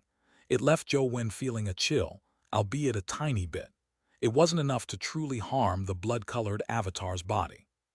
How deep is this Dragon's Well? Zhou Wen's vision was blocked. Thankfully, the Truth Listener earring had given him a powerful sense of hearing, allowing him to use his sense of hearing to replace his sense of sight. He could see dozens of meters through the white fog, and if there were sufficiently large fluctuations in the distance, Zhou Wen could hear it from afar. He still didn't reach the bottom after descending another 100-odd meters. However, Dragon's Well had already expanded to a gigantic underground space. Zhou Wen's hearing was no longer good enough to reach the surrounding stone walls. By the time he reached a distance of nearly 500 meters, he felt like he couldn't hold on any longer. If he continued, he might just freeze to death like the first time. I can't go any further down. Zhou Wen hesitated for a moment before getting the blood-colored avatar to summon a golden warrior companion beast. This was an ordinary golden warrior whose attributes were pretty good. Zhou Wen had originally planned on using it for fusion when he incubated it. The golden warrior didn't know how to fly. After being summoned, it immediately plummeted and disappeared into the white fog. Thanks to the golden warriors falling through the white fog and creating sound and material flux, Zhou Wen was able to use Truth Listener's hearing to see it, and have an image form in his mind. The Golden Warrior kept falling.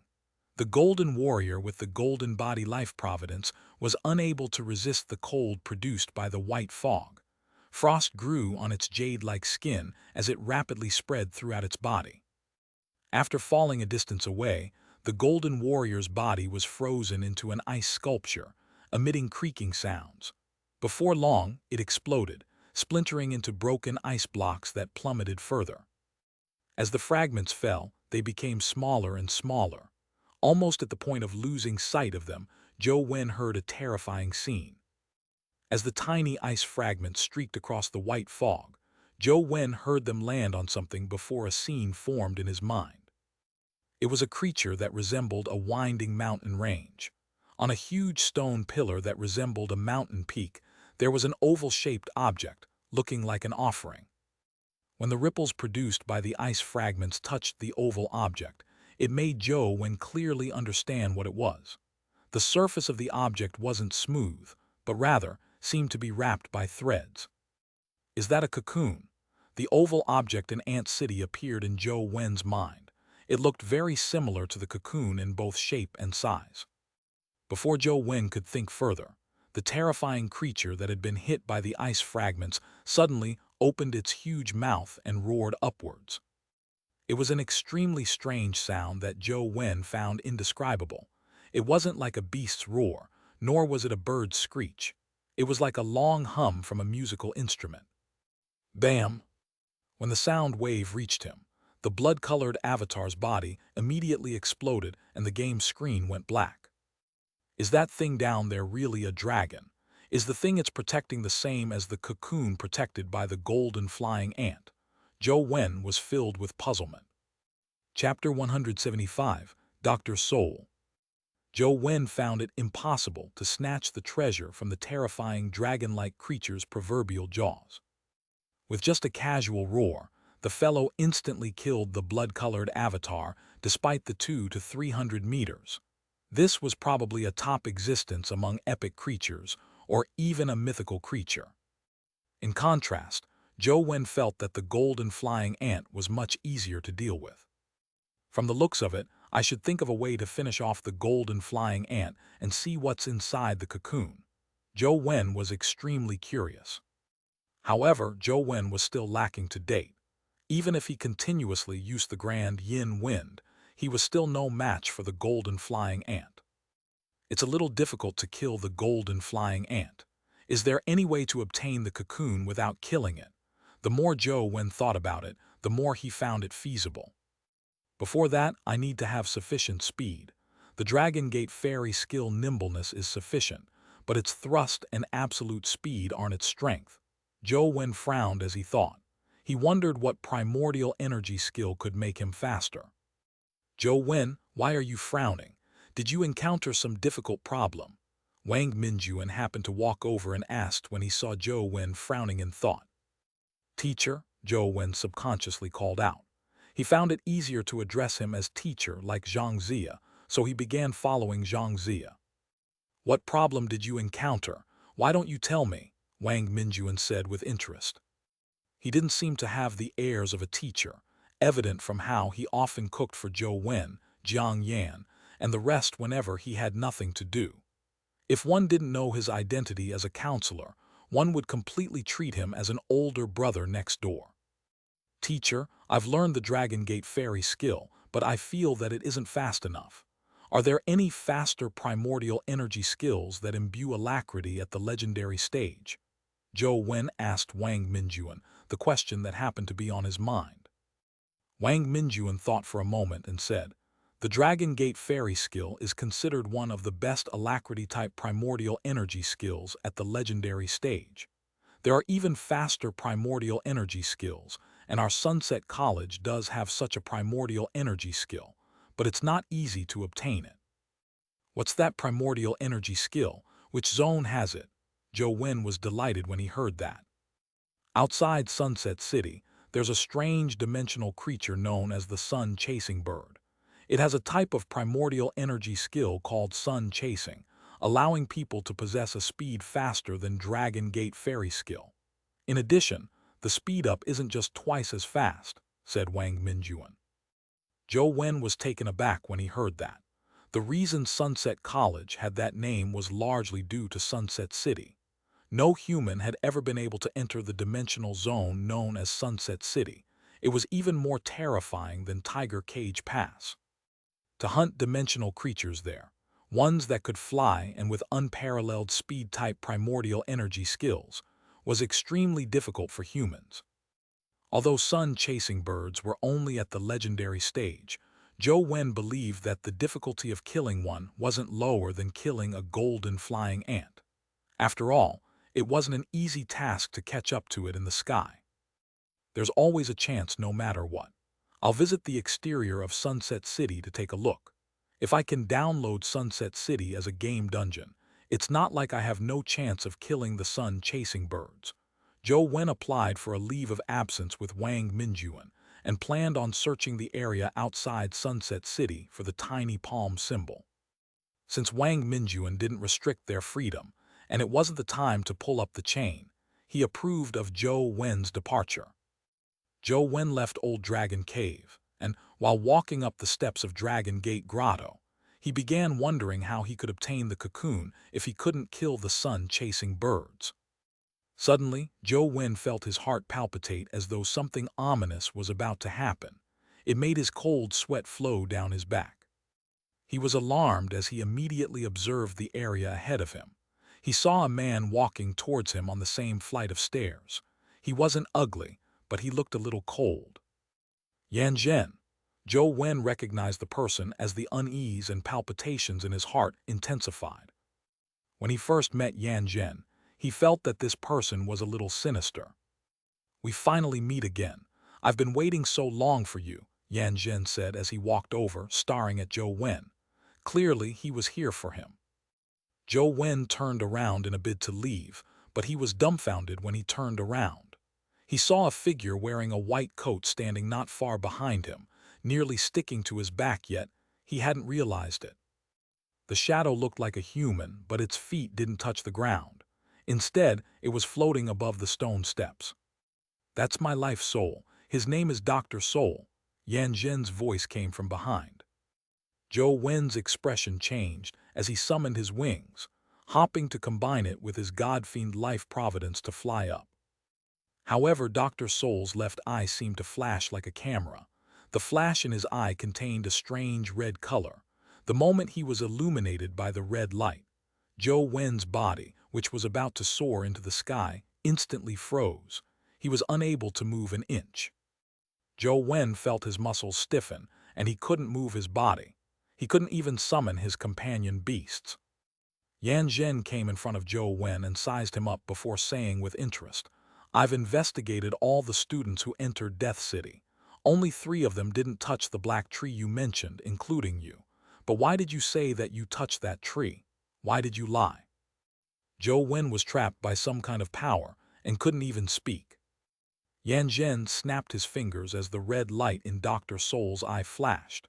Zhou Wen immediately felt his mouth regain its function, but the rest of his body remained motionless. "You are only a coroner, not a policeman. What right do you have to treat me like this?" Zhou Wen asked. "It's fine if you don't wish to say it. I can speak for you. After you came to the morgue, Wang Lu and the other students came back from the dead. As for the other students who touched the black tree, they also experienced a temporary fainting spell but quickly returned to normal. This is clearly very abnormal. Tell me, what did you do?" Yan Zhen asked as he stared at Zhou Wen. "I don't understand what you're getting at. Release me immediately or I'll shout for help," Zhou Wen said with a frown. "It's useless. Everyone's brain waves or souls will be affected or controlled within a certain range by Dr. Soul's powers. Unless permission is granted by me, no one can see us or hear our voices. Even if I were to kill you here, no one would have any reaction," Yan Zhen said indifferently. Zhou Wen shouted out in disbelief a few times. Indeed, the cultivators that came and went in Dragon Gate Grotto nearby didn't seem to hear a thing or see them. "Answer my question, or let me dissect your body and find the answer myself." Yan Zhen's eyes were burning with zeal. He was like a lunatic as he held a small and exquisite scalpel in his hand that emitted a chilling cold light. Chapter 176, Madman. You are a coroner. Don't you know that this is against the law? Zhou Wen kept using all sorts of powers at his disposal in an attempt to break the force that restrained him physically. However, it was completely useless. With Dr. Soul staring at him from behind, with its left eye flashing with a sanguine light, he felt as though his soul had been sealed. Zhou Wen was unable to use his primordial energy skills, nor was he able to circulate the primordial energy arts or summon a companion beast. Even the lost immortal sutra that automatically circulated seemed to freeze. However, this didn't throw Zhou Wen into despair. This was because, in such an extreme environment, there was a strange and familiar power growing within him. The law is created by man. If I'm strong enough, then I can set the law. It's not a problem, Xianxia said calmly, but the fervor in his eyes grew stronger. But you aren't strong enough to ignore the law. If you kill me, do you think you can escape punishment from the law? Zhou Wen asked. That's why I get Dr. Soul to do it. Otherwise, a legendary student like you wouldn't need me to use my life soul. Yan Zhen approached Zhou Wen and used his fingers to open his eyelids. As he leaned in to carefully study Zhou Wen's eyes, he said, "Even if I dissected you here, no one would know that I was here, much less know that I dissected you here. Therefore, it's best you answer my question obediently. What did you do? How did you affect the souls of those students?" "I told you I have no idea what you're talking about. I could only sense the aura of the black tree on their bodies. I don't know anything else, nor did I do anything," Zhou Wen said. "It's fine. It's fine if you don't wish to tell me. All I need is a tiny surgery to know everything about you," Yan Zhen said as he swished his scalpel above Zhou Wen's head with the scalpel. He said indifferently, "I'll cut open your skull and extract your brain to read the memories inside. This isn't difficult for Dr. Soul." "Why are you doing this? What do you gain by doing it?" Zhou Wen asked through clenched teeth. He knew Yan Zhen wasn't joking. "What do I gain?" Yan Zhen said slowly. "All this time, science and medicine have never been able to resolve the question of the origins of life. The so-called explanations are full of loopholes. Life is not a machine, and human consciousness is not purely an intelligent program. How did their consciousness come about? What kind of relationship does it have with the body? Can consciousness exist independently away from the body? All these questions are very interesting. Does that mean you can kill your own kind without a qualm just to figure out these questions?" Zhou Wen looked at Yan Zhen as though he was looking at a lunatic. "Life is short, so it's only a matter of time before one dies. But my research is eternal. If my research succeeds, I can extract the consciousness of humans, or perhaps should I say the soul. Then, all humans will be able to gain eternal life. When that happens, I will be the savior of humans, and all humans will be grateful to me, for I will be the one who made them gain eternal life. In this period of time, sacrifices are inevitable for research purposes. It's an undeniable outcome for human advancement." Yan Zhen seemed to be talking about something very ordinary. "You really are mad." Zhou Wen was dumbfounded. "Mad? That's right. This is an era of madness. Who in the past would believe that there are dimensional creatures in this world? Who would have imagined that there would be companion beasts and magical powers? Who knows if true gods might exist in those dimensional zones? And what I'm doing now is to become a god of humanity, allowing human life to truly belong to themselves without being controlled by any other power. Aging, ailment, death, and disability will all become history and no longer be a problem that troubles humanity." The more Yan Zhen spoke, the more excited he became. "If my research succeeds, all humans can let their souls leave their weak bodies and enter high-level bodies at will. For example, you can use a tank as your body. You can also use powerful dimensional creatures as your body. As long as you are willing, you can have everything and not have a weak, regrettable body as we have now." Zhou Wen didn't know if he should call Yan Zhen a genius or a lunatic. All he knew was that he was truly crazy, and he wasn't willing to become the necessary sacrifice he mentioned. "Perhaps what you said makes sense, but unfortunately there's nothing special about my body. I also have no idea about the matter you were talking about. Are you sure you want to dissect me?" Zhou Wen calmed down. In his body, that familiar yet unfamiliar power was brewing, like an ancient beast hidden under the calm sea. Zhou Wen knew that the power was his life providence. It was the sigh of the king that was produced by the combination of the lost immortal sutra and his talent. Ever since he advanced to the legendary stage, Zhou Wen had been able to sense the existence of the sigh of the king. It was like a part of his body, as though he had an additional body organ, an existence that resembled limbs. But before this, Zhou Wen had no idea how to use the new organ in his body. He could sense its existence and knew that it possessed immense power, but he was unable to use it. Only moments ago did Zhou Wen finally sense the sigh of the king, and how he could use it when his body was restrained by Dr. Soul. Humans were peculiar animals. Most of the time, they would only use the organs they needed. Many organs that they didn't need would degenerate due to prolonged periods of idleness, to the point of forgetting how to use them. A typical human life providence was a passive ability. There was no need for one to take the initiative to use it, but Zhou Wen's sigh of the king was clearly different. When he truly sensed that the sigh of the king could be used by him, the force had already begun to spread within his body like an ancient beast occupying his body. Scientific research has many uncertain factors to begin with, so it's inevitable to take a wrong path. After all, this is a study for becoming a god. No matter how many failures there are, they can be forgiven. Yan Zhen's expression turned colder. The scalpel in his left hand had already reached Zhou Wen's forehead. His voice said without any emotion, "Don't worry. I won't let you suffer too much pain. I'll start with your skull and expose your pineal gland. Then it will be your left brain, followed by your right.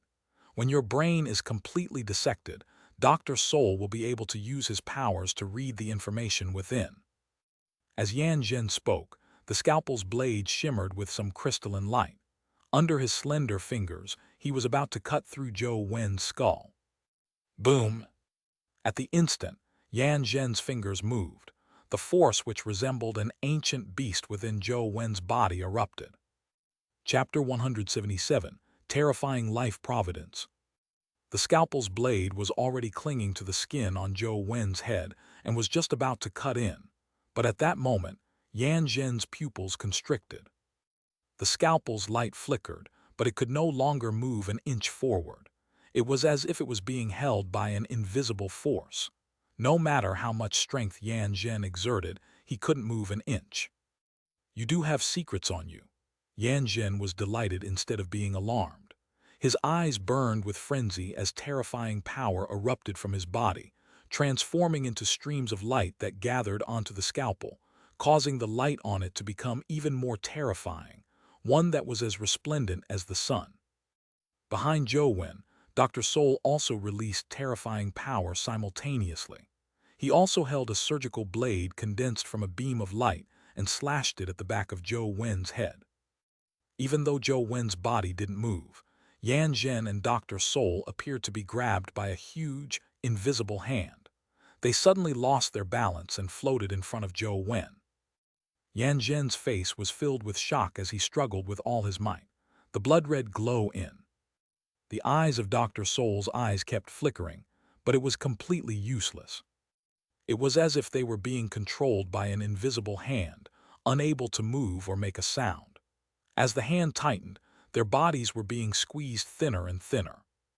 Flesh deformed as bones warped, and his eyes protruded out. "No, impossible. How can a student at the legendary stage have such great power?" Yan Zhen was overcome with fear. Despite using all his strength, he was unable to resist that terrifying power. Bam! With a violent roar, Yan Zhen and the Dr. Soul were crushed by that invisible force and ended up dying. Zhou Wen watched as Yan Zhen was squashed, but he didn't have it any better. The awakening of the sigh of the king brought unimaginable power. After Zhou Wen's body recovered thanks to the force, his bones emitted a creaking sound as though they would snap at any moment. His flesh and organs were under immense pressure. All the blood vessels in his body protruded, and many of the more fragile fine capillaries had ruptured. His organs felt like they had been crushed to smithereens. It wasn't only Yan Zhen who couldn't move. Even Zhou Wen was unable to move thanks to the terrifying force. It was as though he was carrying a mountain on his back.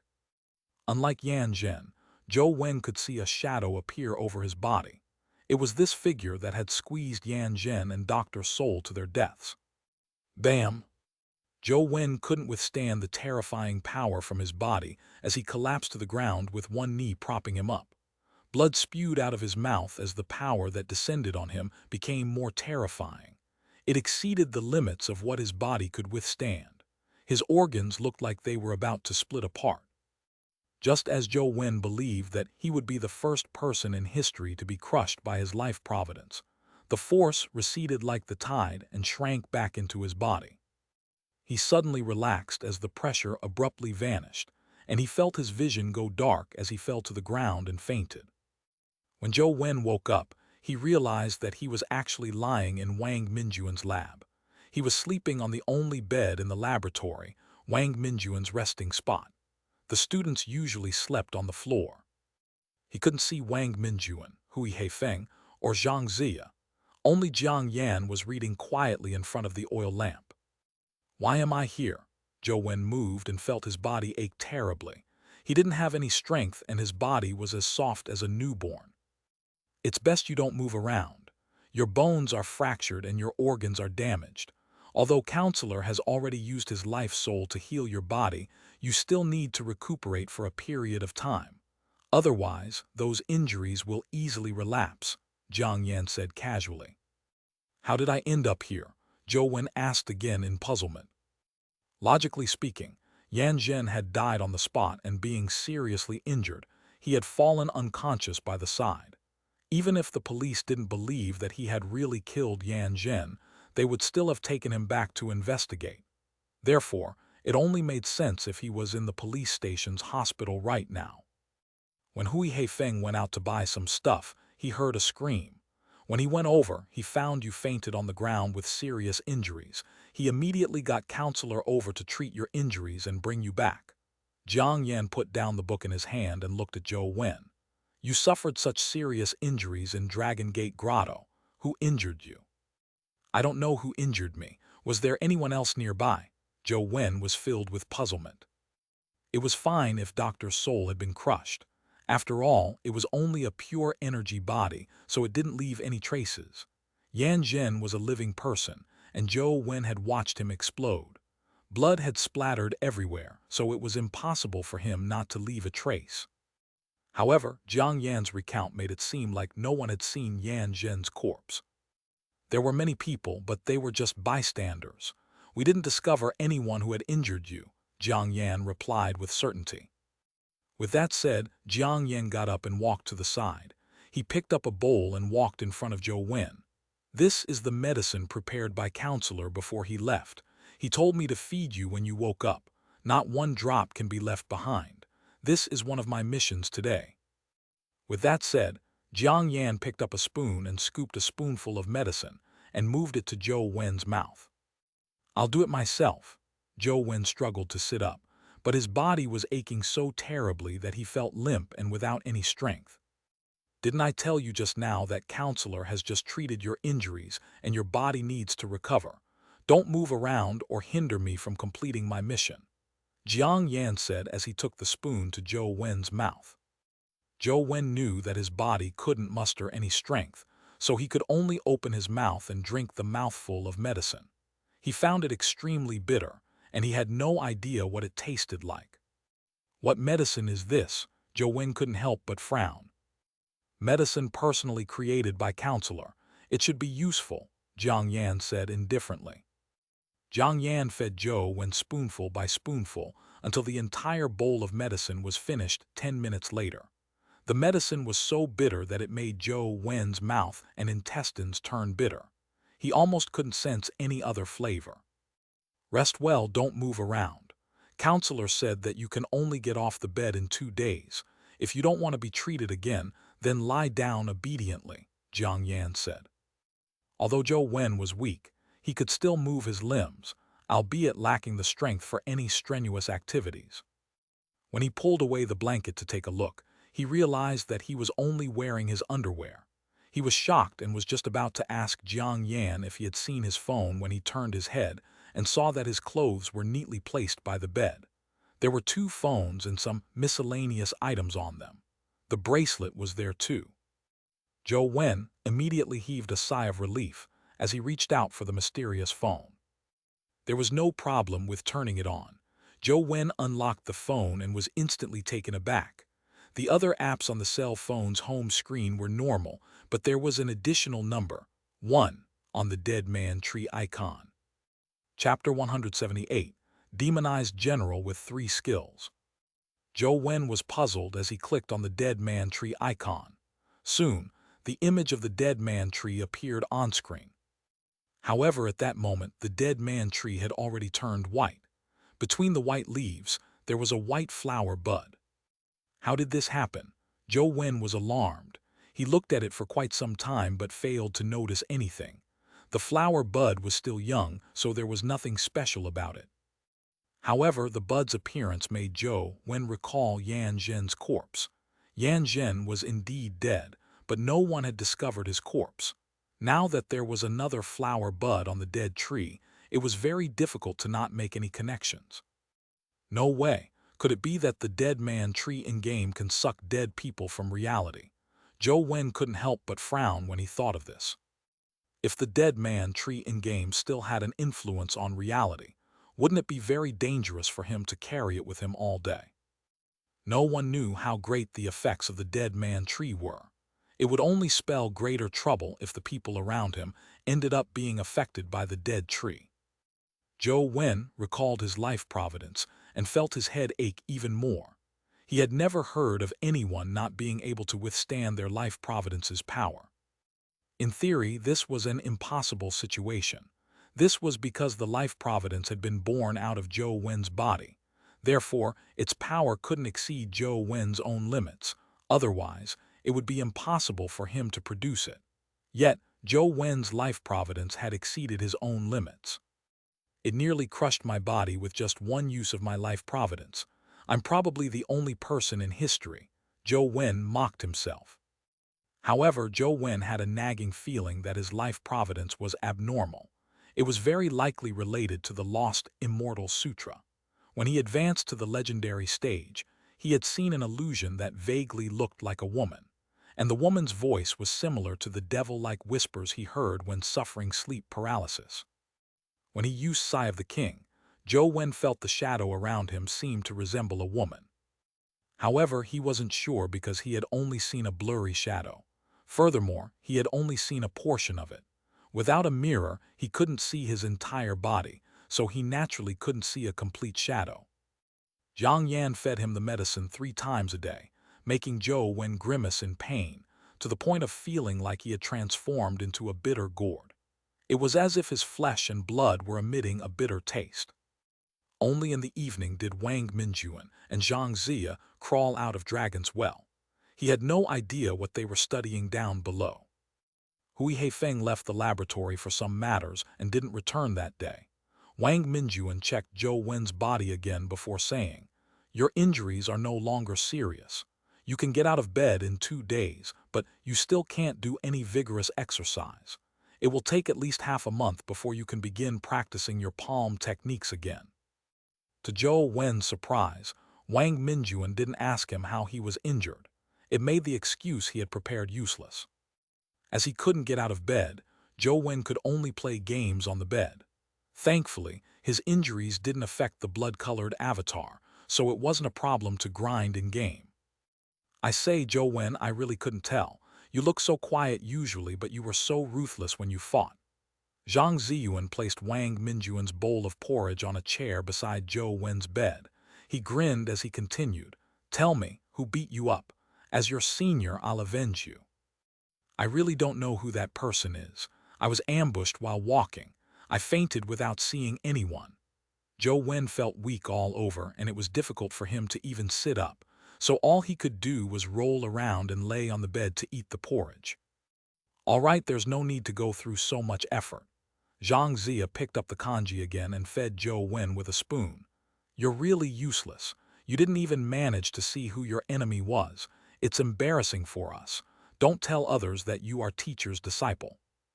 Knowing Xianxia's personality, Zhou Wen knew he was only joking, so he didn't take it to heart. Instead, he changed the topic.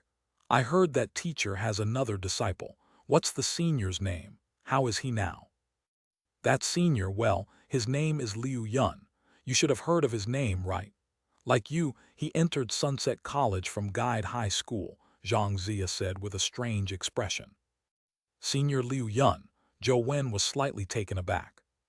Zhou Wen had heard of this name. Before Zhou Wen, there had been a few geniuses produced by Guide High School. One of them was a student named Liu Yun. It was said that he had received similar treatment to Zhou Wen in the past. He was the pride of Guide High School, and he was also the top scholar in the city's college entrance examination. However, Liu Yun was a few classes higher than Zhou Wen. Back when Zhou Wen was in high school, Liu Yun had long graduated, so they never met. He never expected Liu Yun to be Wang Minjuan's disciple. Unfortunately, Zhou Wen arrived too late, and again, Liu Yun had graduated a year ago. Xianxia didn't seem willing to chat with Zhou Wen about Liu Yun. After feeding him, he yawned and returned to his bed.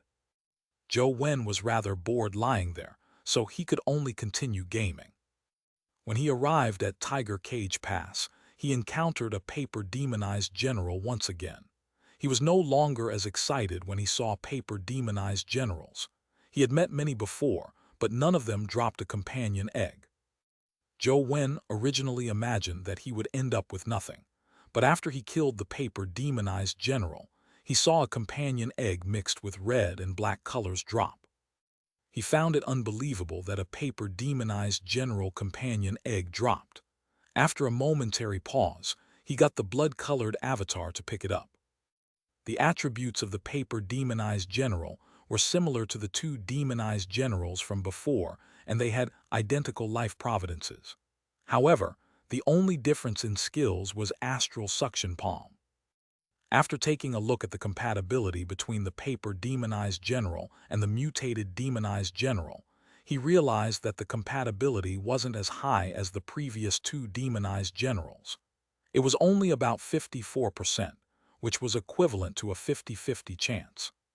The probability wasn't high, so Zhou Wen hesitated for a moment before choosing the fusion. He had plenty of opportunities to have a mutated demonized general drop in the future. Even if he failed this time, he would still have a chance.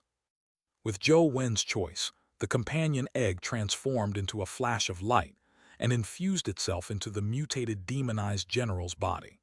Then, the sparkling glow on the mutated demonized general's body filled the entire image of the cell phone. Fusion successful. Obtained mutated demonized general.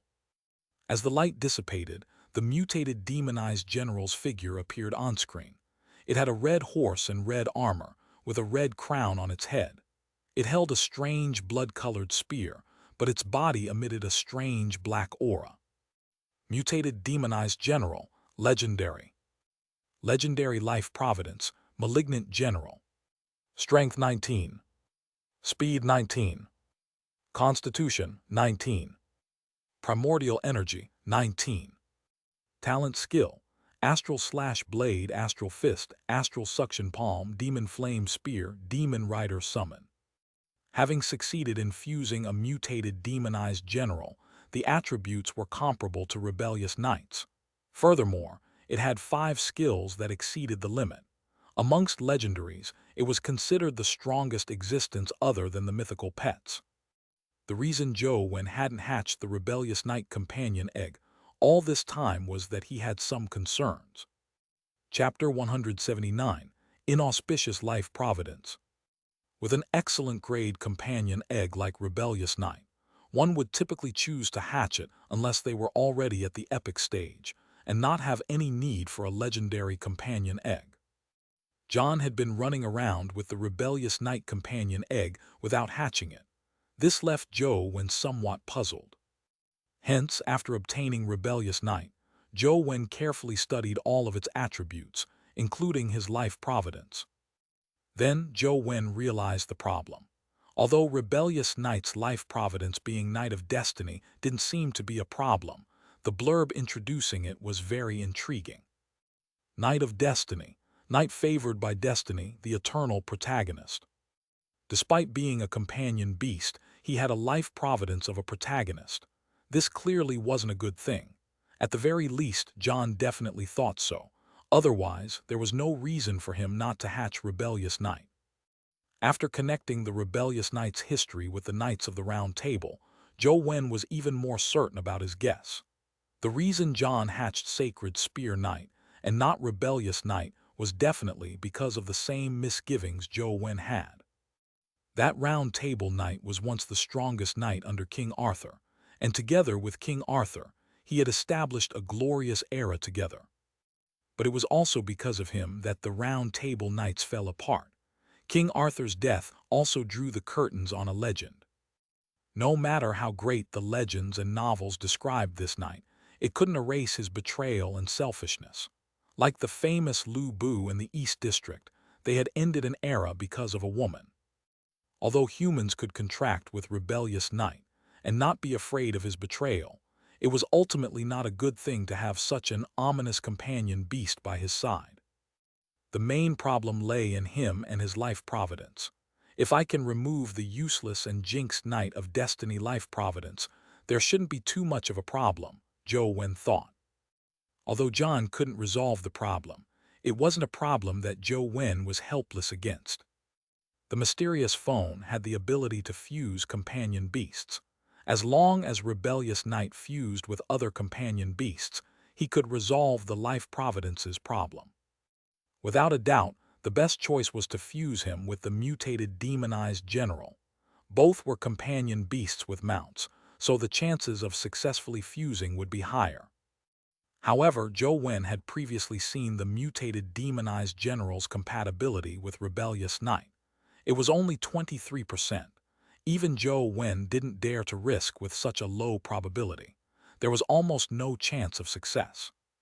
Now that the mutated demonized general had undergone another fusion, Zhou Wen once again looked at his compatibility with Rebellious Knight. His compatibility score was even lower, 11%. From the looks of it, once a pet fuses, the compatibility score will drastically decrease. After repeated fusions, the compatibility score will drop even further. Zhou Wen naturally didn't choose to have Rebellious Knight fuse with mutated demonized general. Therefore, up to now, Zhou Wen still hadn't hatched it. While recuperating, he gamed and killed monsters. To Zhou Wen, it didn't matter. When he was grinding the three-eyed golden warriors, he obtained a 19-valued constitution crystal, allowing his constitution to advance to 19 points. Zhou Wen had previously heard from the Wu siblings that after gathering the 3 primordial energy skills like the Astral Suction Palm, Astral Fist, and Astral Slash Blade, one would be able to destroy the arrow shot out from the gate. However, the mutated demonized general already possessed 3 abilities and was still unable to dodge the might of the arrow. Therefore, Zhou Wen was skeptical about what he had heard previously. Zhou Wen still went to Tiger Cage Pass every time, hoping to have the Astral Fist primordial energy skill crystal drop. Even if he countered that arrow, Astral Fist was still an extremely powerful primordial energy skill. Ding! He had casually cleaved a soldier to death when a companion egg dropped. It left Zhou Wen alarmed. However, that was only an ordinary mortal stage soldier. It was useless even if its companion egg dropped. However, Zhou Wen was surprised when he saw the system's notification. The mortal companion egg's attributes were very ordinary, but it had a 97% compatibility with Rebellious Knight. That can't be right. How can this companion egg have such a high affinity with Rebellious Knight? Zhou Wen carefully observed the soldier's stats. Saber Shield Soldier, Mortal Stage. Strength 8. Speed 6. Constitution 7. Primordial Energy 3.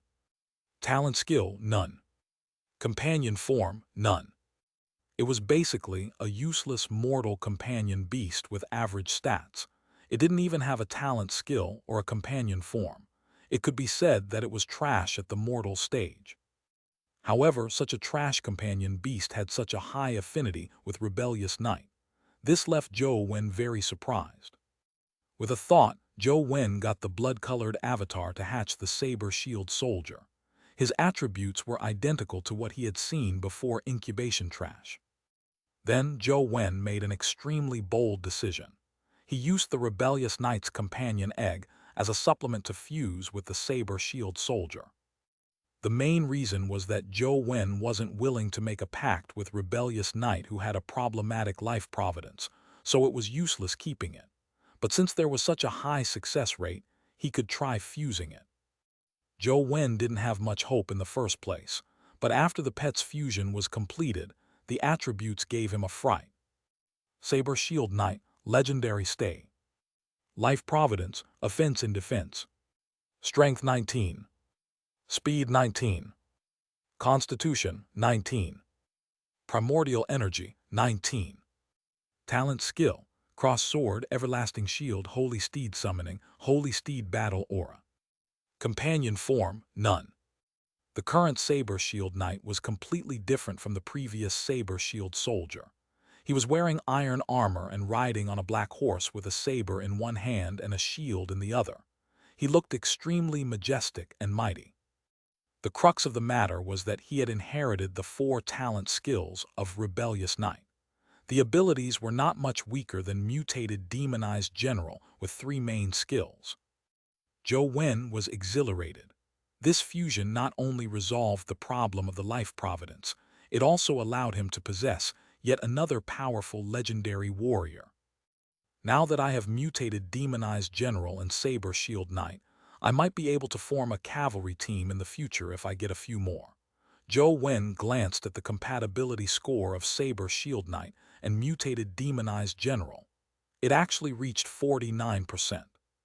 After some hesitation, Zhou Wen gave up on the fusion, unwilling to take the risk. During the few days of recuperation, Zhou Wen lived rather comfortably. But on the 7th day, the white flower on the dead man tree completely bloomed, and its petals began withering. After the flower wilted, a white fruit grew out which Zhou Wen could faintly see a blob of light within. It looked familiar, but also unfamiliar. Chapter 180, Fruit. Zhou Wen was puzzled as he stared at the fruit for quite some time, but he failed to crack the puzzle. With the passage of time, the fruit grew bigger and bigger. The originally crystalline shell also gradually became thicker and harder. It looked like an eggshell. The fruit formed on the dead man tree can't be a companion egg, right? After 2 days, the more Zhou Wen looked at the fruit, the more it looked like a white companion egg. He had no idea how to describe his feelings. If the dead man tree can really produce a companion egg, then what's the companion beast inside it? Yan Zhen. Or is it his life soul, Dr. Soul? Zhou Wen could only make such a guess. Zhou Wen didn't know when the fruit would mature. All he could do was slowly watch its growth. He spent the rest of the time grinding as usual. It was unknown how many times he had died at the hands of the golden flying ant, but Zhou Wen failed to touch the white cocoon it was protecting. This left him somewhat depressed. From the looks of it, I have to think of a way to obtain the sun-chasing movement technique. With absolute speed, I should have a chance of circling around the golden flying ant and touch that cocoon. Zhou Wen was already able to get off the bed, so he decided to make another trip to Sunset City to check on the situation outside. Although Yan Zhen wasn't part of the military, he was still a coroner. He had disappeared without a trace and had a deep relationship with the military. It was impossible that no one would investigate this matter. Your body hasn't recovered yet. Any more injuries will be very troublesome. Let Xia accompany you. Wang Minjuan instructed Xianxia to accompany Zhou Wen to Sunset City. Xianxia was originally unhappy, but because Zhou Wen was injured, he had no choice but to pull the chain. Now, he had to accompany Zhou Wen to Sunset City. This naturally displeased him greatly. It was unknown what Wang Minjuan had said to Xianxia before he agreed to accompany Zhou Wen. However, Zhou Wen didn't even consider hunting the sun, chasing bird the moment he saw it. What Zhou Wen could see with his naked eye was a black dot that streaked across the sky. At that height and flying speed, it was impossible for him to catch up, even with the power of his god-fiend life providence. Furthermore, the sun-chasing bird never landed. It was a dimensional creature that would forever fly in the sky. This was the first time Zhou Wen had seen Sunset City. It was like an ancient city floating between a mirage and clouds. It seemed to be extremely close, but it also seemed impossible to touch. Xianxia looked at Sunset City between the clouds and said, "Because it can only be seen when the glow of sunset appears. It's why this city is named after the sunset." The sunset in Sunset College also points to Sunset City. The additional meanings behind sunset were added by future generations. "Has anyone entered Sunset City yet?" Zhou Wen asked curiously. "How do we get in?" Zhang Zia curled his lips and said, "Did you see those sun-chasing birds? They have been chasing after Sunset City all their lives, never landing on the ground. However, none of them have been able to fly in. Who do you think will be able to enter Sunset City?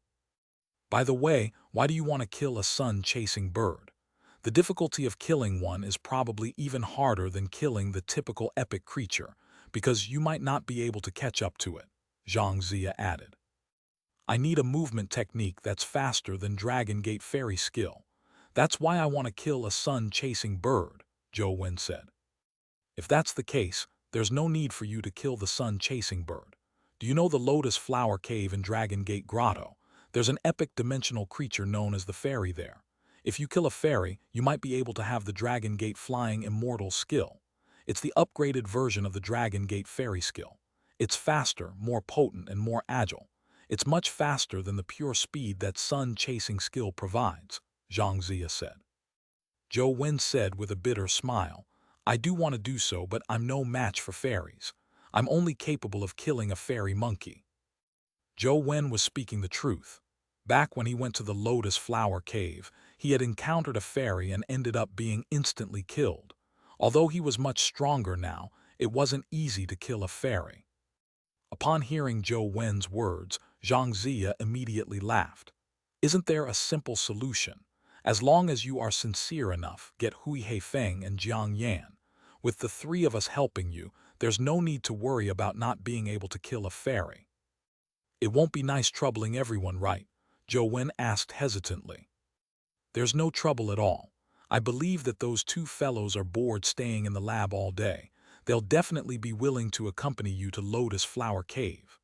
Zhang Zia thought for a moment before saying, "But that fairy is an epic creature after all. We'll have to plan before taking action. We'll discuss it later when we get back." Zhang Zia continued speaking, blatantly ignoring if Zhou Wen was really asking for his help. They then rode an electric scooter back to the lab. After meeting Hui Heifeng and Jiang Yan, Zhang Zia told them about helping Zhou Wen hunt a fairy. Hui Heifeng and Jiang Yan agreed readily without any conditions. "That's settled then. I'll first head to the Lotus Flower Cave to test the strength of fairies. Once Zhou Wen recovers from his injuries, we'll kill her together," Zhang Zia said as he left the lab, giving Zhou Wen no chance to stop him. "Will it be dangerous for him to go?" Zhou Wen asked worriedly. He was a person who didn't like to owe others favors. If Zhang Zia were to die in Lotus Flower Cave, Zhou Wen really didn't know how he should repay the favor. To his surprise, Hui Heifeng pursed his lips and said, "Don't worry, even a more powerful epic creature wouldn't be able to kill that fellow, much less a fairy. He will at most suffer a little pain." Zhou Wen was somewhat puzzled, unsure why Hui Heifeng was so certain. Jiang Yan said, "Zhang Zia is a tough cookie. He has 9 lives like a cat. He won't die." Seeing how confident they were, Zhou Wen didn't say anything else, but he was still a little worried. When it was night time, Zhang Zia returned. His clothes were tattered and torn, and he looked like he had been through a fierce battle. However, there was no blood on his body at all. Beneath his tattered clothes was flawless skin. Zhang Zia slept the moment he returned, without saying a word. This prevented Zhou Wen from asking him what had happened. When Zhou Wen woke up every morning, Zhang Zia was nowhere to be seen. At night, he would see Zhang Zia return in tattered clothes. This continued for several days until Zhang Zia returned with his clothes intact on the 4th day. "All right, After Zhou Wen recovers from his injuries, we'll go hunt a fairy, Xianxia said languidly after returning instead of collapsing in bed. Zhou Wen originally thought they were just joking, but he never expected them to be that bold. In a few days, when Zhou Wen's injuries were more or less healed, they actually dragged him to Lotus Flower Cave. Chapter 181, Fairy. Are you confident in killing a fairy? Zhou Wen followed behind the group as they walked towards Lotus Flower Cave. No, Hui Heifeng answered. Although Jiang Yan and Zhang Zia didn't answer, their faces implied that they weren't confident either. Aren't you taking too much of a risk when you don't have the confidence in killing a fairy? Zhou Wen looked at the trio speechlessly. Hui Heifeng smiled and said, if it's something that can definitely be done, what's the fun in doing so? It's only interesting if you aren't confident. What theory is that? Zhou Wen was rendered even more speechless. He didn't agree that risking one's life for fun was something interesting. Zhang Zia pursed his lips and said, Hui Heifeng might not be entirely right, but there's nothing wrong with it. If it's something others can do, why should we do it? What about you? Zhou Wen looked at Jiang Yan. Counselor got me to watch you all. Since all of you are going, I can only follow, Jiang Yan said indifferently. Zhou Wen looked at the trio and was momentarily at a loss for words. He increasingly felt that none of Wang Minjuan's students were normal. He had originally found Hui Heifeng was rather normal, but from what he saw today, he was wrong. Apart from Zhou Wen, no one else was in any way normal. Why would a gentle person like teacher teach such a bunch of strange and eccentric fellows? Zhou Wen originally wanted to say that he wasn't going, but the trio had already gone far. Whatever, Zhou Wen sighed and shook his head before following. Zhou Wen wasn't completely lacking in confidence. He was a fairy's match in the past, but he was much stronger now.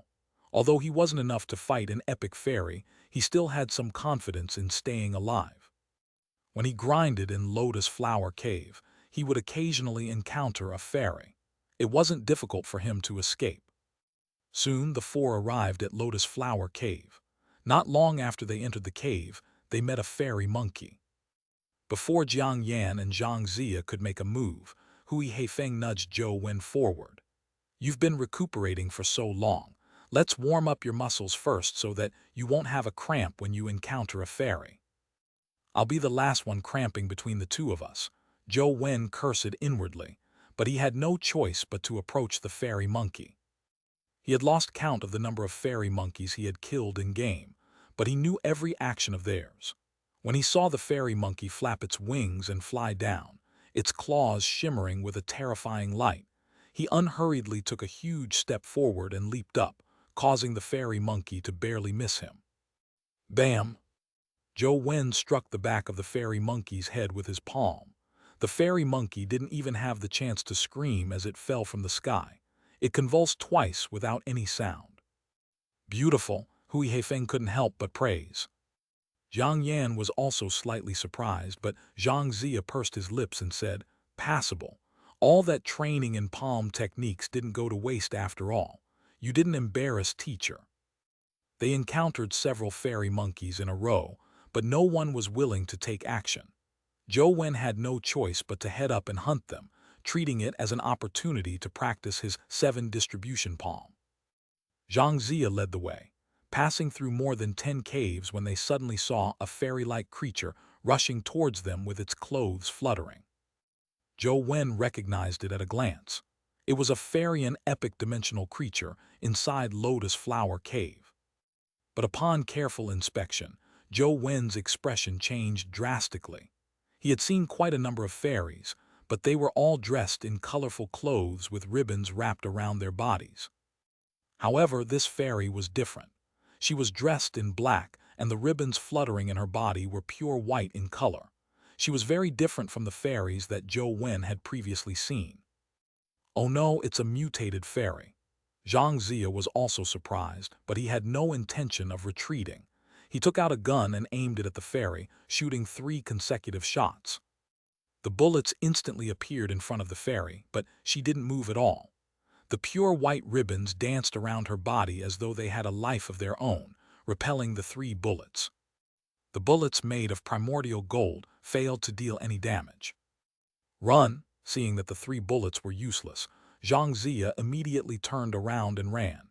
His actions were swift and without any hesitation. Zhou Wen had just started when he saw Jiang Yan and Hui Heifeng running, each faster than the other. They had run virtually at the same moment with Xianxia, and Zhou Wen was the slowest. However, even Xianxia, who was running right ahead, was unable to rush out of the cave. Just as he was about to enter the neighboring cave, he saw the surroundings suddenly turn pitch black. He could no longer see anything. Xianxia leaped up in a bid to rush out of the cave in the darkness. However, with that jump, he slammed into what appeared like a steel plate. With a loud bang, Xianxia's face was flattened from the impact. He fell back as his nose bled. Zhou Wen didn't know if Hui Heifeng and Jiang Yan could see, but he could see everything clearly with Truth Listener's powers. As for the fairy in the air, a black sun suddenly appeared behind her. It emitted black light which enveloped the entire cave, forming a dark space. Is that the life soul of a fairy? Zhou Wen had also seen a few fairies, but he had never seen them use their life souls.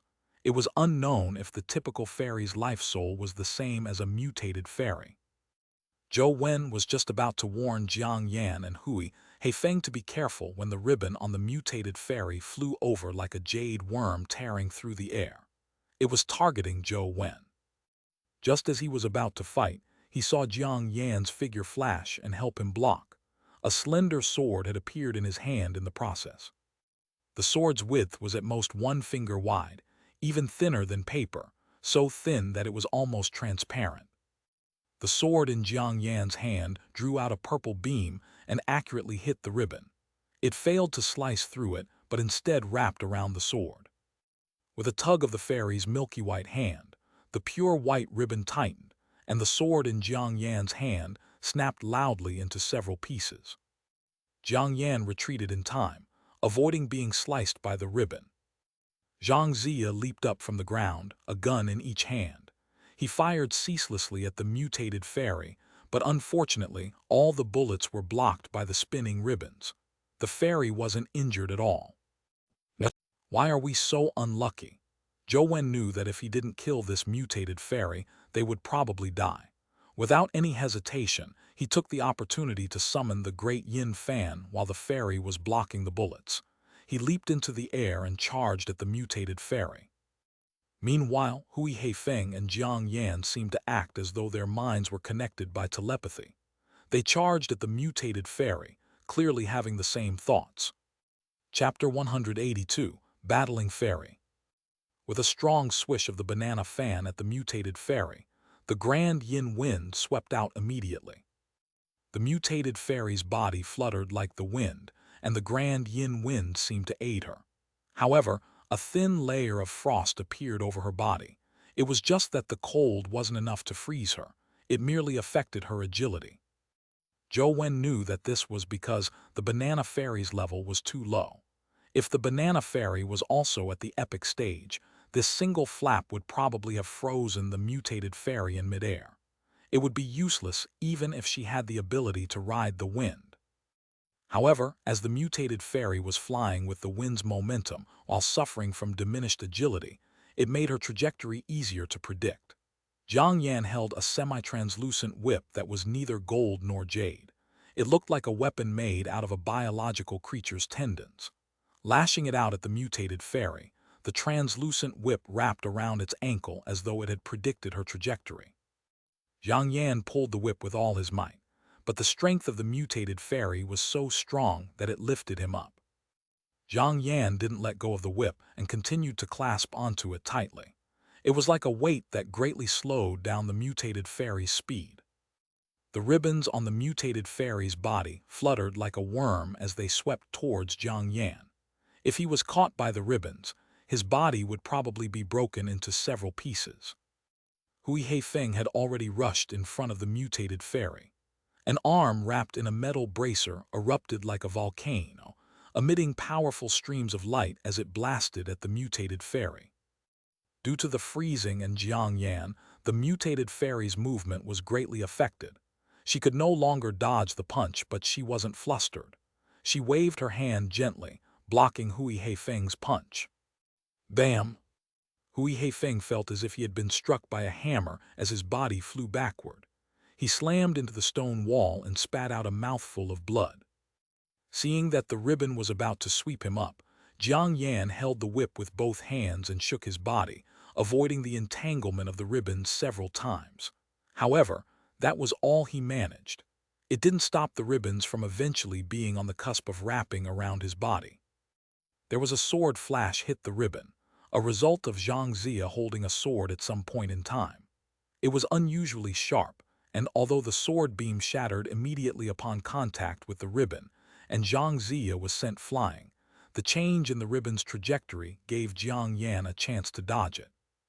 Jiang Yan continued to hold on to the whip, dodging the ribbon twice before the threat of having the ribbon wrap around him happened again. At this point, Zhou Wen noticed something. Jiang Yan's whip seemed to have some special use, which was why Jiang Yan refused to let go. Without any hesitation, he leaped up into the sky and once again flapped the banana fan at the mutated fairy. It blew the mutated fairy's body to the side and changed her ribbon's trajectory. However, this time, the mutated fairy seemed to be prepared. While she used the wind to escape, she tapped gently with her milky white finger, sending a beam in the direction of Zhou Wen's heart. Zhou Wen immediately felt his heart turn cold. The beam was too fast, one that he couldn't dodge with his speed. All he could do was summon the three-eyed golden warrior to put it in between him and the beam. Crack! The white beam penetrated the three-eyed golden warrior's golden body without stopping. Neither did its power dissipate as it continued forward, stabbing into Zhou Wen's flesh. Blood immediately spewed out from the wound on his shoulder. Thankfully, the three-eyed golden warrior was able to ward off most of its might. Furthermore, Zhou Wen had also used that opening to adjust his position without being hit in any vital spots. Hui Heifeng's mouth was covered in blood as he delivered another punch at the mutated fairy. Then, Zhou Wen saw that he had once again been sent flying upon contact with her palm. The diabolical longsword in Xianxia's hand flickered, but his eyes appeared even more diabolical than the sword's glint.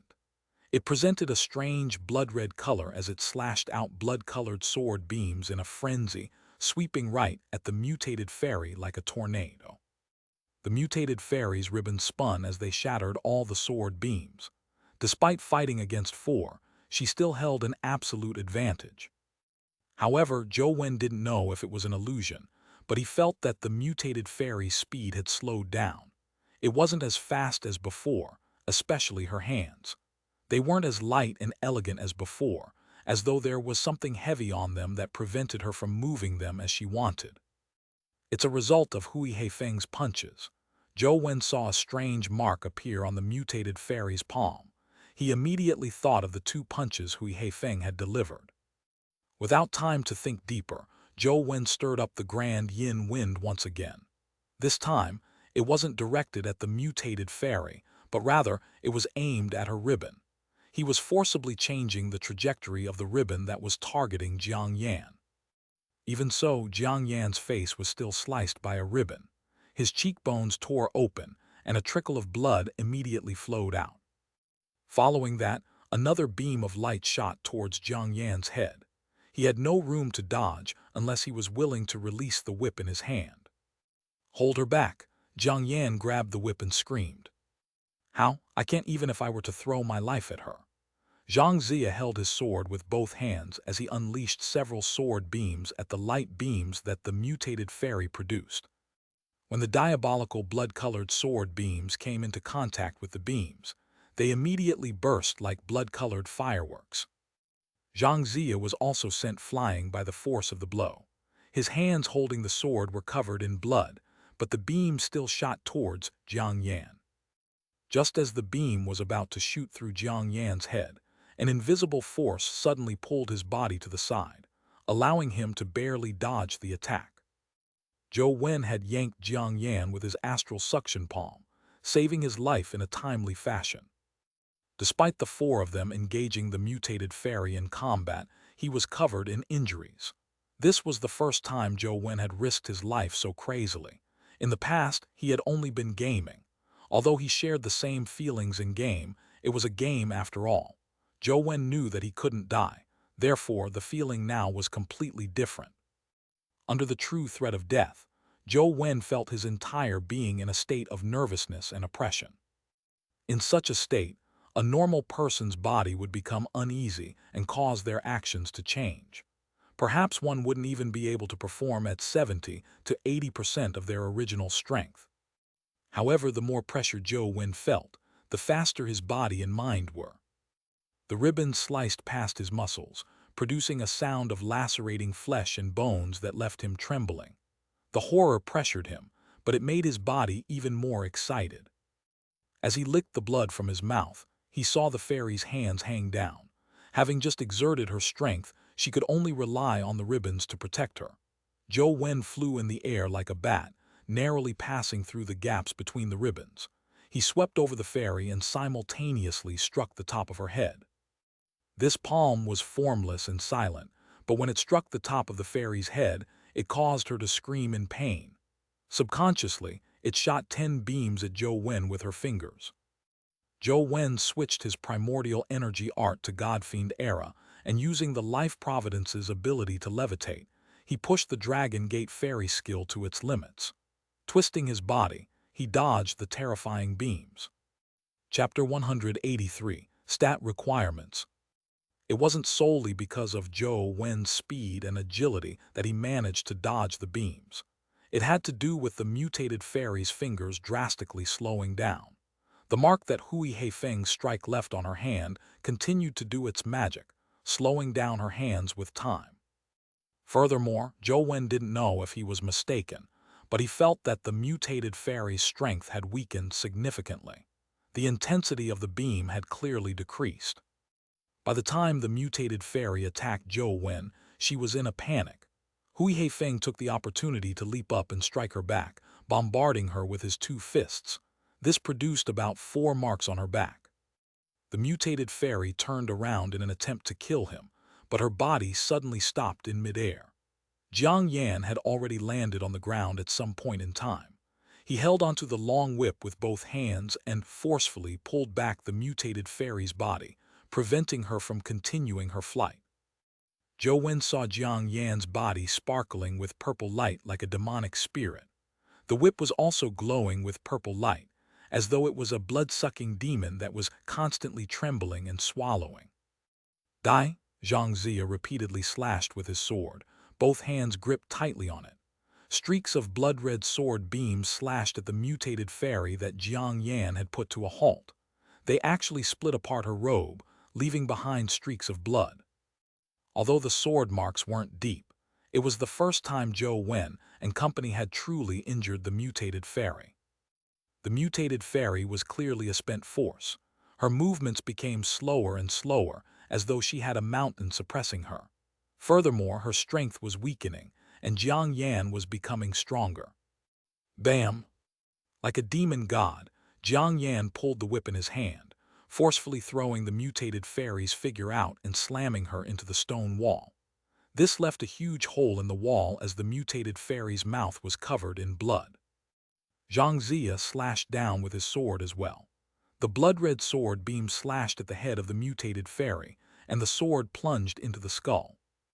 A fierce glint flashed in the mutated fairy's eyes as she abruptly stood up and hugged Xianxia. A terrifying power erupted from her body. No good, she's going to self-destruct, Hui Heifeng shouted loudly.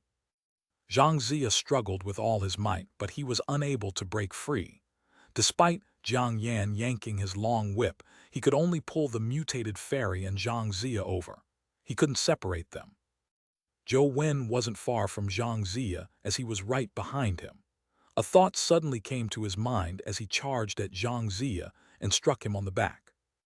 Zhou Wen used all his strength to slam his ashen palm at Xianxia's back. Bam! Xianxia's body was fine, but the mutated fairy in front of him seemed to suffer a heavy blow to her chest. Blood spurted out of her mouth as her embracing of Xianxia weakened significantly. Xianxia struggled with all his might, got out of her embrace and kicked her hard. Bam! As she flew in the air, the mutated fairy's body exploded. A terrifying black aura sent Zhou Wen, Xianxia, Hui Heifeng, and Jiang Yan flying. Instantly, the entire cave trembled and the ground quaked. Dust rose up as gravel flew. "Are all of you all right?" Hui Heifeng crawled out of the rubble, his body covered in blood and dust. He wore an ashen look as though he had just crawled out of a tomb. "I'm fine." Jiang Yan also stood up from his spot elsewhere. Apart from his body being a little dirty, he was fine. "I'm not." Zhang Zia was slumped at the feet of a stone statue. His back was covered in bloody flesh, and his injuries were indeed serious. Zhou Wen's injuries weren't light either. He was about as injured as Hui Heifeng. "Not being dead is good," Jiang Yan said with a smile after checking Zhang Zia's injuries. Clearly, Zhang Zia's life was not in danger, but his injuries were more serious. "Is that how a person speaks?" Zhang Zia said weakly. "Don't talk so much. Hurry up and look around and see if anything dropped from the mutated fairy. If nothing dropped, our injuries will have been for nothing." Jiang Yan's condition was the best. He rummaged through the rubble and soon they heard him say happily, "There's something.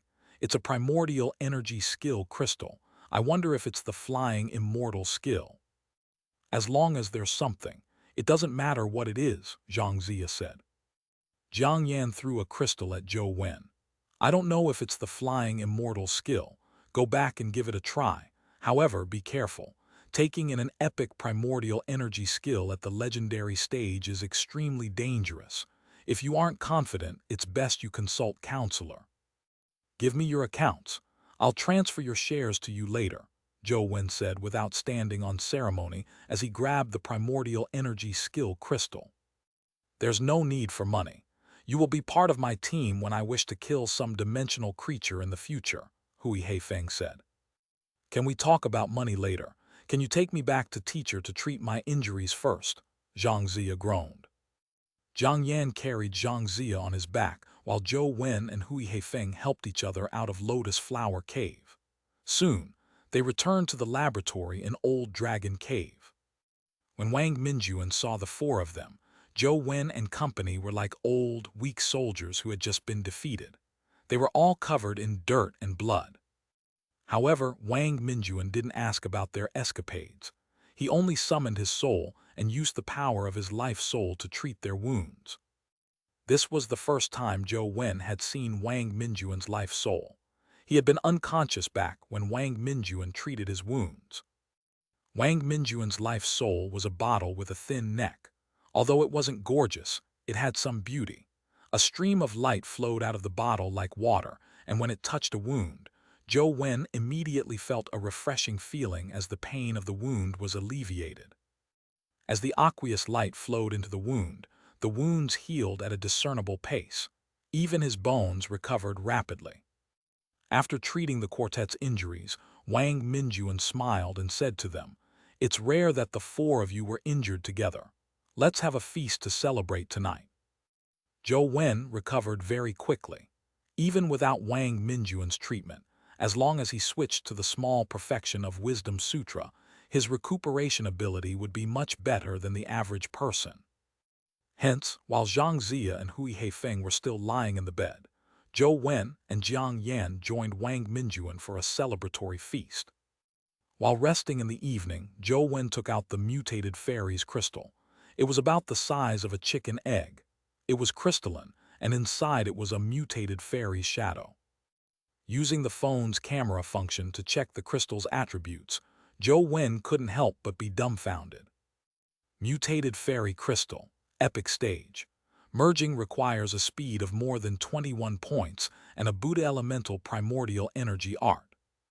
This was the first time Zhou Wen had seen a primordial energy skill that had a stat requirement other than primordial energy points. Furthermore, there were requirements on the primordial energy art. This was something he had never learned in school. Chapter 184, Dr. Darkness. Zhou Wen's current speed was only 18, quite a distance from 21 points, so the final 3 points were extremely difficult for him to raise.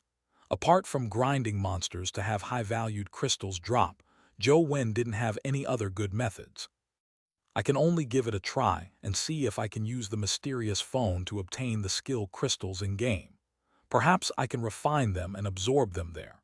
Zhou Wen hid under his blanket and used the mysterious phone's camera function to try snapping a picture of the mutated fairy crystal. A system notification popped up on the phone, yet to reach the stat requirements for the skill crystal, thus it cannot be refined and absorbed. Do you want to continue? Zhou Wen hurriedly chose no.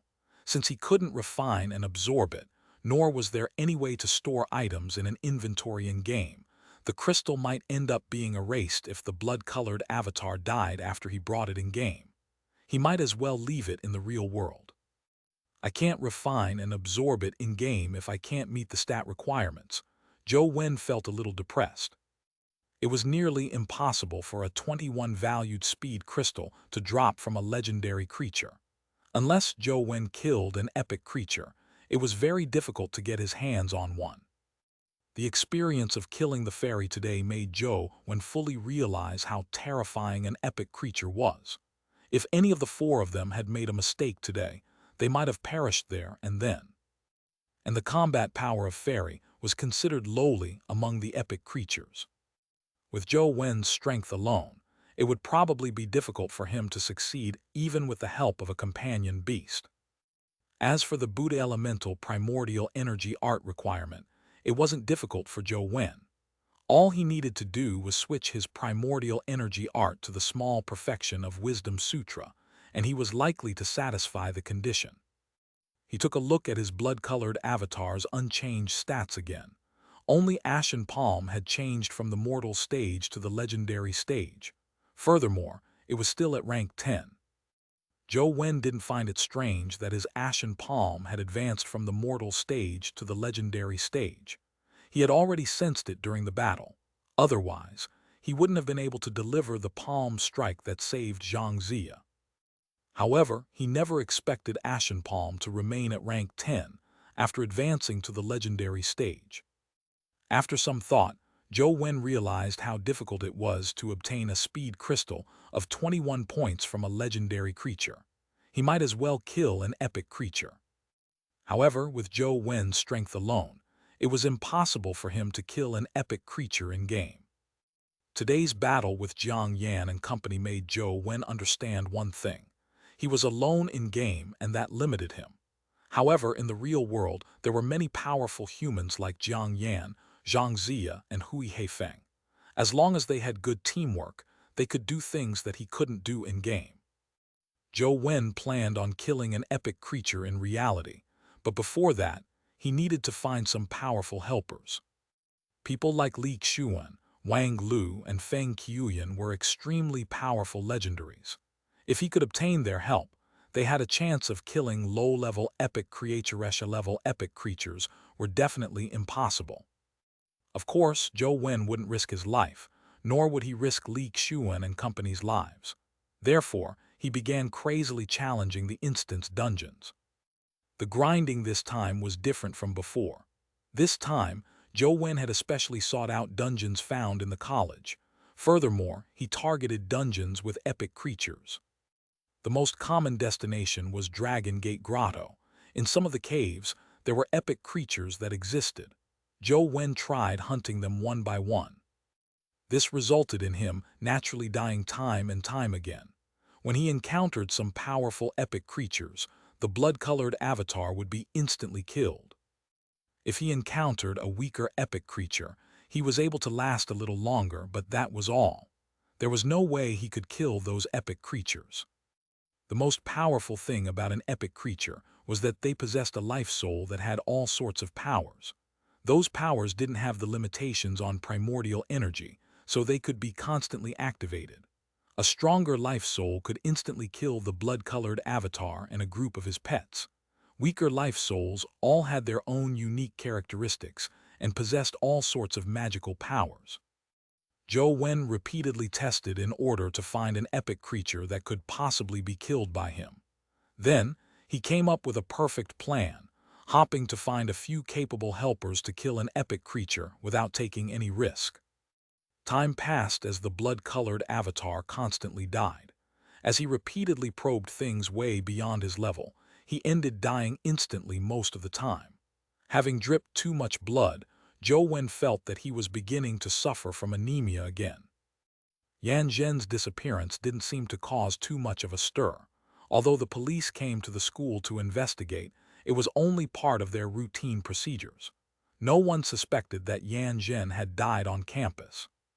This made Zhou Wen heave a long sigh of relief. However, on second thought, he understood why no one suspected that Yan Zhen had died on campus. This was because no one knew that he had come to school. Yan Zhen had come to Zhou Wen and wanted to dissect him. This was something clandestine to begin with, so he had definitely made preparations beforehand. He wouldn't let anyone know that he had come to the school, nor would anyone know that he was here to find Zhou Wen. Upon thinking of Yan Zhen, Zhou Wen glanced at the fruit on the dead man tree. The fruit was already the size of a papaya, and its exterior was white and shiny. It looked like an egg no matter how he looked at it. On the 7th day of the fruit's growth, it automatically fell off the tree. Zhou Wen got the blood-colored avatar to pick it up. Indeed, it was a companion egg. Dr. Darkness, Epic. Life Providence, Golden Left Hand. Life Soul, Dr. Soul. Strength 21. Speed 37. Constitution 26. Primordial Energy 38. Talent Skill, Scalpel Fight Poison with Poison, Light of Penetration. Companion Form, None. Upon seeing the information on the companion egg, Zhou Wen couldn't help but feel odd. The Dr. Darkness was clearly a replica of Yan Zhen. Could it be that the power of the dead man tree is to make a dead person a companion beast? Then, does Dr. Darkness have Yan Zhen's memory? Zhou Wen was momentarily hesitant, unsure of how to handle the companion egg.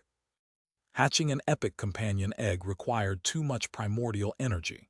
According to Zhou Wen's previous experience, he was likely able to incubate an epic companion egg using a bug in the game. However, there was a high chance that the Dr. Darkness would suffer a drop in level or be incomplete. However, if he didn't hatch it, Zhou Wen was afraid that it would disappear on his next refresh of the game. Also, if the Dr. Darkness had Yan Zhen's memories, would he rebel? This was something no one could guarantee. After some thought, Zhou Wen chose to incubate Dr. Darkness. He gritted his teeth and infused his primordial energy into the companion egg. At the moment the companion egg was activated, Zhou Wen felt his primordial energy surge like a flood that flowed out of a dam. In a blink of an eye, all his primordial energy was drained.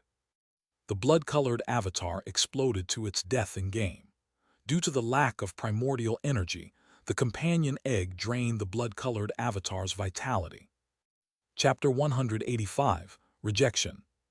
The blood-colored avatar exploded to death as the game screen turned black.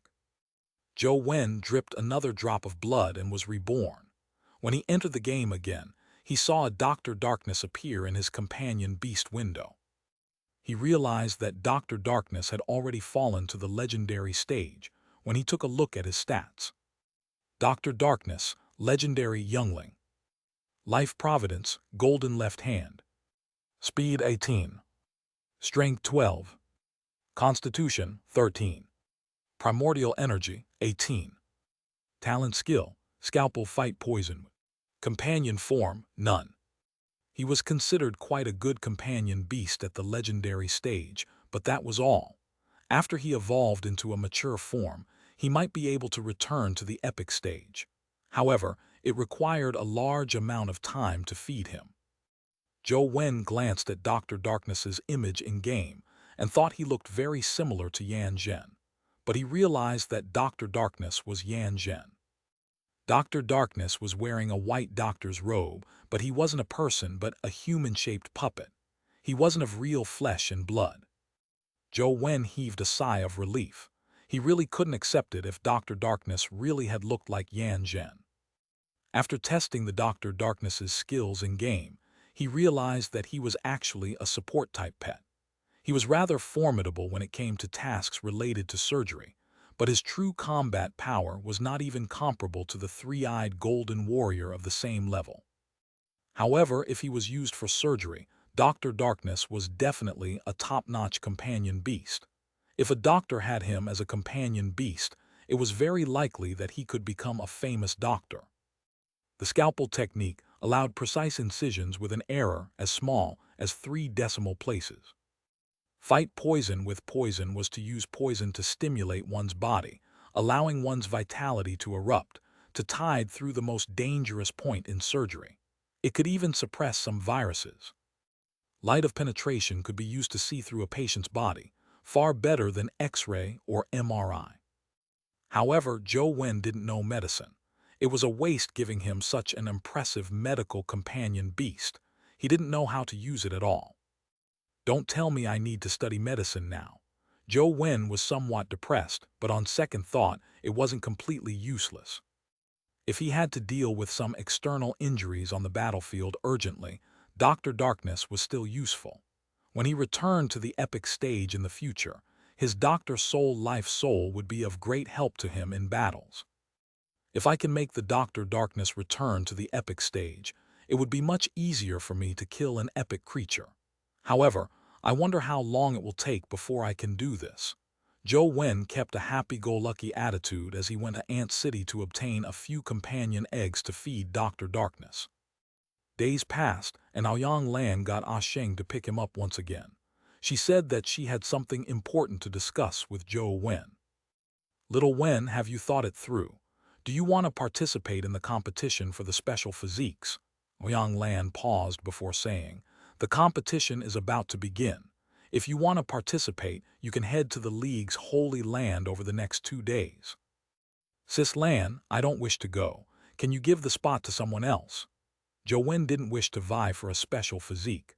With the Lost Immortal Sutra, even if he didn't have a special physique, he could still master the primordial energy art of various styles. There's only one chance to change every nomination. I had already used up this opportunity when I changed the nomination to you. There's no way to change it now.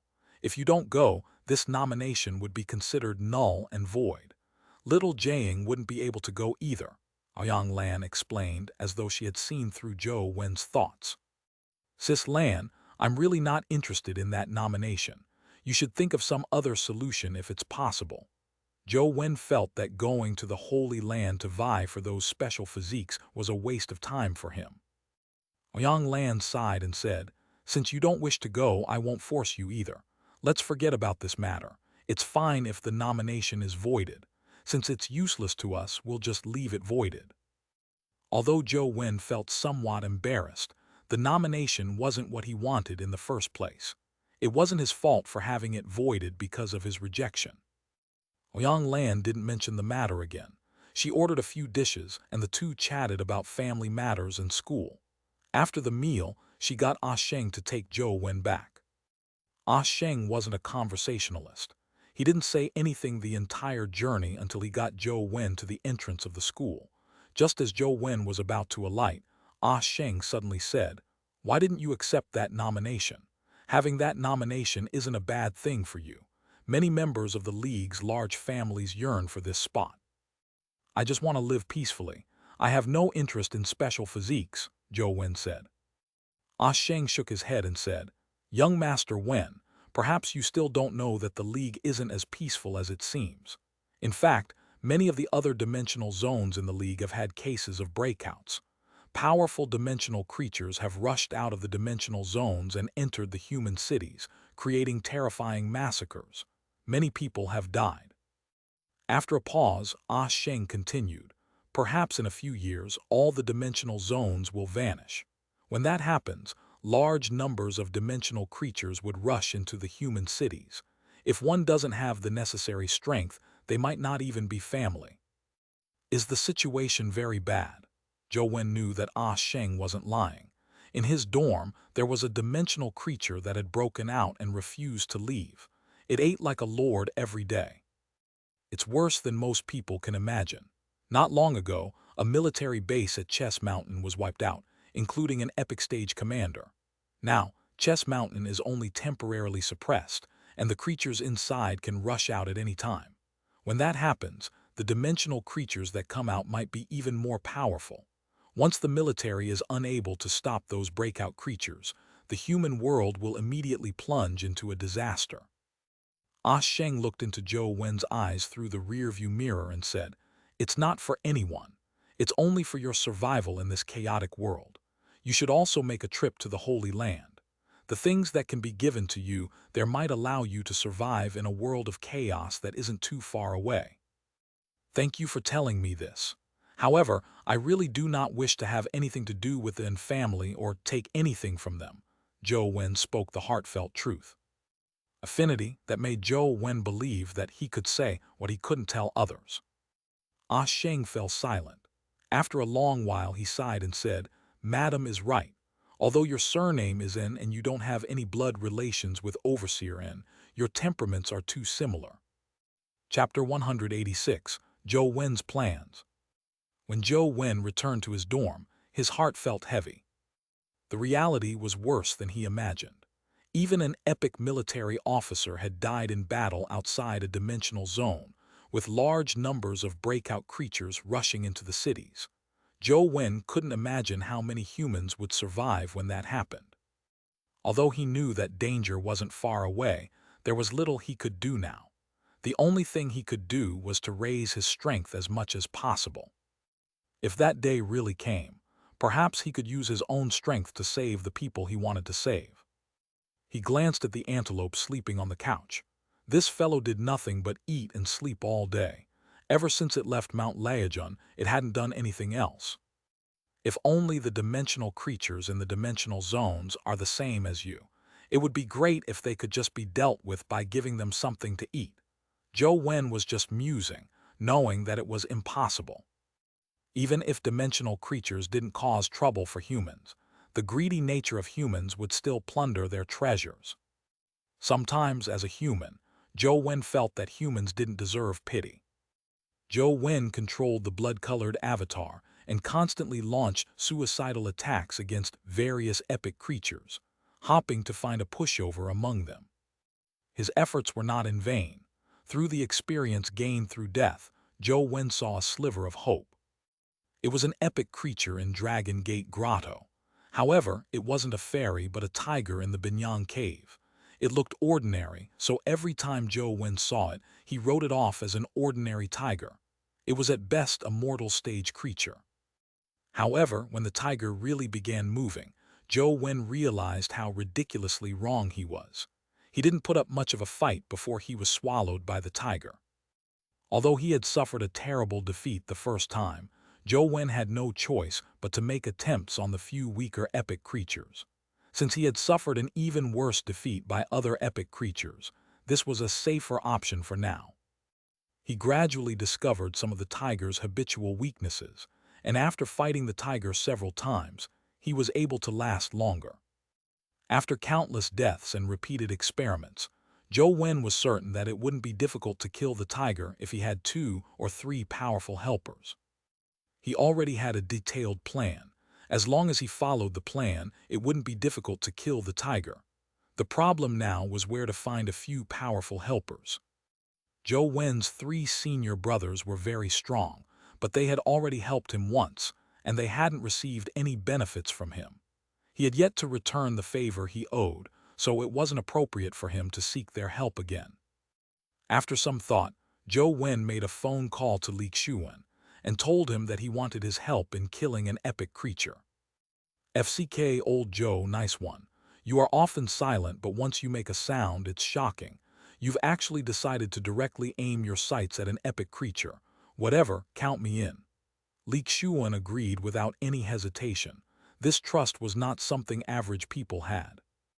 Zhou Wen didn't say anything else as he got Xianxia to meet him the next day. There was no point in saying certain things. It was better to let actions speak for themselves to not disappoint him. After some thought, Zhou Wen made another phone call to Feng Qiuyan. Feng Qiuyan's saber techniques were sufficiently powerful, comparable to Xianxia's sword techniques. He was also a powerful aide. After explaining his thoughts on killing an epic creature and telling Feng Qiuyan that he only wanted the speed crystals and wouldn't claim anything no matter what dropped. Feng Qiuyan didn't hesitate either. Those other items could be split among themselves. He directly said, "To be able to fight with Coach is a very good learning opportunity. I don't need to split the spoils. Just let me participate in the battle."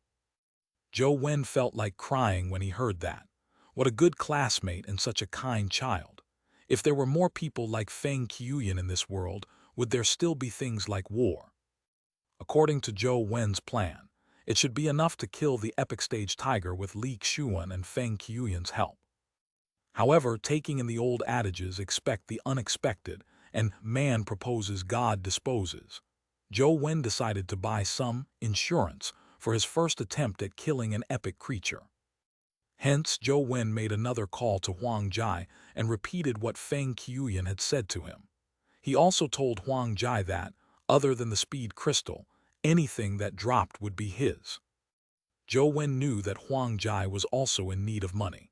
As long as Huang Jai believed him, he definitely wouldn't reject the opportunity to earn money. After all, anything dropped by an epic creature could sell at a decent price. If you had said so earlier, I would definitely have joined you. However, I'm already at the airport and am about to board the plane. I definitely won't be able to join you, Huang Jai said. Board the plane? Where are you going? Zhou Wen asked in puzzlement. I have some matters to attend to at the League's Holy Land. I'm afraid I won't be able to return anytime soon. If you're not in a hurry, wait about 10 days for me, said Huang Jai. Let's talk when you come back. Zhou Wen hung up the phone and thought for a moment before calling Wang Lu to ask if she was interested in hunting an epic creature. Of course I'm interested. How can such an interesting thing happen without me? Wang Lu said with a smile. It looked like she had recovered pretty well. Zhou Wen thought to himself, if Wang Lu were to turn into a companion egg by the dead man tree, I wonder what kind of form it would be. After gathering a number of people, Zhou Wen called them over the next morning to give them a detailed explanation of his plans and things to take note of. Old Zhou, what kind of epic creature do you want to kill? Fairies in Lotus Flower Cave or the golden creatures deep in the Myriad Buddha Cave? Li Qiuyan asked with a grin. Those epic creatures are too powerful and too dangerous. I want to kill this epic creature, an epic tiger in Binyang Cave, Zhou Wen said. Li Qiuyan's expression turned odd when he heard that. The tiger you mentioned can't be the one with white fur, black stripes, and a strange cross pattern on its forehead, right? That's right. Zhou Wen looked at Li Qiuyan in puzzlement. From Li Qiuyan's tone, there seemed to be a problem. Li Qiuyan said with a bitter smile, that tiger is indeed one of the weakest epics, but the items it drops aren't bad. They are even very rare and useful. Therefore, the tigers in the Binyang Cave are protected animals. You have to obtain permission to kill it. What rare items can such a weak tiger drop? Zhou Wen found it unbelievable. Li Qiuyan rolled his eyes at him and said, have you heard of the story of Buddha cutting his flesh to feed a tiger? It's said that the tiger in the Binyang Cave is the descendant of that tiger. They aren't strong, but their life providences are one of a kind. They are of immense use and everyone wants them. Chapter 187, Baby Tiger of Luck. What life providence does that tiger have? Zhou Wen asked. Its life providence is called the baby tiger of luck. Think about it. A baby tiger that was just about to be eaten by his mother actually encountered Buddha and had Buddha sacrifice his body to feed his mother. Don't you think it's lucky? Li Qiuyan said. Indeed, it's lucky, very lucky, Wang Lu nodded. Therefore, that baby tiger's life providence is one that comes with an extremely rare luck attribute. If one can obtain a baby tiger companion beast and use it to kill dimensional creatures, one will not only have the chances of dimensional crystals and companion eggs drop, but also be boosted by several percentage points. The dimensional crystal's value and the companion egg's attributes will be better than usual. Do you think this item is worth anything? Li Qiuyan said. It will be worth a lot. It's so valuable. Even an excellent grade epic companion beast might not be worth as much as it, said Wang Lu firmly. Therefore, there are too many people who want the baby tiger. Let's not talk about us. Even those bigwigs will want this baby tiger with them. It's also because of this that the tiger in Binyang Cave has become an endangered dimensional creature. There have been a few clashes in Binyang Cave in the past. Eventually, the military was deployed to resolve the matter. Later on, they took over the area. You can enter to kill the tiger, but you have to obtain permission from the military. My family has some say in Luyang, but it's impossible to get in through the back door. Old Joe, I think you need to change your plan, Li Xuan said. Zhou Wen never expected the tiger he had chosen would be so famous. He couldn't help but frown as he asked, "Then what should we do to obtain the right to kill the tiger?" Although Zhou Wen was very interested in a tiger with a lucky life providence, it wasn't his main goal. All he needed to do was obtain the speed crystal. If he had to formulate a new plan, firstly, it wasn't easy finding weak epic creatures, and secondly, Zhou Wen and company might not be able to beat them. All the bigwigs in Luyang City grit their teeth in anger when this topic is raised. In the beginning, everyone wanted to get connections to obtain the right to kill the tiger, but think about it. There are so many bigwigs in Luyang City, so it's not good for the military to permit and reject people. It might be because they were forced to do so, but I don't know who came up with the idea. They set up a huge wheel of fortune. They claimed that whether you can get the lucky baby tiger will be decided by luck. Spinning the wheel each time costs 10,000. If you hit it, you are permitted to enter for 24 hours, Li Xuan said knowingly. 10,000 a spin isn't considered expensive. Those bigwigs have plenty of money. Just spend some money. What's there to be angry about? Wang Lu asked in puzzlement. If only it were that simple. The Wheel of Fortune the military setup is electronically controlled. Just pressing a button will automatically spin it. Furthermore, with the military's dedicated personnel watching over it, there's no way to interfere with it. The chances of success are what you call low. There was once a bigwig who led his men to spin the Wheel of Fortune. After a few hundred turns, they failed to hit it at all. In the beginning, the military earned quite a bit of money. It was practically a scam, but there was nothing that could be done about it. Blame it on the bigwigs wanting the baby tiger. It ranges from 1 to 200 spins or a few hundred spins to hit it. But even if you hit it, the tiger might not drop a companion egg, right? Li Xuan droned on. Isn't this a scam? Zhou Wen frowned. He had completely given up on killing the tiger. With so much money, why was he going through all the trouble? He could just buy speed crystals. It is a scam, but what can you do if you want the baby tiger? However, there are plenty of rich people and bigwigs who don't care about money to spin that thing. I also wanted to try it in the past, but thinking about how I can't spin too many times with my allowance, I gave up on this plan, Li Xuan said as he spread out his hands. In that case, it looks like I can only give up on this plan. I'll do more research when I get back. I'll find another epic creature as a target, Zhou Wen said. There's no need to give up. Follow me. I have a way to enter the Binyang Cave, said Wang Lu with certainty. What solutions do you have? Li Xuan asked Wang Lu in disbelief. Although Wang Lu had a powerful background, she wasn't a Luyang native. Li Xuan refused to believe that she had more say than the Li family that could only enter through the back door. Just follow me, you will know when the time comes. Wang Lu looked confident. Zhou Wen, Li Xuan, and Feng Qiuyan had no choice but to follow Wang Lu to the Binyang Cave. Zhou Wen didn't explain his plan and planned on seeing if Wang Lu could obtain permission to enter the Binyang Cave to kill the tiger. If she couldn't obtain it, there was no point in explaining it. Soon, the four of them arrived outside the Binyang Cave. It was not completely sealed off. Only the cave where the baby tiger appeared had the military managing it. Not long after Li Xuan had brought Zhou Wen and company into the Binyang Cave, they saw a soldier guarding a cave entrance.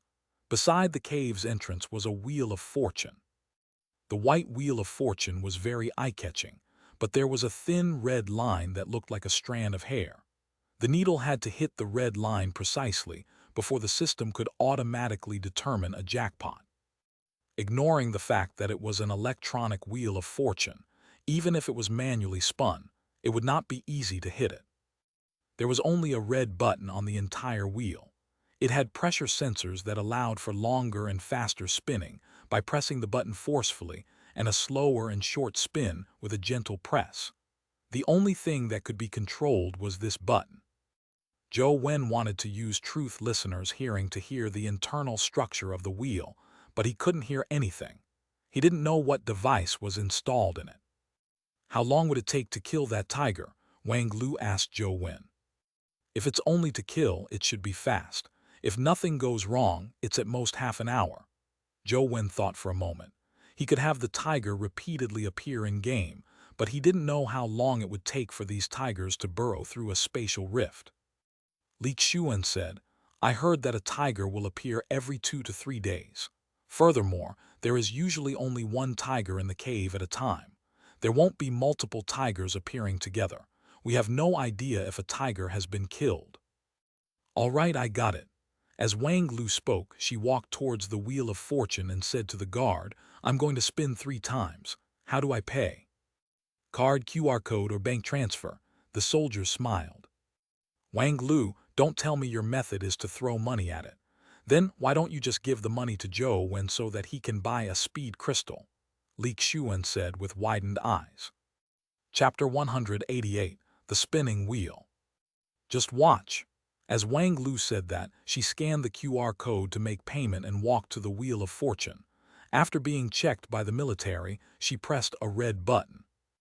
The wheel started spinning, stopping only after a while. Tick, tick, tick, tick. When the wheel stopped moving, Zhou Wen, Xianxia, and Feng Qiuyan's eyes widened as they looked incredulously at the Wheel of Fortune. He saw that the needle had stopped at the red line that was as thin as a hair strand. The light on the Wheel of Fortune lit up, accompanied by a jackpot sound. DMN, what kind of dog SHT luck did you get? You actually hit it in one shot. Xianxia's eyes widened. An officer walked over but did not congratulate Wang Lu for winning the prize. Instead, he carefully checked the Wheel of Fortune and tried spinning it a few more times. After confirming that everything was normal, he said to Wang Lu, Miss, you are really lucky.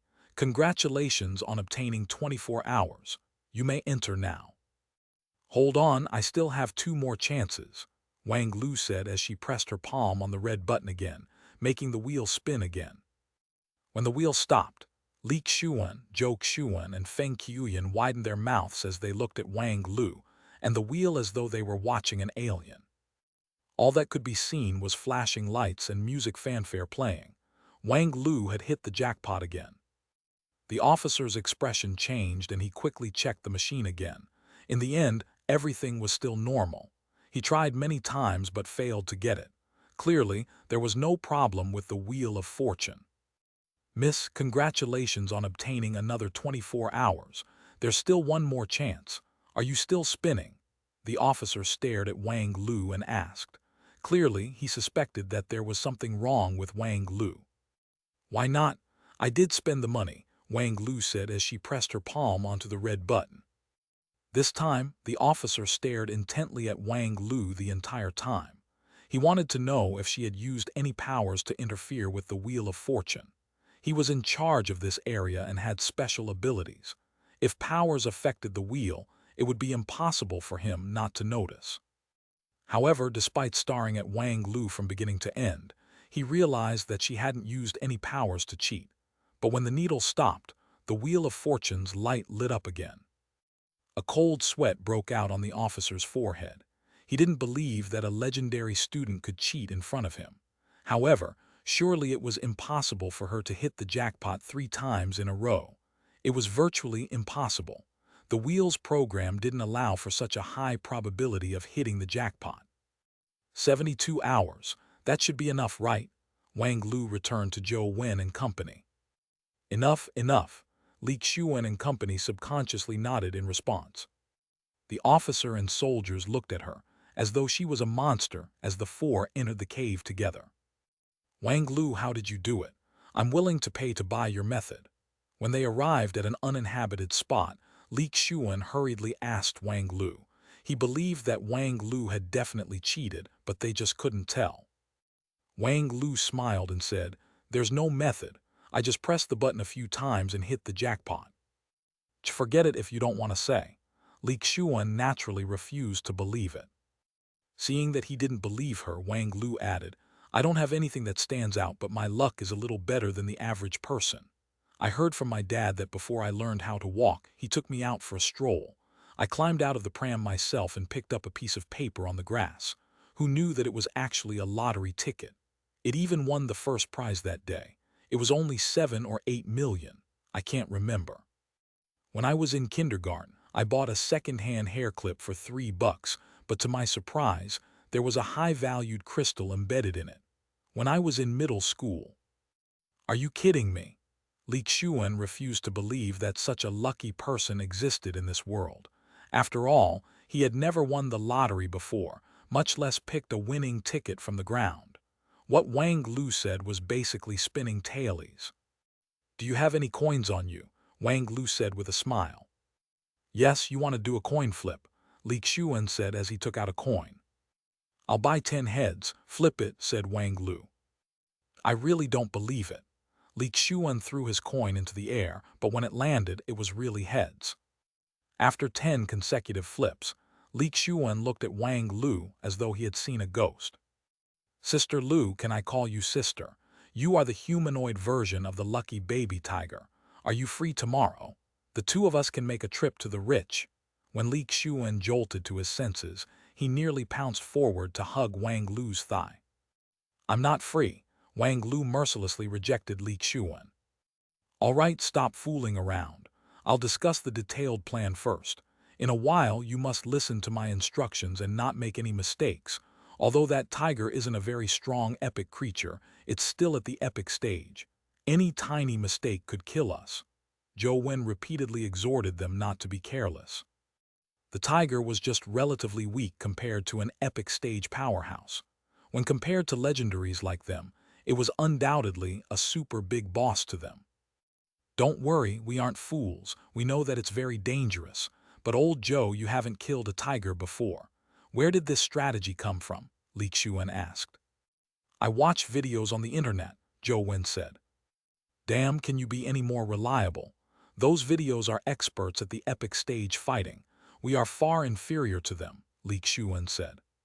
If you don't make a mistake, it will be very reliable.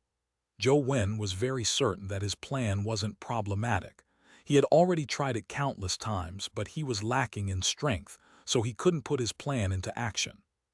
He explained the detailed plan to the three of them, especially their positioning and cooperation. Zhou Wen had them practice it several times, and only after seeing that they were familiar with the positioning did he confirm that there was no problem. He then led them deep into the cave. Zhou Wen, can you change this plan? Let Wang Lu deliver the final blow to the tiger, Li Xuan asked Zhou Wen. Sure, Zhou Wen agreed readily. Based on Wang Lu's nearly sick luck, killing the tiger would definitely result in something dropping. Tigers were so rare. If it didn't drop anything, they would have to wait a few more days before they could try their luck again. However, to their surprise, Wang Lu shook her head and said, I don't like killing. It's best you do it yourselves. After passing through a few caves, they suddenly saw a tiger covered in white fur and black stripes lying on a boulder in front of them. The tiger also noticed Zhou Wen and company. With a roar, it pounced down from the rock and attacked them. Xuan left, Feng right, Lu back. In order to reduce the troubles while giving commands, Zhou Wen only said one word in their names. Chapter 189, You Owe Me. Is this really an epic creature? 20 minutes later, Li Xuan looked in disbelief at the tiger lying in a pool of blood. He found it unbelievable that it was an epic creature. In just 20 minutes, they killed the tiger without any injuries. It was so simple that it was unbelievable. Is there another tiger beside it? Zhou Wen asked. I know it's weak, but I never expected it to be so weak. It was like one of the weakest epic creatures, Li Xuan said. However, Feng Qiuyan said in a serious tone, No, it's not that the tiger is weak, it's that Coach's plan is so targeted. The tiger didn't have the ability to utilize its potential and was suppressed by us. If it wasn't for Coach's plan, it would be questionable if we could have killed it. Old Feng, you really don't have any sense of humor. Li Xuan curled his lips and said, Forget it.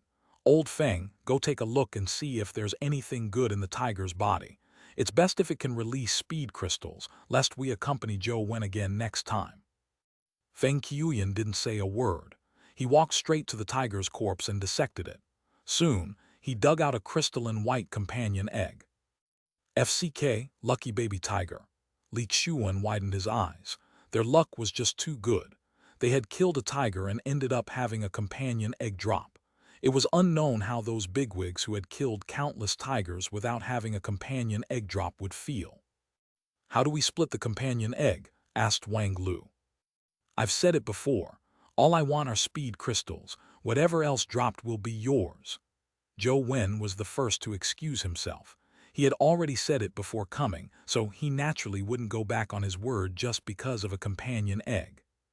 Although the tiger was precious, and it was difficult for others to obtain it, Zhou Wen could kill it in-game. It wouldn't be difficult to obtain it in the future. "I came just to help Zhou Wen. I also said that I wouldn't take anything," Li Qiuyan said. "I don't want it." Feng Qiuyan was even more straightforward. "I really want it, but it's too valuable. It's not appropriate for me to take it myself. Let's do it this way. I'll accept the companion egg. Your share will be converted into money or something," said Wang Lu. "Are we people who lack money? Rather than money, why don't you help us enter a few more times in the future? Firstly, we can help Zhou Wen get the speed crystals he wants. Secondly, we can also try to see if we can get a few more tigers to drop. When the time comes, we can each bring one out to enjoy the breeze," Li Qiuyan said. "No problem. I'll be there as you wish." Wang Lu also knew that it was indeed difficult to calculate something like a lucky tiger using money. To take it away, she had to owe them favors. There would only be a second tiger in 3 days. The four of them had no choice but to head back now and come back 3 days later. Zhou Wen felt a little depressed. He had read from a thread that the tiger easily dropped speed crystals. Maybe Wang Lu's luck was so good that it affected the tiger's drop rate, resulting in a companion egg being dropped. "It's still 3 days before we can kill the tiger. It's too long. I'd better do more research and see if there are any other epic creatures that can be killed." Just as Zhou Wen was about to begin gaming, he suddenly heard a knock on the door. When he opened the door, he saw that it was actually Jiang. "Is there a reason you are looking for me?" Zhou Wen asked curiously. "Can we talk inside?" And Jiang appeared rather calm this time. Her expression did not change at all. "Sure." Zhou Wen let Jiang in and poured her a cup of tea. And Jiang didn't touch the teacup as she looked at Zhou Wen and asked, "Why did you refuse to participate in the competition for special physiques?" "Isn't that what you wanted?" Zhou Wen asked casually. And Jiang looked at Zhou Wen and continued, "Is that why you refused to participate in the competition?" "It's part of the reason. Since this is your spot, I'm not interested or have any desires in having it," Zhou Wen said. "You should know that there's no way to change the nomination. I can't go even if you don't," said Jiang. "I know, but your things are yours. I can't take your things away just because you don't need them," Zhou Wen said. "I understand." And Jiang nodded slightly as she pondered for a moment before looking up at Zhou Wen. "Do you still remember that you agreed to owe me a condition when I brought you into the military camp?" "Of course I do. You can raise conditions at any time, but it has to be within my abilities. I won't do anything that harms others." Zhou Wen naturally wouldn't forget the favor he owed. "It's fine as long as you recognize the debt. Then prepare yourselves. Ah Sheng will take you to the Holy Land tomorrow," said Jiang. "What do you mean?" Zhou Wen was taken aback. "My condition is for you to represent me in the competition for special physiques. Is that clear enough? Do you understand?" she said indifferently. "Why do you want me to go? Haven't you always wanted to prevent me from getting that spot?" Zhou Wen frowned as he looked at Jiang, unsure of her thoughts. Previously, Jiang had tried her best to stop him. She had even transferred to Guide High School to fight him, but now she was the one forcing him to go. "On Uncle Feng's account, it's not appropriate for me to personally teach you a lesson. However, there are many geniuses in the Holy Land. It would be appropriate to get them to teach you a lesson and help me vent my anger. It will also let my mother and grandfather know that the person they have high hopes for is useless. Only I can help their family obtain a special physique. With that said, and Jiang turned to leave Zhou Wen's dorm. When she reached his door, she stopped and said without turning her head, "Remember, Ah Sheng will pick you up at 10 tomorrow. You owe me this." Zhou Wen was momentarily at a loss for words, as he watched Jiang leave in a daze. Should I go or not? Zhou Wen was somewhat hesitant. He didn't want to have anything to do with the siblings, so he would rather have Jiang's nomination be voided than go. However, for some reason, Jiang had used the condition in exchange, forcing him to go to the Holy Land. Zhou Wen didn't know why Jiang would do that, so he was somewhat hesitant. After some thought, Zhou Wen took out his ordinary phone and called Ouyang Lan. "Little Wen, what's the matter?" Ouyang Lan remained as cordial as ever. Even though Zhou Wen had rejected her the last time, her attitude towards Zhou Wen didn't change. "Sis Lan, can't we switch it to having Jiang head to the Holy Land?" Zhou Wen asked. "It really can't be done. If it were any other family, it might still be possible. However, the League has always been wary of the Wen family. They can't wait to wipe away the family's nomination, so how could they give the family another chance?" Young Lan paused for a moment before continuing. "You don't need to feel burdened. If you don't want to go, so be it. Speaking of which, I was a little selfish. As it's too dangerous there, I wasn't willing to let my daughter take the risk. Instead, I pushed you to the forefront. It was my bad." Chapter 190, Crystal Purchase. "Sis Lan, can you give me the information about the Holy Land?" Zhou Wen thought for a moment. Since he didn't wish to owe the family any favors, he was prepared to make a trip to the Holy Land regardless of Jiang's motives as payment. "You really don't have to force yourself. It's fine if you don't go," Ouyang Lan said. "I wish to take a look," Zhou Wen said. "All right then, I'll send you the information on the Holy Land." Ouyang Lan paused before continuing. "Look through the information first. If you aren't confident, don't go. If anything happens to you, I won't be able to answer Ling Feng." "All right, Sis Lan, send me the information first," Zhou Wen said vaguely. Ouyang Lan sent the information of the Holy Land to Zhou Wen. Only after seeing it did he realize that the Holy Land was actually a large dimensional zone. Unlike ordinary dimensional zones, there were extremely powerful creatures in it. These creatures were actually willing to give humans special bloodlines to change their physiques. However, powerful creatures would not casually bestow human bloodlines. They had to pass their tests to obtain their bloodlines. Currently, the known bloodlines were those of the 6 heroes. Previously, John's Holy Emperor body was one of them. However, the bloodline John had inherited naturally couldn't be compared to the first generation's Holy Emperor body. Zhou Wen had seen the Holy Emperor body before. The other 5 types of physiques were all unique. The most detailed description was a body known as the Sun God body. It was an extremely masculine type that needed one to cultivate an extreme Yang elemental primordial energy art to pass the test. Without a doubt, the Sun Strafe art was prepared for the Sun God body, but unfortunately, Zhou Wen didn't cultivate the Sun Strafe art. It was hard to tell if he could obtain the Sun God body when the time came. "Sis Lan, I've already thought about it. I want to go to the Holy Land." Zhou Wen felt that there was no harm in making a trip there. He could return the favor he owed Jiang and also attempt to download the Holy Land into his phone. If possible, he might be able to use the Lost Immortal Sutra to obtain many special physiques in the Holy Land. "I thought about it carefully and felt that it was best if you don't go," Ouyang Lan suddenly said. "Why?" Zhou Wen asked in puzzlement. Ouyang Lan said with a wry smile, "Back when Tianzuo was young, he went once. However, no one received any special physiques during the trip." "Why?" Zhou Wen was even more puzzled. "Ahem. When he went there, there was some unhappiness between him and the other youths who went. It devolved into an armed melee. That's why the other contestants from other families were rather unfriendly to our family. If you represent the family, they will target you. It will be very troublesome when the time comes, so it's best you don't go," Ouyang Lan said.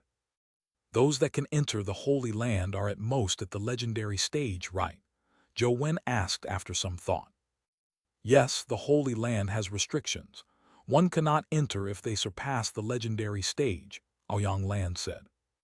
I'll go, Zhou Wen said through gritted teeth. Perhaps it was as Jiang had said. There would be many elites waiting to teach him a lesson, but since he had agreed to return the favor, there was no reason for him to shrink back now. Aoyang Lan added some things to take note of and got Zhou Wen to be careful. Having a chance to obtain a special physique was the best, but it didn't matter if he didn't get it. Safety was the priority. Why are the mothers and daughters' temperaments so different? If it wasn't for the fact that Jiang had a unique appearance like Aoyang Lan, Zhou Wen really would suspect that Jiang wasn't Aoyang Lan's biological daughter. Although Zhou Wen had decided on heading to the Holy Land, he had to raise his speed to 21 points first. He could head there after refining the mutated fairy primordial energy skill crystal. It's definitely too late to kill the tiger now. Ignoring the fact that there aren't any tigers in Binyang Cave, even if there are, killing it might not necessarily result in a speed crystal. After some thought, Zhou Wen realized that there was only one path he could take. He had to buy a 21 valued speed crystal from a crystal shop. Epic grade crystals weren't cheap.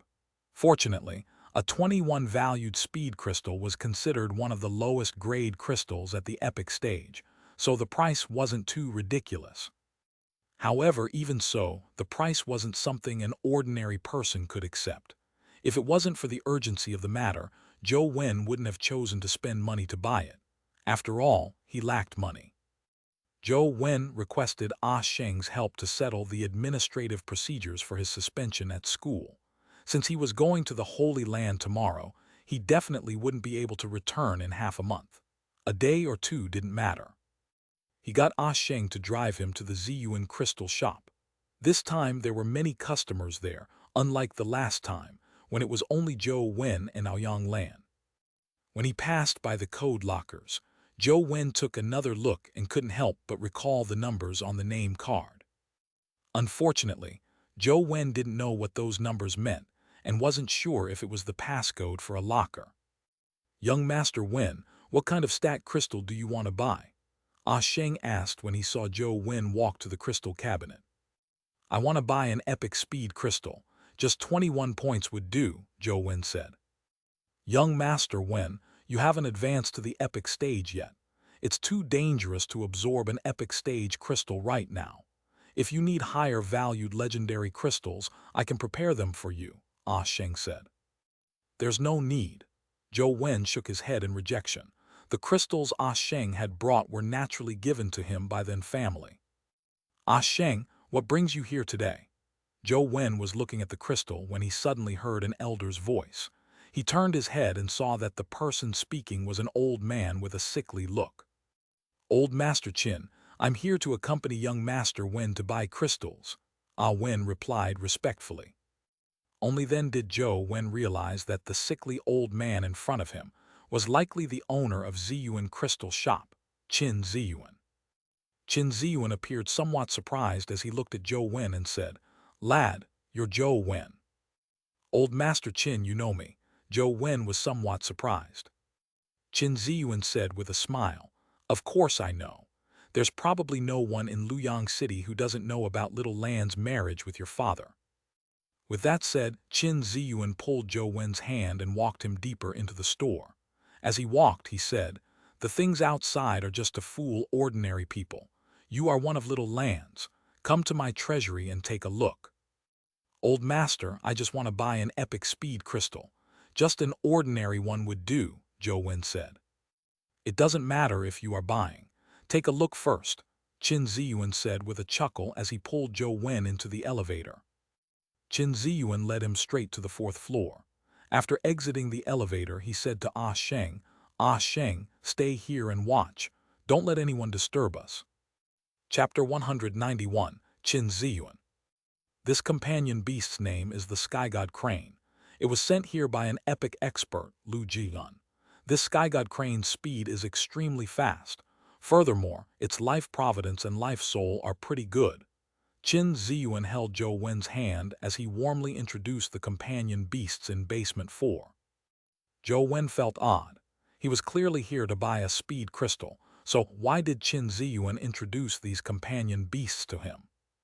Zhou Wen had tried to emphasize the purpose of his visit several times, but he couldn't find a chance to interject. In fact, when Aoyang Lan brought Zhou Wen here, she had already told him everything. However, with Qin Ziyuan's enthusiasm, Zhou Wen could only patiently listen. Without realizing it, the two came to the room with the chained silver-haired companion beast. After entering the room, Qin Ziyuan suddenly said to Zhou Wen, do you know that you are in danger? Old Master Qin, what do you mean? Zhou Wen looked at Qin Ziyuan in confusion. Qin Ziyuan looked outside and saw that Sheng was still guarding the fourth-level entrance. He whispered to Zhou Wen, everyone in Luoyang City knows that Little Lan married another man, but they don't know much about that man. At most, they know his surname is Zhou, much less know that he has a son named Zhou Wen. Then how did you know about me? Zhou Wen asked Qin Ziyuan. It was Aoyang who told me. He said that he thinks highly of you and you are outstanding. If possible, he hopes that you can take over his job in the future, said Qin Ziyuan. What job? Zhou Wen looked at Qin Ziyuan in confusion. Qin Ziyuan smiled bitterly and said, Aoyang is still as cautious as ever. He thought highly of you but didn't tell you anything. The former principal has indeed praised me for my talent, but that was just a casual remark. Don't treat it seriously. Zhou Wen paused and looked at Qin Ziyuan. Old Master Qin, doesn't the former principal study history? I'm not familiar with this area and am not very interested in it. You must have heard wrongly that the former principal asked me to take over his job, right? It can't be wrong. Liang gave you the passcode, right? Did you see the metal slab over there? Enter the code. The items inside were all left by Aoyang. They should be of some help to you, Qin Ziyuan said as he pointed behind the silver-haired companion beast. What he was referring to was the metal slab with the ship's anchor emblem engraved on it. The last time Zhou Wen came, he had seen the keypad on it. He guessed that it might be a password lock, but he never expected it to be true. Despite having those thoughts, Zhou Wen's expression remained stoic as he feigned surprise. Old Master Qin, what password are you talking about? Didn't Aoyang give you the passcode? That's bad. It's all the things he left for you.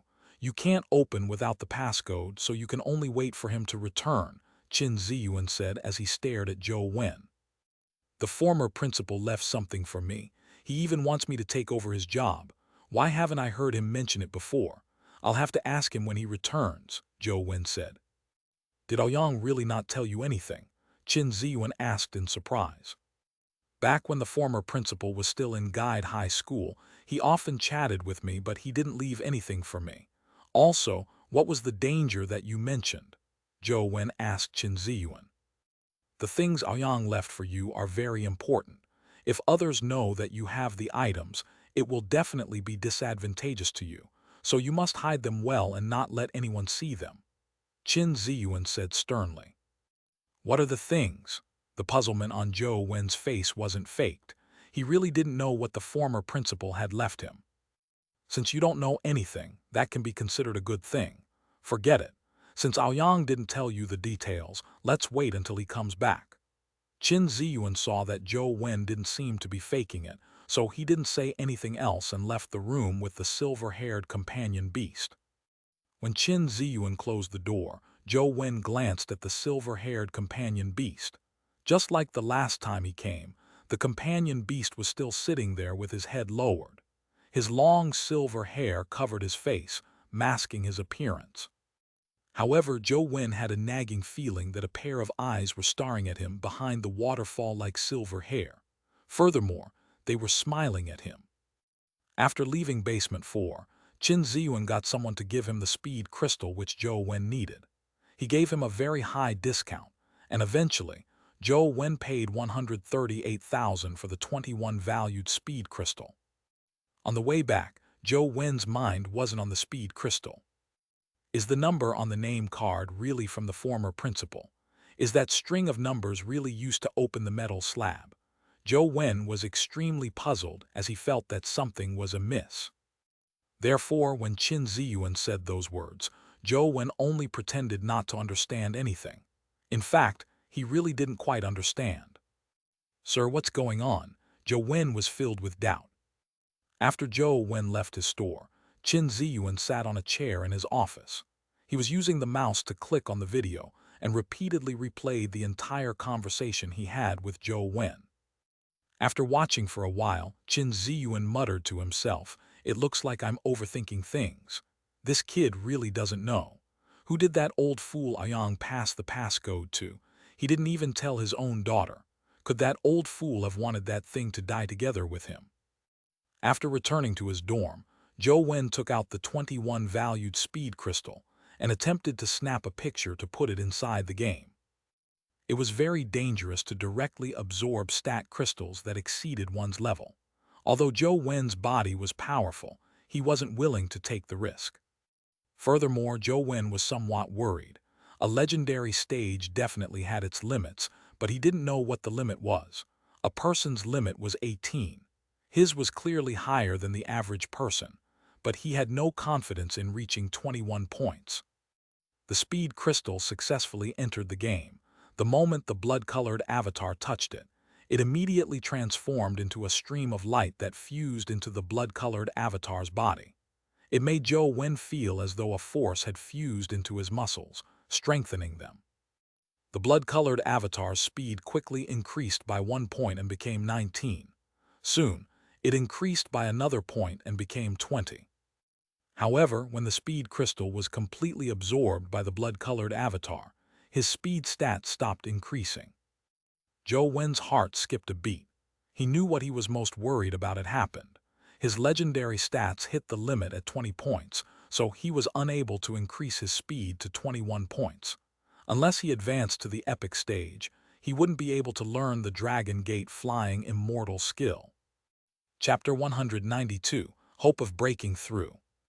At the mortal stage, the Lost Immortal Sutra simulated 4 types of primordial energy arts to boost my stats to 11 points.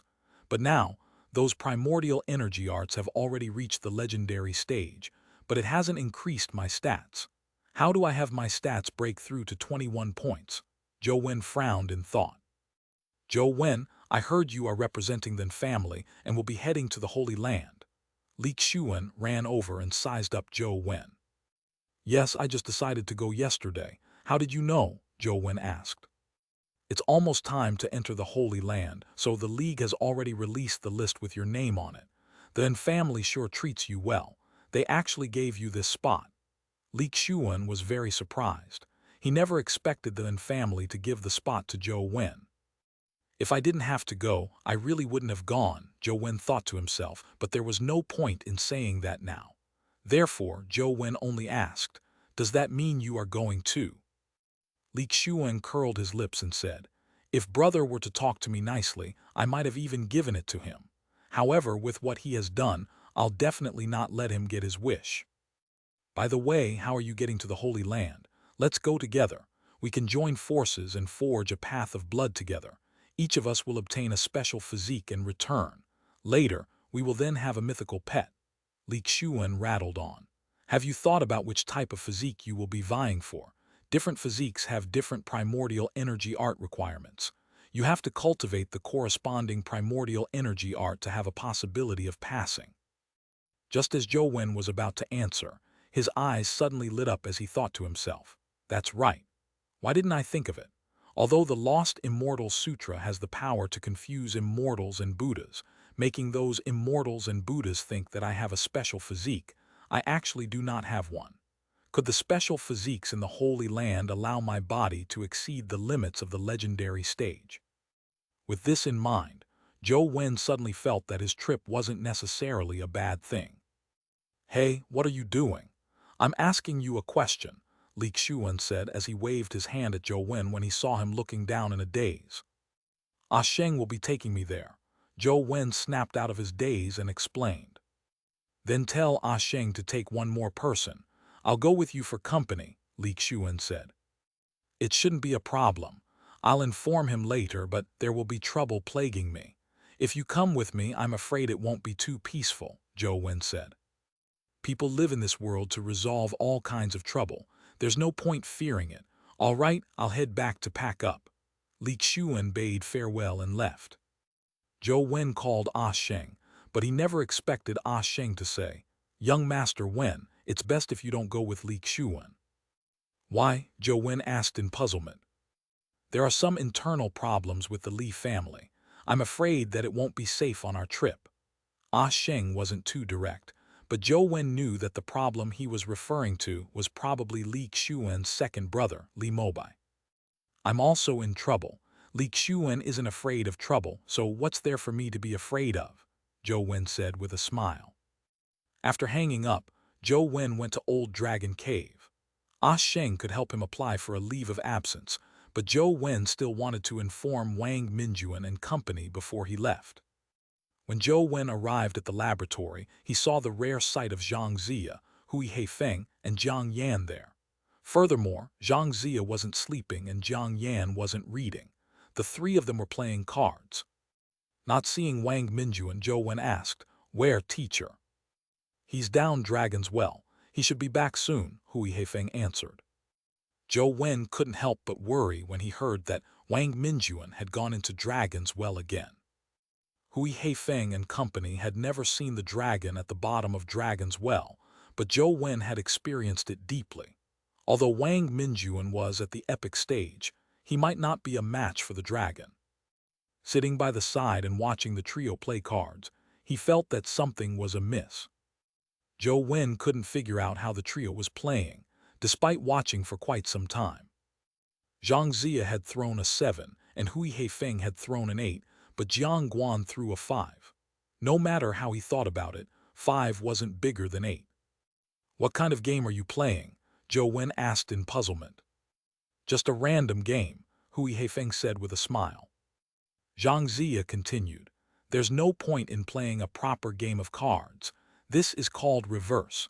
We'll select one person to play cards in reverse while the other two play normally." This was the first time Zhou Wen saw that cards could be played this way. He found it more interesting as he watched. A clearly big card was used as a small card in Jiang Yan's hand, while his smallest 3 to 5s all became the biggest cards. However, playing cards in such a way made it prone to confusion, especially for an ordinary person. However, the three of them played with relish and never made any mistakes. After waiting for more than an hour, Wang Minjuan came out of Dragon's Well. Zhou Wen recounted how he was going to the Holy Land. "I didn't expect the Wen family to give you the nomination. If you really want to go, you have to be careful." Hui Heifeng spoke up first. Seeing Zhou Wen's puzzled expression, Hui Heifeng said with a smile, "Back when Tianzuo was about the same age as us, he went to the Holy Land. He didn't obtain any special physiques, but he beat the descendants of the 6 heroes who went to the Holy Land one after another. He caused all the descendants of the 6 heroes to fall out and none of them obtained any special physiques. This resulted in a great feud. As a representative of the Wen family, you will likely be targeted." Zhou Wen was dumbfounded when he heard that. Only then did he know that the trouble Aoyang Lan mentioned was really troublesome. "Why didn't Tianzuo do that?" Zhou Wen asked. "Rumor has it that Tianzuo was too arrogant. He said that it was meaningless for the descendants of the 6 hero families to get the special physiques every time, so he beat them to a pulp and made them have to quit. But this is just a rumor. Only the real people involved know the truth," Hui Heifeng said. "If you don't have to go, it's best you don't go. A special physique might not necessarily be good," Xianxia said with a twitch of his lips. "I've already promised the family," Zhou Wen said. "You'll have to go if you have promised, but after you get there, you must take note of someone called Lance," said Jiang Yan. "What's so special about that person?" Zhou Wen asked. "Lance is also a descendant of the 6 heroes. Although his fame isn't as great as John's, he's thousands of times more terrifying than John. With your abilities and companion beasts, it won't be difficult for you to deal with the descendants of the other 6 heroes, but if you encounter this person, you have to be careful," Jiang Yan said very seriously without any intention of joking. "Lance, I'll remember him." Zhou Wen repeated the name Jiang Yan mentioned and silently memorized it. Chapter 193, Qin Mountain. When Zhou Wen left, there was a necklace around his neck. Although it was a necklace, it was actually a red string with a bead carved from ivory. This was given to him by Wang Minjuan, who claimed to have made it personally. He originally planned on giving each of them one after making all four. Since Zhou Wen was leaving for some time, he wanted to give him the completed one first. The next morning, Sheng came to fetch Zhou Wen and Li Xuan, and Aoyang Lan came over. Before leaving, she specially exhorted Zhou Wen. "Little Wen, I'm not worried about your strength, but I'm afraid that you might be careless. After you reach the Holy Land, you have to be careful of the descendants of the 6 heroes. The grudge from back then between Tianzuo and the 6 heroes is so deep, they will definitely target you. Remember, safety first. It's nice to obtain a special physique, but it doesn't matter if you don't." "Sis Lan, I understand." Zhou Wen nodded slightly. If this were in the past, Zhou Wen wouldn't have taken the special physique to heart, but in order to break through, Zhou Wen had to vie for it. Zhou Wen originally imagined that they were taking a plane to the Holy City, but to his surprise, Sheng drove them out of Luoyang City without heading to the airport.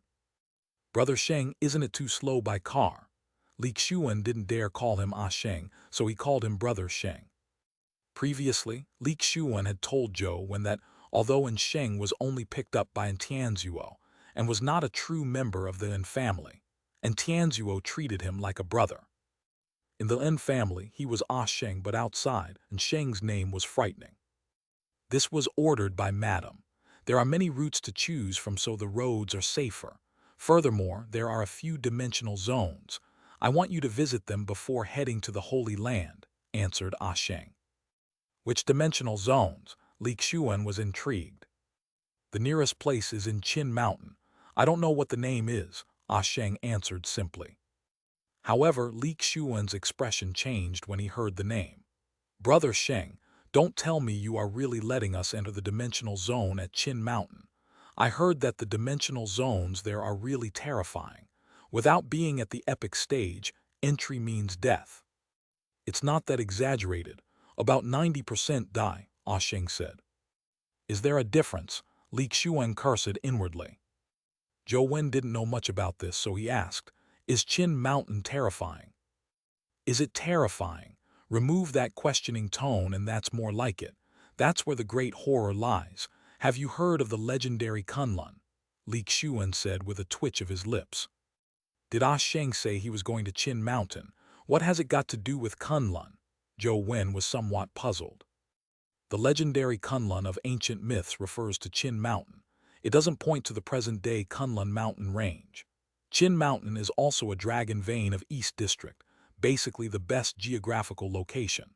The dimensional zones there are extremely terrifying, and there are countless powerful dimensional creatures inside.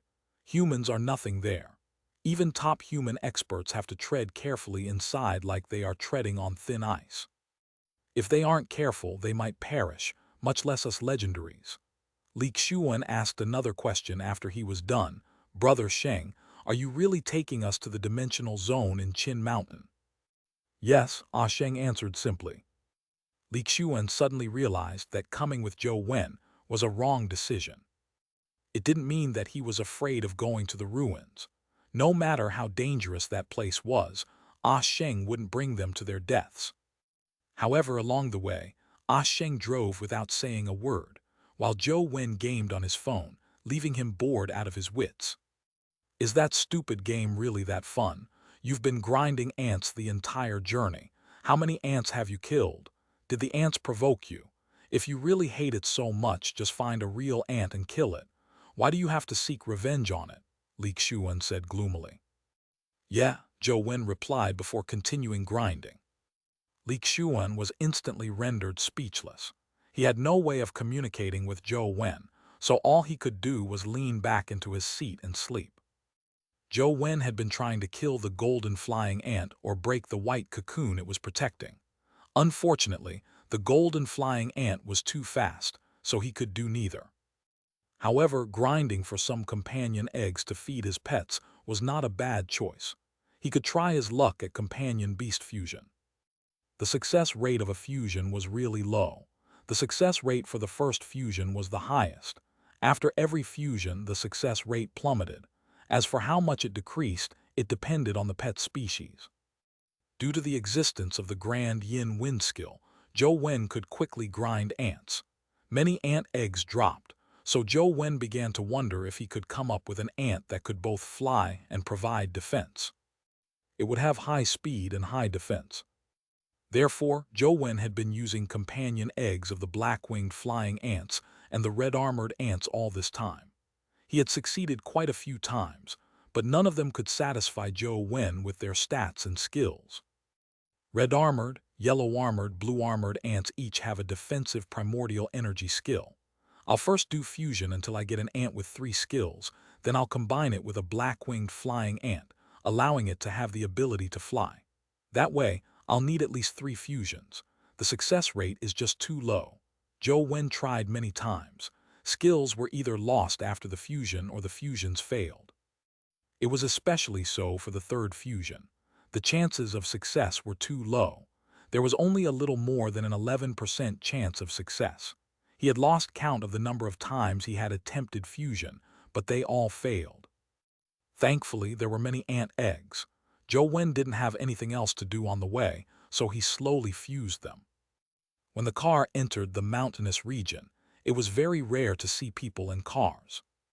In this era, due to the appearance of the dimensional zones, many roads were blocked.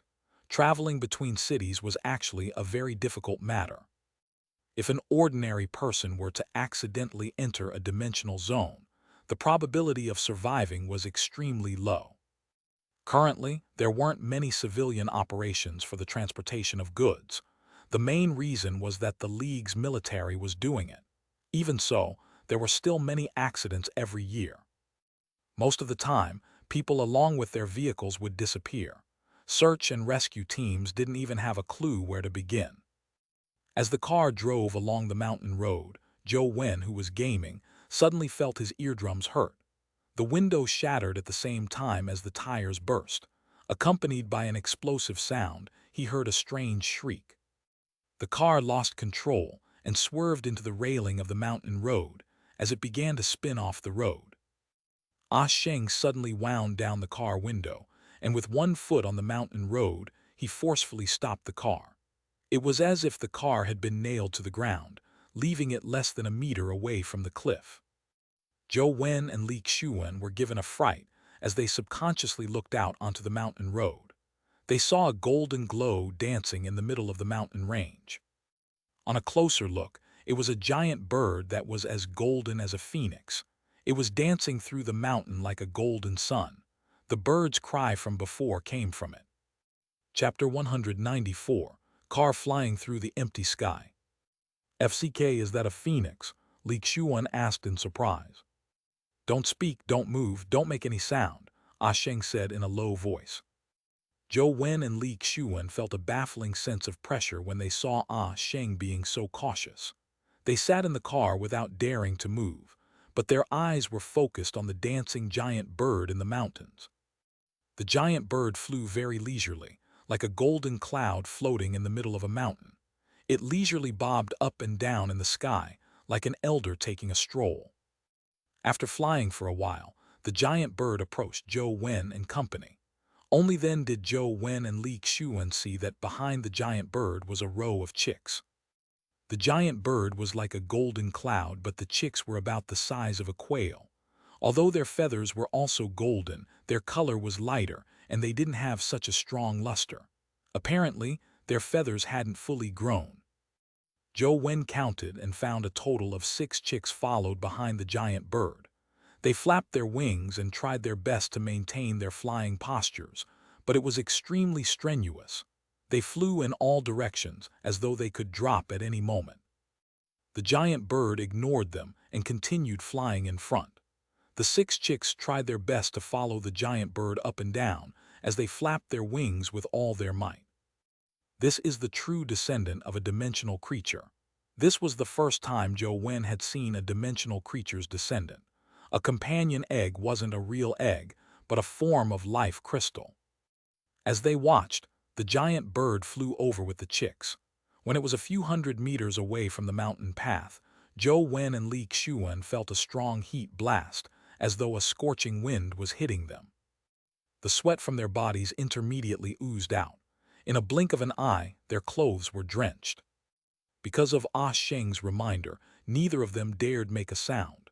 They sat in the car as though they were in a sauna.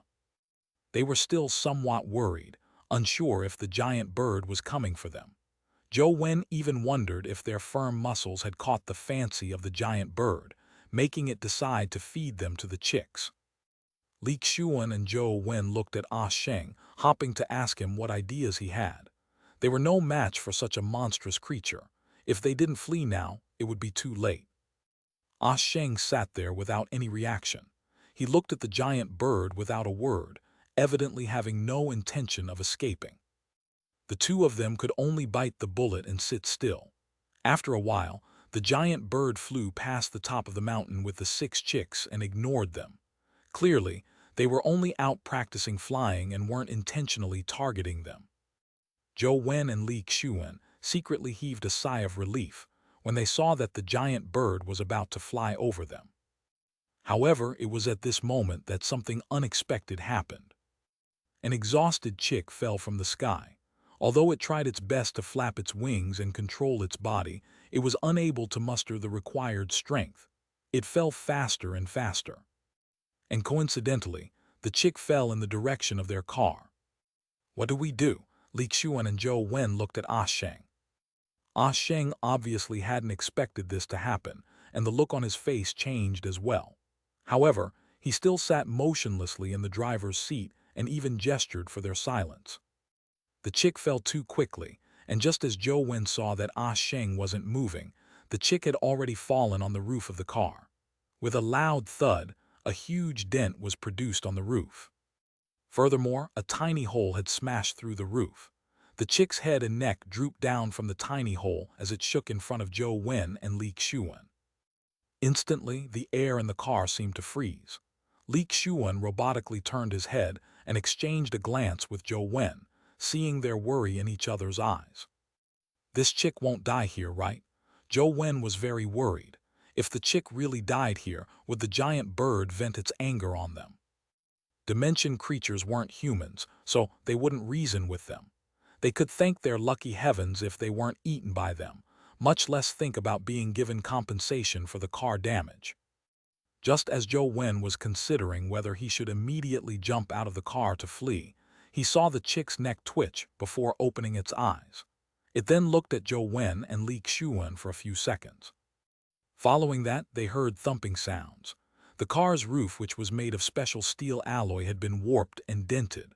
There were a few more holes, as sharp objects pierced through the steel plate, allowing Zhou Wen and company to see tiny sharp hook-like talons. Precisely 6 sounds. Zhou Wen kept count as he listened to the thumping and knew that 6 chicks had landed on their roof. In the next second, before the sound could form an image in Zhou Wen's mind, the car trembled violently. Outside the shattered car window, a gigantic golden bird claw appeared. Then Zhou Wen and company felt the car rapidly rise as it instantly rose into the sky. How can I be so unlucky? Zhou Wen felt that he never had a smooth trip when he went out. This time, he was ridiculously unlucky. Li Xuan could no longer hold his tongue, but Ah Sheng made a gesture a step ahead of him, indicating for him to remain silent and continue sitting. Soon, Zhou Wen and Li Xuan could already look down on the mountain. The entire car had been hoisted into the sky by the giant bird's claw. The chick exchanged looks with the humans for a few seconds, before struggling a few times to pull its head out. But soon Zhou Wen heard the piercing sound of steel being torn through. The roof of the car was quickly ripped off by a tiny talon, forming a bigger hole. The chick jumped in. Seeing the chick about to land on him, Zhou Wen thought of the tiny, tender talon that could easily tear apart special steel plates. This gave him the urge to rush from the vehicle to flee. Ah Sheng, who was in front, gestured for him to hold back. Clearly, he didn't want Zhou Wen to make any sudden movements. Zhou Wen hesitated for a moment before the chick landed on his leg. Unlike what he imagined, the chick was very light and was at most half a pound in weight. It didn't have any strength in its claws. Before Zhou Wen could decide on how to deal with the chick, a few more chicks had jumped down from the hole and landed on Zhou Wen and Li Xuan, or into the back row of seats. Another chick landed on Li Xuan's head and stood perched there, as though it had no intention of moving. Li Xuan and Zhou Wen were equally depressed, but they didn't dare move. They had the urge to cry. The 6 chicks jumped around Zhou Wen and company and pecked them from time to time. However, they didn't really exert any strength, as though they were just curious. It's over, it's over. If this giant bird were to bring us back, we would definitely become their meal. Li Xuan lamented inwardly about his bad luck. Chapter 195, Tree Halfway Up the Mountain. The 6 chicks happily bounced around in the car. They pecked here and there, looking around with curiosity. Zhou Wen and Li Xuan clearly weren't as relaxed as they were. They sat there motionless, afraid that they would anger them and incur the giant bird's wrath. At the same time, they were afraid that these chicks would suddenly think of trying to test the hardness of their beaks. Bam! Just as they were in thought, a chick suddenly threw a tantrum and pecked heavily at the car door. The car was bulletproof. A normal bomb couldn't even blast open the door, but the chick easily bore through a hole. Zhou Wen and Li Xuan's cold sweat instantly poured, mixing with the warm sweat that they were already soaked in. It was quite an indescribable feeling. Thankfully, the chicks didn't try their beaks on them. Zhou Wen was fine, but Li Xuan was a little unlucky. The chick that was standing above him actually pooped. Although it wasn't much, it made Li Xuan feel like dying. With another loud crash, the car shook violently. The golden bird's giant claw had vanished, and the car had apparently landed on the ground. However, when Zhou Wen looked outside, he immediately realized that he was wrong. They hadn't landed on the ground at all. This was a mountain halfway up the mountain. The car had landed on a stone platform on the mountainside. It was neither up nor down. Unless their car could fly, it was impossible to drive away. Being able to drive away was secondary. Most importantly, it was whether they could return alive. Zhou Wen was considering how to survive when Li Xuan furtively tugged at the corner of his shirt and pointed outside the window. Zhou Wen looked in the direction he was pointing and was immediately alarmed.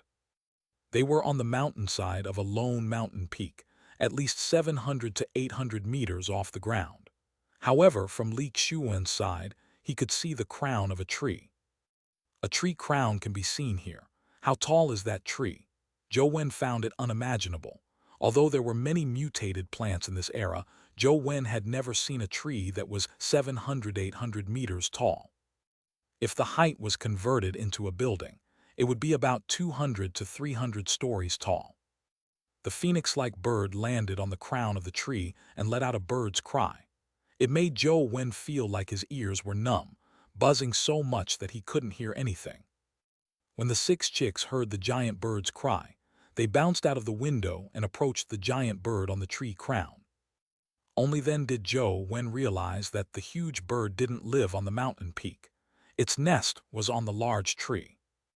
On the mountain stone platform besides their car, there were also several other cars. There were SUVs and trucks too, and many things were scattered around them. There was a box of beverages, as well as some timber from a vehicle. All sorts of things were scattered on the platform, but no one could be seen. From the looks of it, it's not the first time that the giant bird has brought cars up here, but why isn't there anyone around? Where did the people in those cars go? Did they escape, or have they already found themselves in the giant bird's stomach? Zhou Wen guessed. While Zhou Wen was contemplating, the giant bird had already led the 6 chicks into a tree hole. At that moment, Ah Sheng lowered his voice and said, "That giant bird is too terrifying. We are no match for it, so make sure not to anger it." "Brother Sheng, there are epic creatures you can't deal with," Li Xuan asked with a sliver of hope. "I may have means to deal with an epic creature, but it's hard to tell whether that's an epic creature or not," Ah Sheng said calmly. Li Xuan was immediately alarmed when he heard that.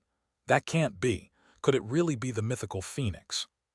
"I don't know if it's a phoenix, but that tree should be the legendary parasol tree," Ah Sheng said as he looked at the giant tree outside. The tree outside is the parasol tree. There's the saying that a phoenix nests in a parasol tree. Does that mean that the giant bird is really a phoenix? Li Xian was even more alarmed. That's not necessarily the case. I once fought in the dimensional zones with the Overseer and have previously seen parasol trees slightly smaller than this one elsewhere. It was an azure Lewin which was just half a step short of being a mythical creature. We suffered heavy losses in that battle, and even the Overseer suffered serious injuries. That's why we killed the azure Lewin and chopped down the parasol tree, Ah Sheng said. Brother Sheng, what should we do now? Why don't we sneak down the mountain and escape at night? Upon hearing Ah Sheng's words, Li Xian felt even more afraid. Forget about these terrifying dimensional creatures. Even ordinary birds have better eyesight than humans. Daytime or nighttime doesn't make a difference to them. Ah Sheng scanned his surroundings and saw the cars and the things strewn on the ground. You guys wait here. I'll go out and take a look. Ah Sheng then quietly got out of the car. He crawled forward like a snake, so quiet that he didn't even make a sound. In a short while, Ah Sheng returned with many things tucked under his arms.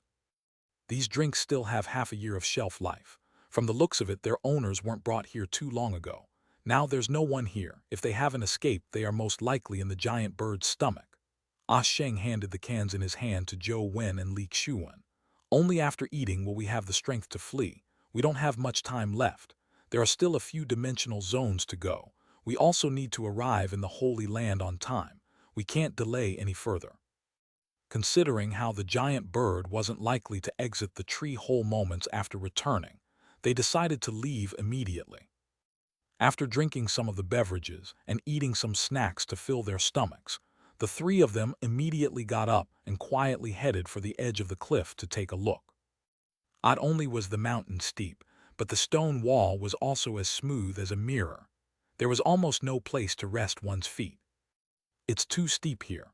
If I don't use my flying pets, I'm afraid I won't be able to get down, Li Xian said with a sullen expression. You can't use companion beasts. Dimension creatures are very territorial.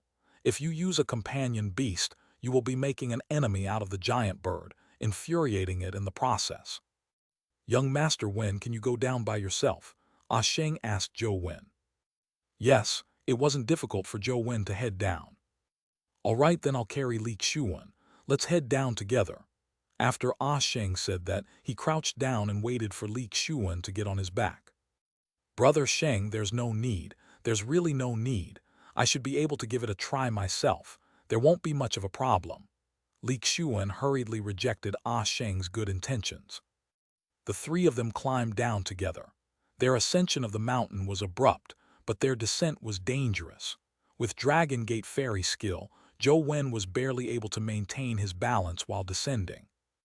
Zhou Wen crawled for a while and saw Li Xian sweating profusely. However, it seemed as though he could still hang on. He subconsciously turned his head to look in the direction of the tree hole.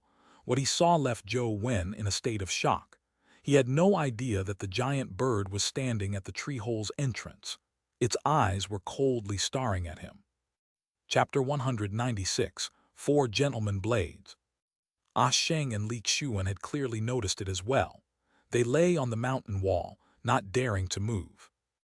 The giant bird spread its wings before violently flapping them once. An ominous foreboding rose in their minds when they felt a hurricane rise up and sweep their bodies up. Bam, bam, bam. The three of them fell back onto the stone platform and saw stars. It took them a while before they could stand up. However, when they turned back to look at the tree hole in the towering tree, there was no sign of the giant bird. Looking everywhere, there was no trace of it. It was as though it had gone back inside. From the looks of it, it knew we were here long ago. Since it didn't kill us, why did it leave us here? Could it be that it treats us as a food stockpile and plans to keep us here for the new year? Li Xian was still in the mood to joke. I don't know if it's keeping us for the new year, but it must have deliberately left us here, Zhou Wen said. Since it didn't kill us, we still have a chance. Let's think of other ways, Ah Sheng said as he looked around the platform. Since the giant bird had already targeted them, it was useless no matter how careful they were. Zhou Wen also circled the platform, hopping to find something useful. This item isn't bad. Li Xiuan found a Playboy magazine in a cargo truck's compartment. Zhou Wen picked up a beverage bottle and saw that there was still more than a month left before it expired. He opened it to drink it, and as he did so, he arrived in front of an off-road vehicle.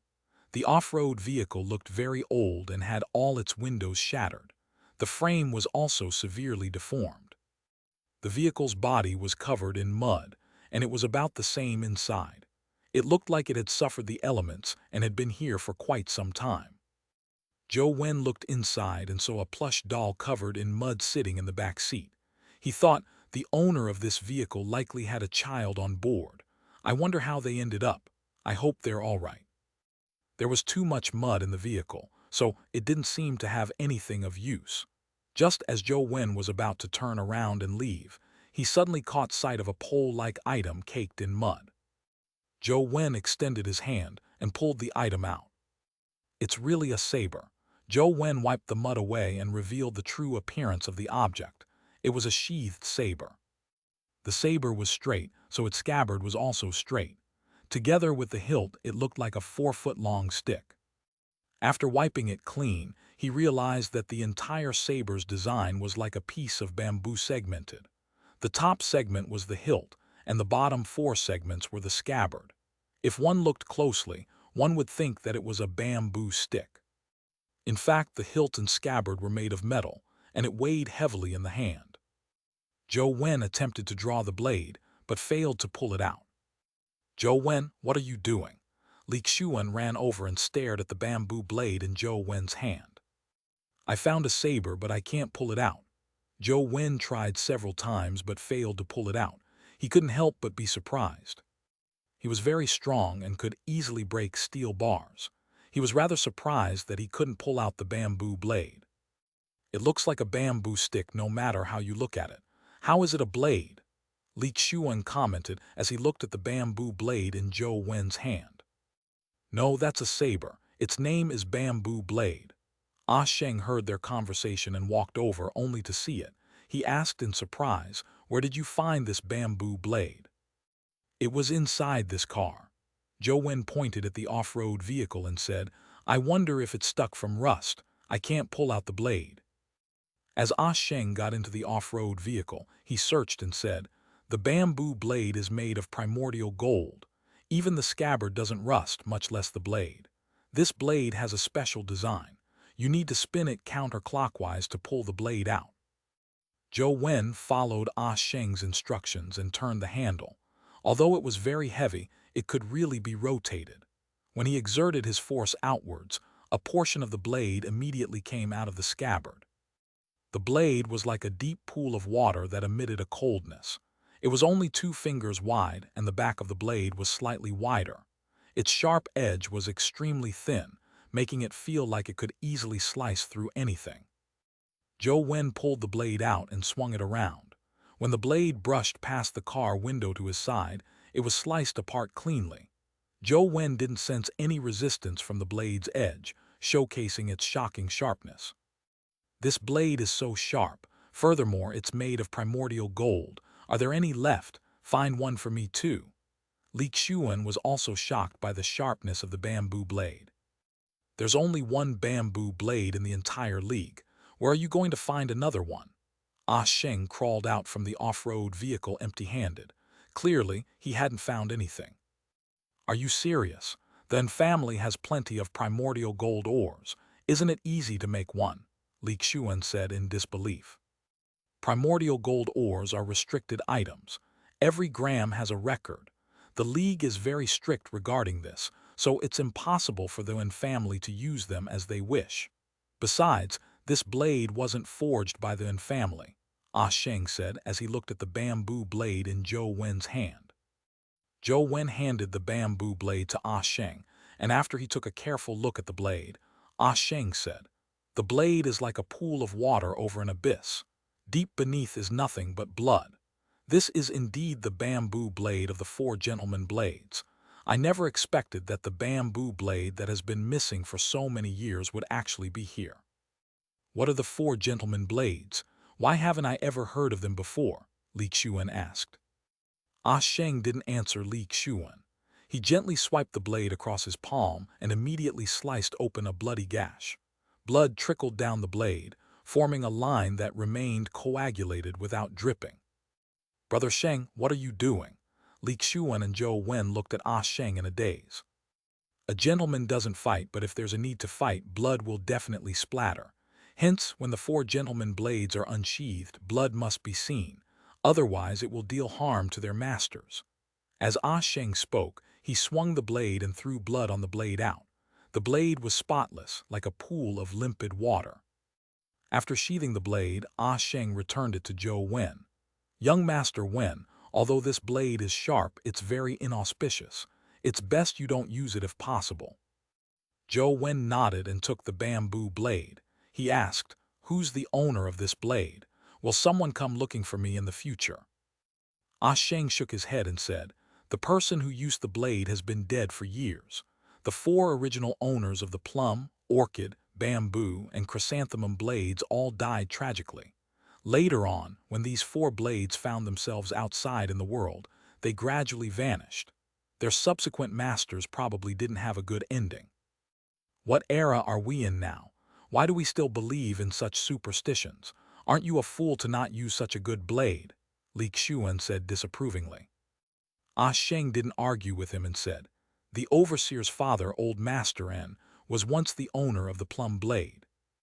Upon hearing that, Li Xian immediately fell silent. And Tianzuo's father, Aoyang Lan's ex-husband, was once the head of the Nen family with a promising future. Despite his bright future, he died early due to an accident. It was regretful and was known by all the rich and powerful in Luoyang. Li Xian naturally knew. If this was really the inauspiciousness brought about by the four gentlemen blades, it was really terrifying. Chapter 197, Trainer. The owner of this blade might be like us, caught and brought here by the giant bird. There's a high chance that they were eaten by that giant bird. From the looks of it, this blade is truly inauspicious. Zhou Wen, it's best you throw it away, Li Xian said. However, Ah Sheng said, "Once the blade is in hand, you're its owner. It's too late to throw it away now. You should bring it along." Zhou Wen nodded without a word. He wasn't superstitious to begin with, so he naturally didn't mind. The trio searched the platform for a while longer before finding two companion eggs in the trunk of a car. However, they were only at the legendary stage and didn't look like they were worth much. Realizing that the giant bird hadn't appeared the entire time, the trio decided to secretly escape from another side. But before they could go far, they felt a hot gust of wind assault them. They were once again swept back onto the platform. This time, they didn't even see the giant bird. After that, they made a few more attempts and even tried to escape by jumping down the mountain. However, the result was the same.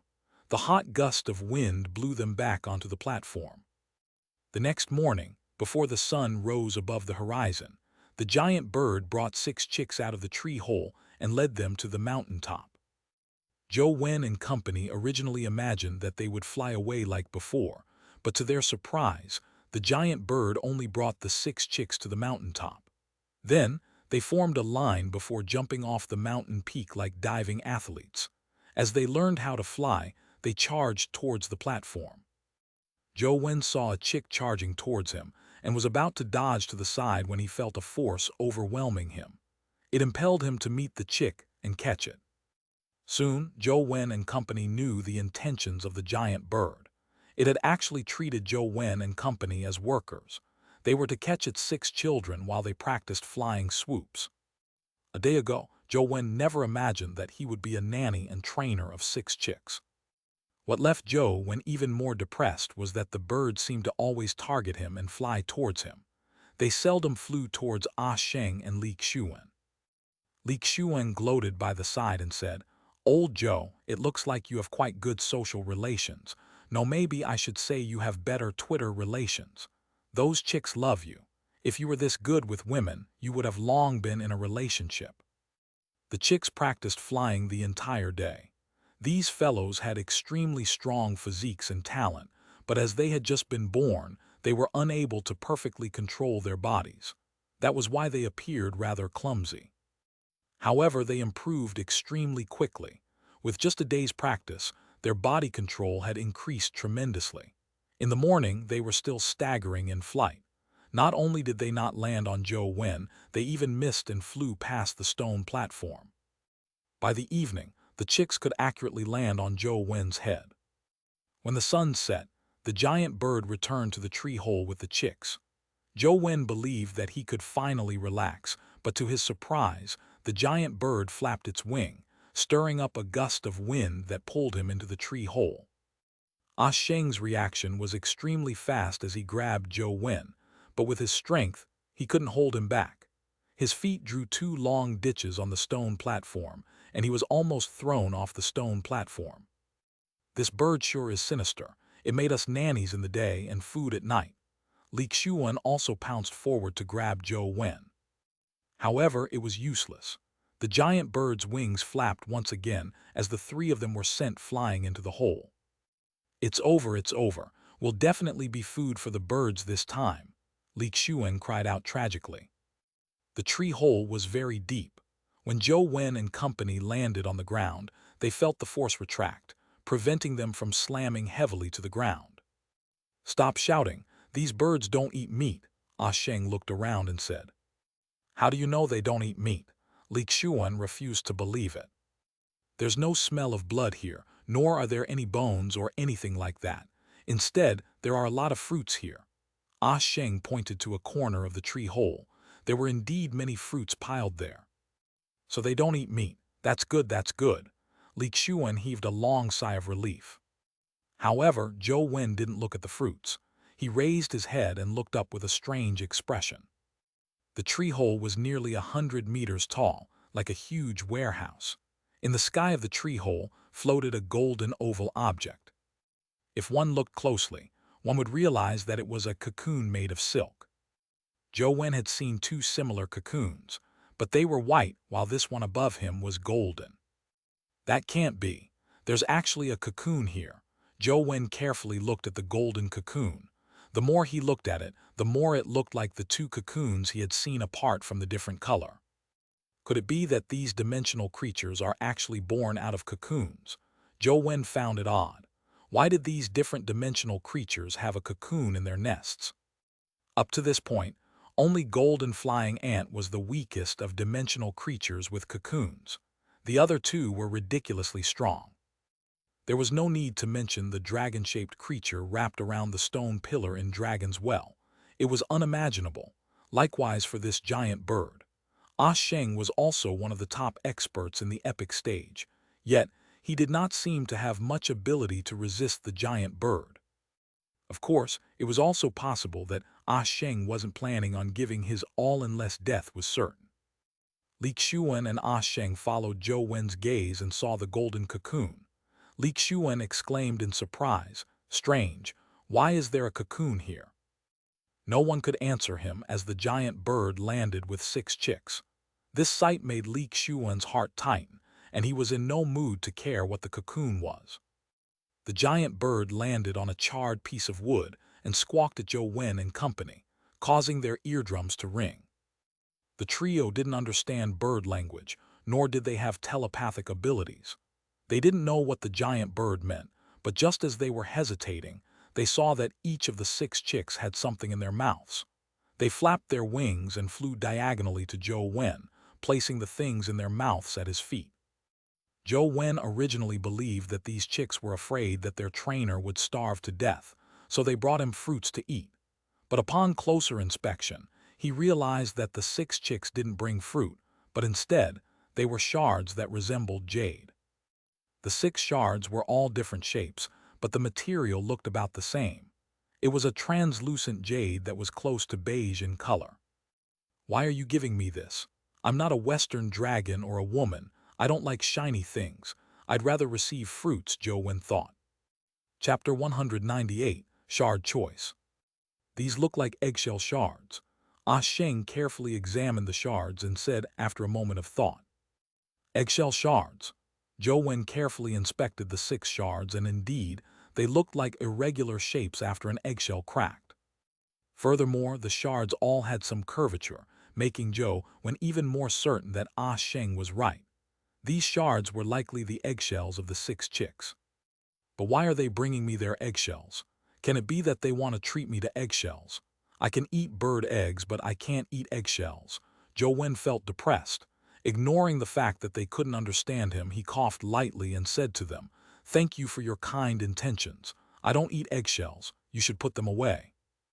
It was unknown if they didn't understand him or if there were other reasons. The 6 chicks stood in front of Zhou Wen in a line as they stared at him with widened eyes, as though they hadn't heard him. When Zhou Wen saw that they weren't moving, he knew that he couldn't continue the standstill. Hence, he picked up an eggshell and said, "I just need one piece. I'll take it back and slowly eat it." Zhou Wen pinched the eggshell and found it smooth and supple. It was warm to the touch and resembled legendary warm jade. If he hadn't seen these chicks before, no one would have expected it to be an eggshell shard. As Zhou Wen spoke, he placed the shard in his pocket, hoping that he would be able to bluff his way through. He never expected things to work out. Upon seeing Zhou Wen grab a shard, the other 5 chicks ran back with their respective shards in their mouths. Only the chick that Zhou Wen had taken a shard from stood in its original spot as it stared blankly at Zhou Wen. Zhou Wen finally heaved a sigh of relief. If the chicks were determined to make him eat the eggshell, Zhou Wen would have to make a last stand in battle despite knowing that he was no match for them. He really couldn't swallow something like that. I wonder what other tricks these chicks have up their sleeves. Just as Zhou Wen was pondering over the matter, he saw the giant bird perched on a piece of charred wood. It spread its wings and immediately, a hot wind swept the 3 of them up like a tornado, throwing them out of the tree hole. The trio felt as though they were riding on floating clouds, and their vision was filled with distorted golden light. When the terrifying power disappeared, they fell to the ground and realized that there was no parasol tree in front of them. Instead, they were on a mountain path. There were also collision signs along the mountain railings. It was where they had stopped their car earlier. Li Xian looked around but did not see any sign of the giant bird. He could not help but exclaim in pleasant surprise, "We have returned to our original spot. Did that giant bird actually release us?" Zhou Wen was also delighted, but when he suddenly heard a bird's cry, he couldn't help but feel his heart turn cold. He imagined that the giant bird was here again, but on careful thought, he felt that something was amiss. The bird's cry was clearly very tender and lacked a terrifying might. It wasn't the giant bird's cry, but more like a chick. Zhou Wen looked down and saw a chick standing by his feet in a daze. It was looking at him with its head cocked. Why was this chick swept away with us? Zhou Wen was alarmed, but on second thought, he felt that this might not be a mistake made by the giant bird. Zhou Wen had already found it odd that the 6 chicks had brought him shards. Back then, he hadn't thought too much about it, but he had a lot more thoughts once he saw the chick had also been sent away with him. Don't tell me I was choosing these chicks back when I took the shard. The chick I chose will leave with me. If that's the case, what would happen if I had taken all 6 of them? Zhou Wen reached out to pick up the chick, which didn't resist. It allowed Zhou Wen to hold it in his hand as it cocked its head and stared at Zhou Wen with its round eyes. "Old Zhou, did the giant bird give this chick to you? That's not fair. We did the work together, so why is it that only you received a present while brother Sheng and I have nothing?" Li Xian also noticed the crux of the problem. "I still don't know if it's a blessing or a calamity." Zhou Wen shook his head slightly and shouted towards the mountain range with the chick in hand, "Divine bird, are you letting me take it away?" After shouting 3 times without receiving any response, Zhou Wen had no choice but to take the chick along with him. Without a car, the trio could only walk on foot. Although they could run as fast as cars, a human wasn't a machine. With limited stamina, they would be drained of their strength if they ran for a long time. And in the wilderness of the mountainous region, with them near Qin Mountain, they would be in for a bad time if they encountered dimensional creatures while lacking strength. The trio didn't dare to run too fast either. They alternated between walking and running. Originally, Ah Sheng had planned on taking them to a dimensional zone near Qin Mountain, but because of a lack of vehicle and no phone signal here, he had no choice but to abandon his previous plans and rush to the next city as quickly as possible. Sheng told Zhou Wen that if they didn't arrive at the next city in time, the Yin family would send a search and rescue team to seek them out. Therefore, they had to come into contact with the Yin family as soon as possible. Qin Mountain was just too mysterious. Although they were only close to it and had yet to really enter it, they had already seen many mysterious objects. That night, Zhou Wen and company heard the sound of immortal music coming from Qin Mountain. It sounded like fairies were playing music and dancing inside. Although Zhou Wen wished to take a look, he knew that he couldn't take the risk. Along the way, he saw many plants that he had never seen before, mushrooms that were taller than buildings, grass that resembled humans. There were all sorts of strange things happening, and this was only the periphery of Qin Mountain. Although they encountered many strange incidents along the way, nothing serious happened after encountering the giant bird. The three of them finally traversed Qin Mountain and arrived at a small city. Sheng contacted the Yin family and gave them a timely update of the situation, stopping the search and rescue team that the Yin family had already prepared to send. Our original plan was to let you first head to a few dimensional zones to train, but it's too late now. We've already chartered a plane, and it will be taking us to the Holy Land in a while, Sheng said to Zhou Wen and Li Xuan after the call ended. Zhou Wen and Li Xuan felt that it was better to head directly to the Holy Land, to prevent themselves from encountering further troubles. After realizing the terror of the giant bird, they didn't dare to casually wander about in the wilderness. After resting for half a day, an armed helicopter came to pick them up and took them to a large city with an airport. Then, they flew to the Holy City. As many regions in the sky were enveloped by dimensional zones, planes couldn't fly randomly. Most of the air routes they had used in the past were no longer usable. Very few regions allowed passage. Now, the airports had been taken over by the League government, and the members of the aircrew were military officers. Chapter 199, Holy City. Holy City was the highest administrative center of the League. It was also the world center that humanity had built after the dimensional storms. The reason it was named Holy City was that the 6 League heroes had obtained their powerful physiques in Holy Land. With immense power, they had been able to suppress the generation of those times and establish a fixed political system, reducing the suffering that war and disaster brought to humanity. The trio arrived at Holy City, a new city that was only built after the dimensional storms. The architectural style was different from the old cities like Guide City and Luoyang. It looked modern, and there were statues of 6 heroes everywhere on the streets. As heroes who saved humanity from the chaos and disaster, they had received the highest honor in the League. All the citizens of the League remembered their names forever.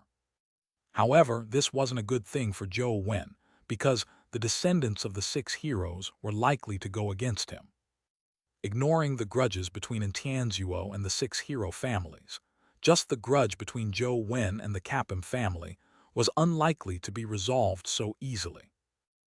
Sheng had booked a room for Zhou Wen and Li Xuan to stay in.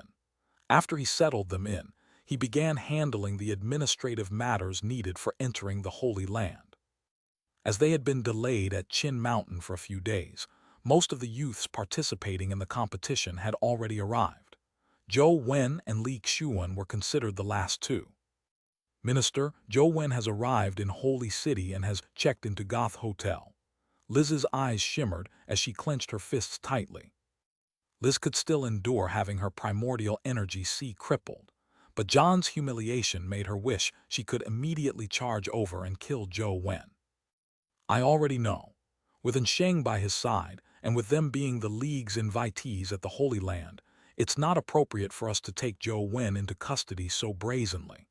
Just as we said, contact the youths from the other families who will be participating in the competition and get them to take care of Zhou Wen inside the Holy Land, Kaio Siyuan said. Don't worry, Minister. Even if I don't do it, the other families won't let Zhou Wen off easily. Back then, Tianzuo crippled 6 hero families' generation of youths, and now with Zhou Wen representing the family, Everyone is rubbing their hands in glee.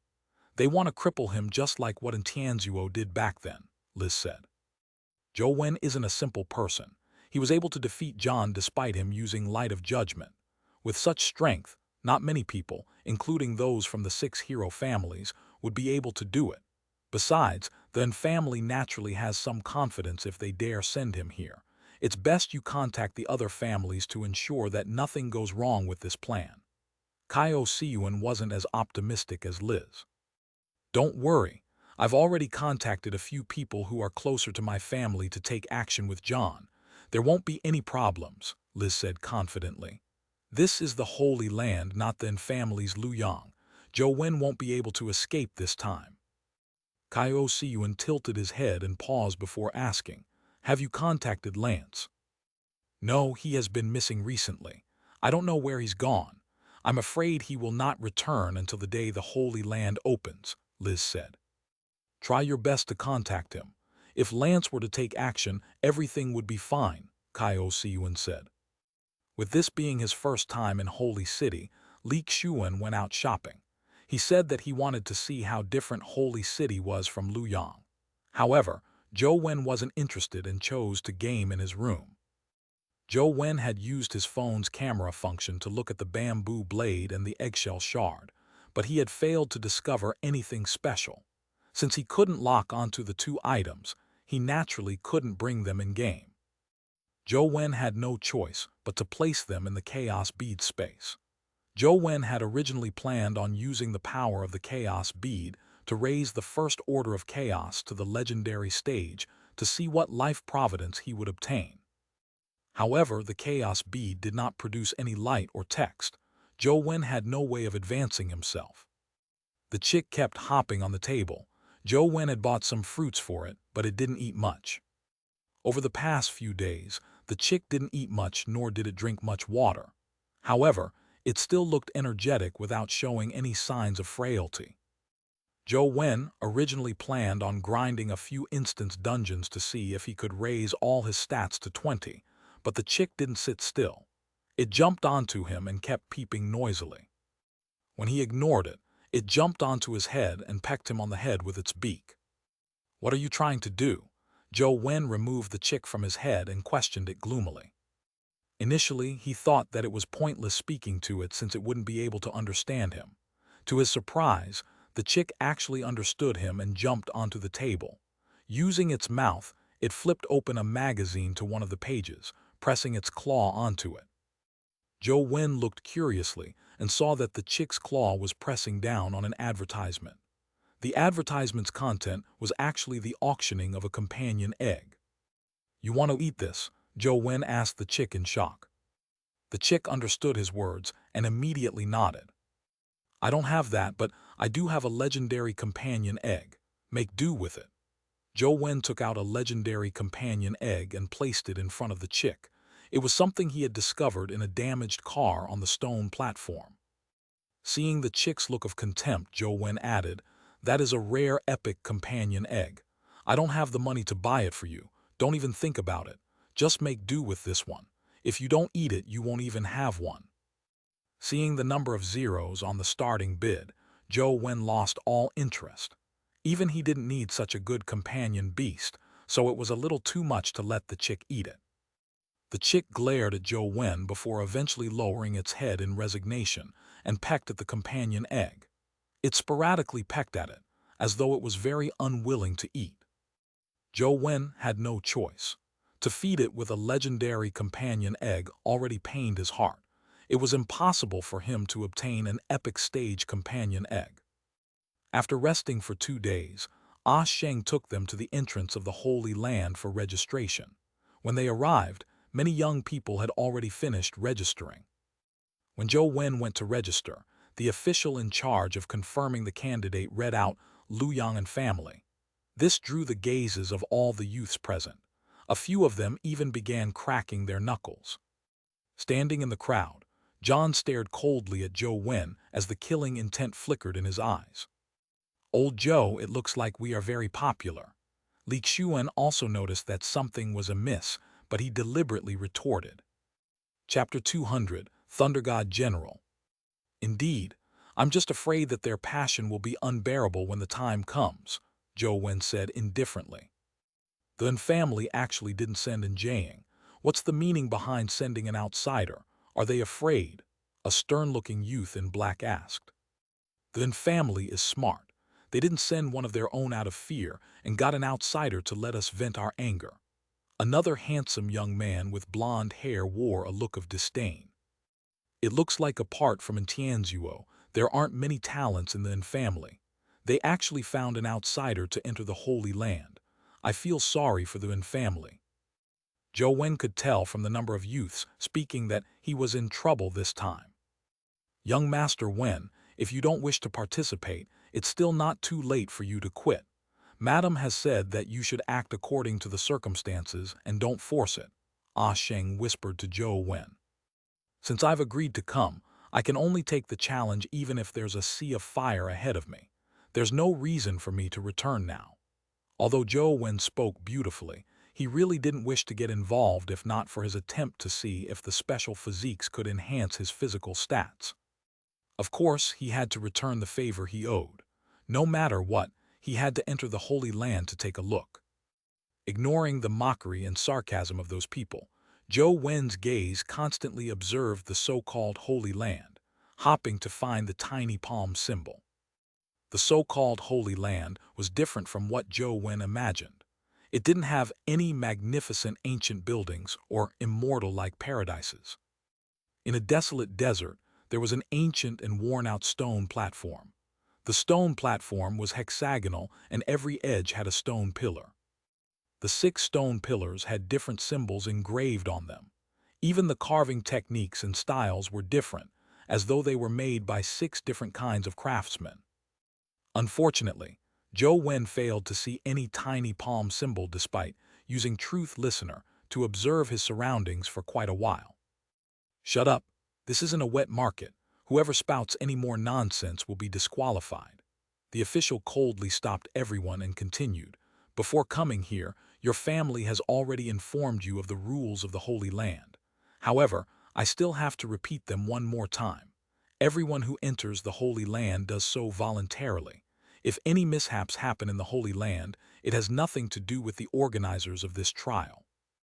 In other words, even if you die inside, no one will be responsible for it. With that said, the official looked at Zhou Wen and continued. If anyone wishes to quit now, they can immediately make the request to not enter the Holy Land. However, once anyone enters the Holy Land, they need to be responsible for their actions. Good luck to them. Everyone knew very well that the official's words were directed at Zhou Wen. With so many people targeting him, Zhou Wen probably wouldn't have a good time after entering the Holy Land. The chances of death were much higher than the others. Seeing that Zhou Wen had no intention of backing out, the official continued. Since no one plans on quitting, this year's holy battle will officially begin. In a while, the companion egg market will begin business. If anyone needs a companion egg, you can purchase it. For the next 24 hours, you can enter the Holy Land at any time. As for whether you can leave the Holy Land alive, it will depend on your fate. After the official spoke, the trading market opened for business. Many merchants had set up stalls. On the stalls were various companion eggs. They were basically at the legendary stage. Zhou Wen saw a few brands he was familiar with. They were all famous companion eggs retailers in the league. Young Master Wen, feel free to choose any companion egg you need. Madam has already prepared sufficient funds. It should be enough to buy all the companion eggs you need. Therefore, you don't have to worry about money, said Ah Sheng. There's no need. I'll just use my companion beasts, Zhou Wen said. Although the companion beasts that a person could obtain were unlimited, having a large number of them would be difficult to command in battle. It would be fine if a companion beast had high intelligence, but most companion beasts had low intelligence. If they were left to attack on their own, they would be a bunch of disorderly mobsters. They might not be able to use their powers and might even hinder each other. Therefore, most people focused on training a few companion beasts, ones that they could use with the greatest ease. Zhou Wen was already very adept at using his companion beasts. Furthermore, They were considered top-notch existences at the legendary stage. It was enough. Madam was right. Indeed, you aren't willing to buy companion eggs. As Ah Sheng spoke, he took out a box and handed it to Zhou Wen. At the same time, he solemnly said, "Before I left, I was specifically instructed to hand it to you.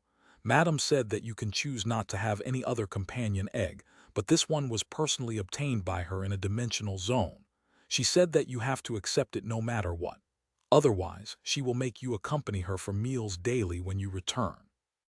Miss Jiang will also join the meals." Sis Lan sure is thoughtful. Zhou Wen didn't reject the offer and took the box. He didn't like the Wen siblings, but he wasn't averse to Aoyang Lan.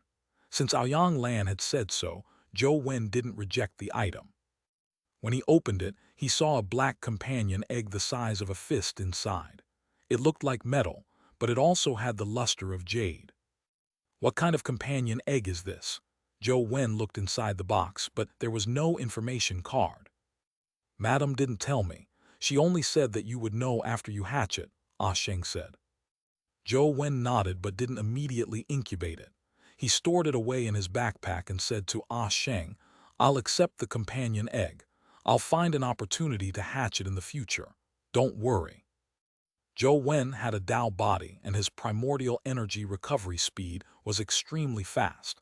He could incubate legendary companion eggs at any time, so he didn't have to worry about the danger of expending too much of his primordial energy. "All right, now that your matters have been resolved and since you aren't buying companion eggs, why don't you accompany me to take a look? I don't have as many excellent grade companion eggs as you do. This is a good opportunity for me. Who knows, I might be able to obtain a few." Li Xuan pulled Zhou Wen towards the market. Li Xuan's words weren't wild fantasy. In fact, as long as he had enough money, he could buy legendary companion beasts that were usually rarely seen. In order to leave an impression on these young people who could lead a future generation, many of the excellent grade companion eggs were put on sale here. Zhou Wen couldn't help but be astonished when he followed Li Xuan around. He had never heard of many of the companion eggs here, but from their introductions, many of them had very useful abilities. They were in no way inferior to the mutated demonized general before it underwent a fusion. The companion eggs here were basically at that level. The prices were also astronomical and were at least twice the price of a typical companion egg shop. Even so, many young people who were prepared to enter the Holy Land spent a huge sum of money to buy companion eggs. Their expressions remained stoic, as though what they were spending wasn't money. "Thunder God General, there's actually a Thunder God General here." Suddenly, a voice sounded, attracting the attention of many.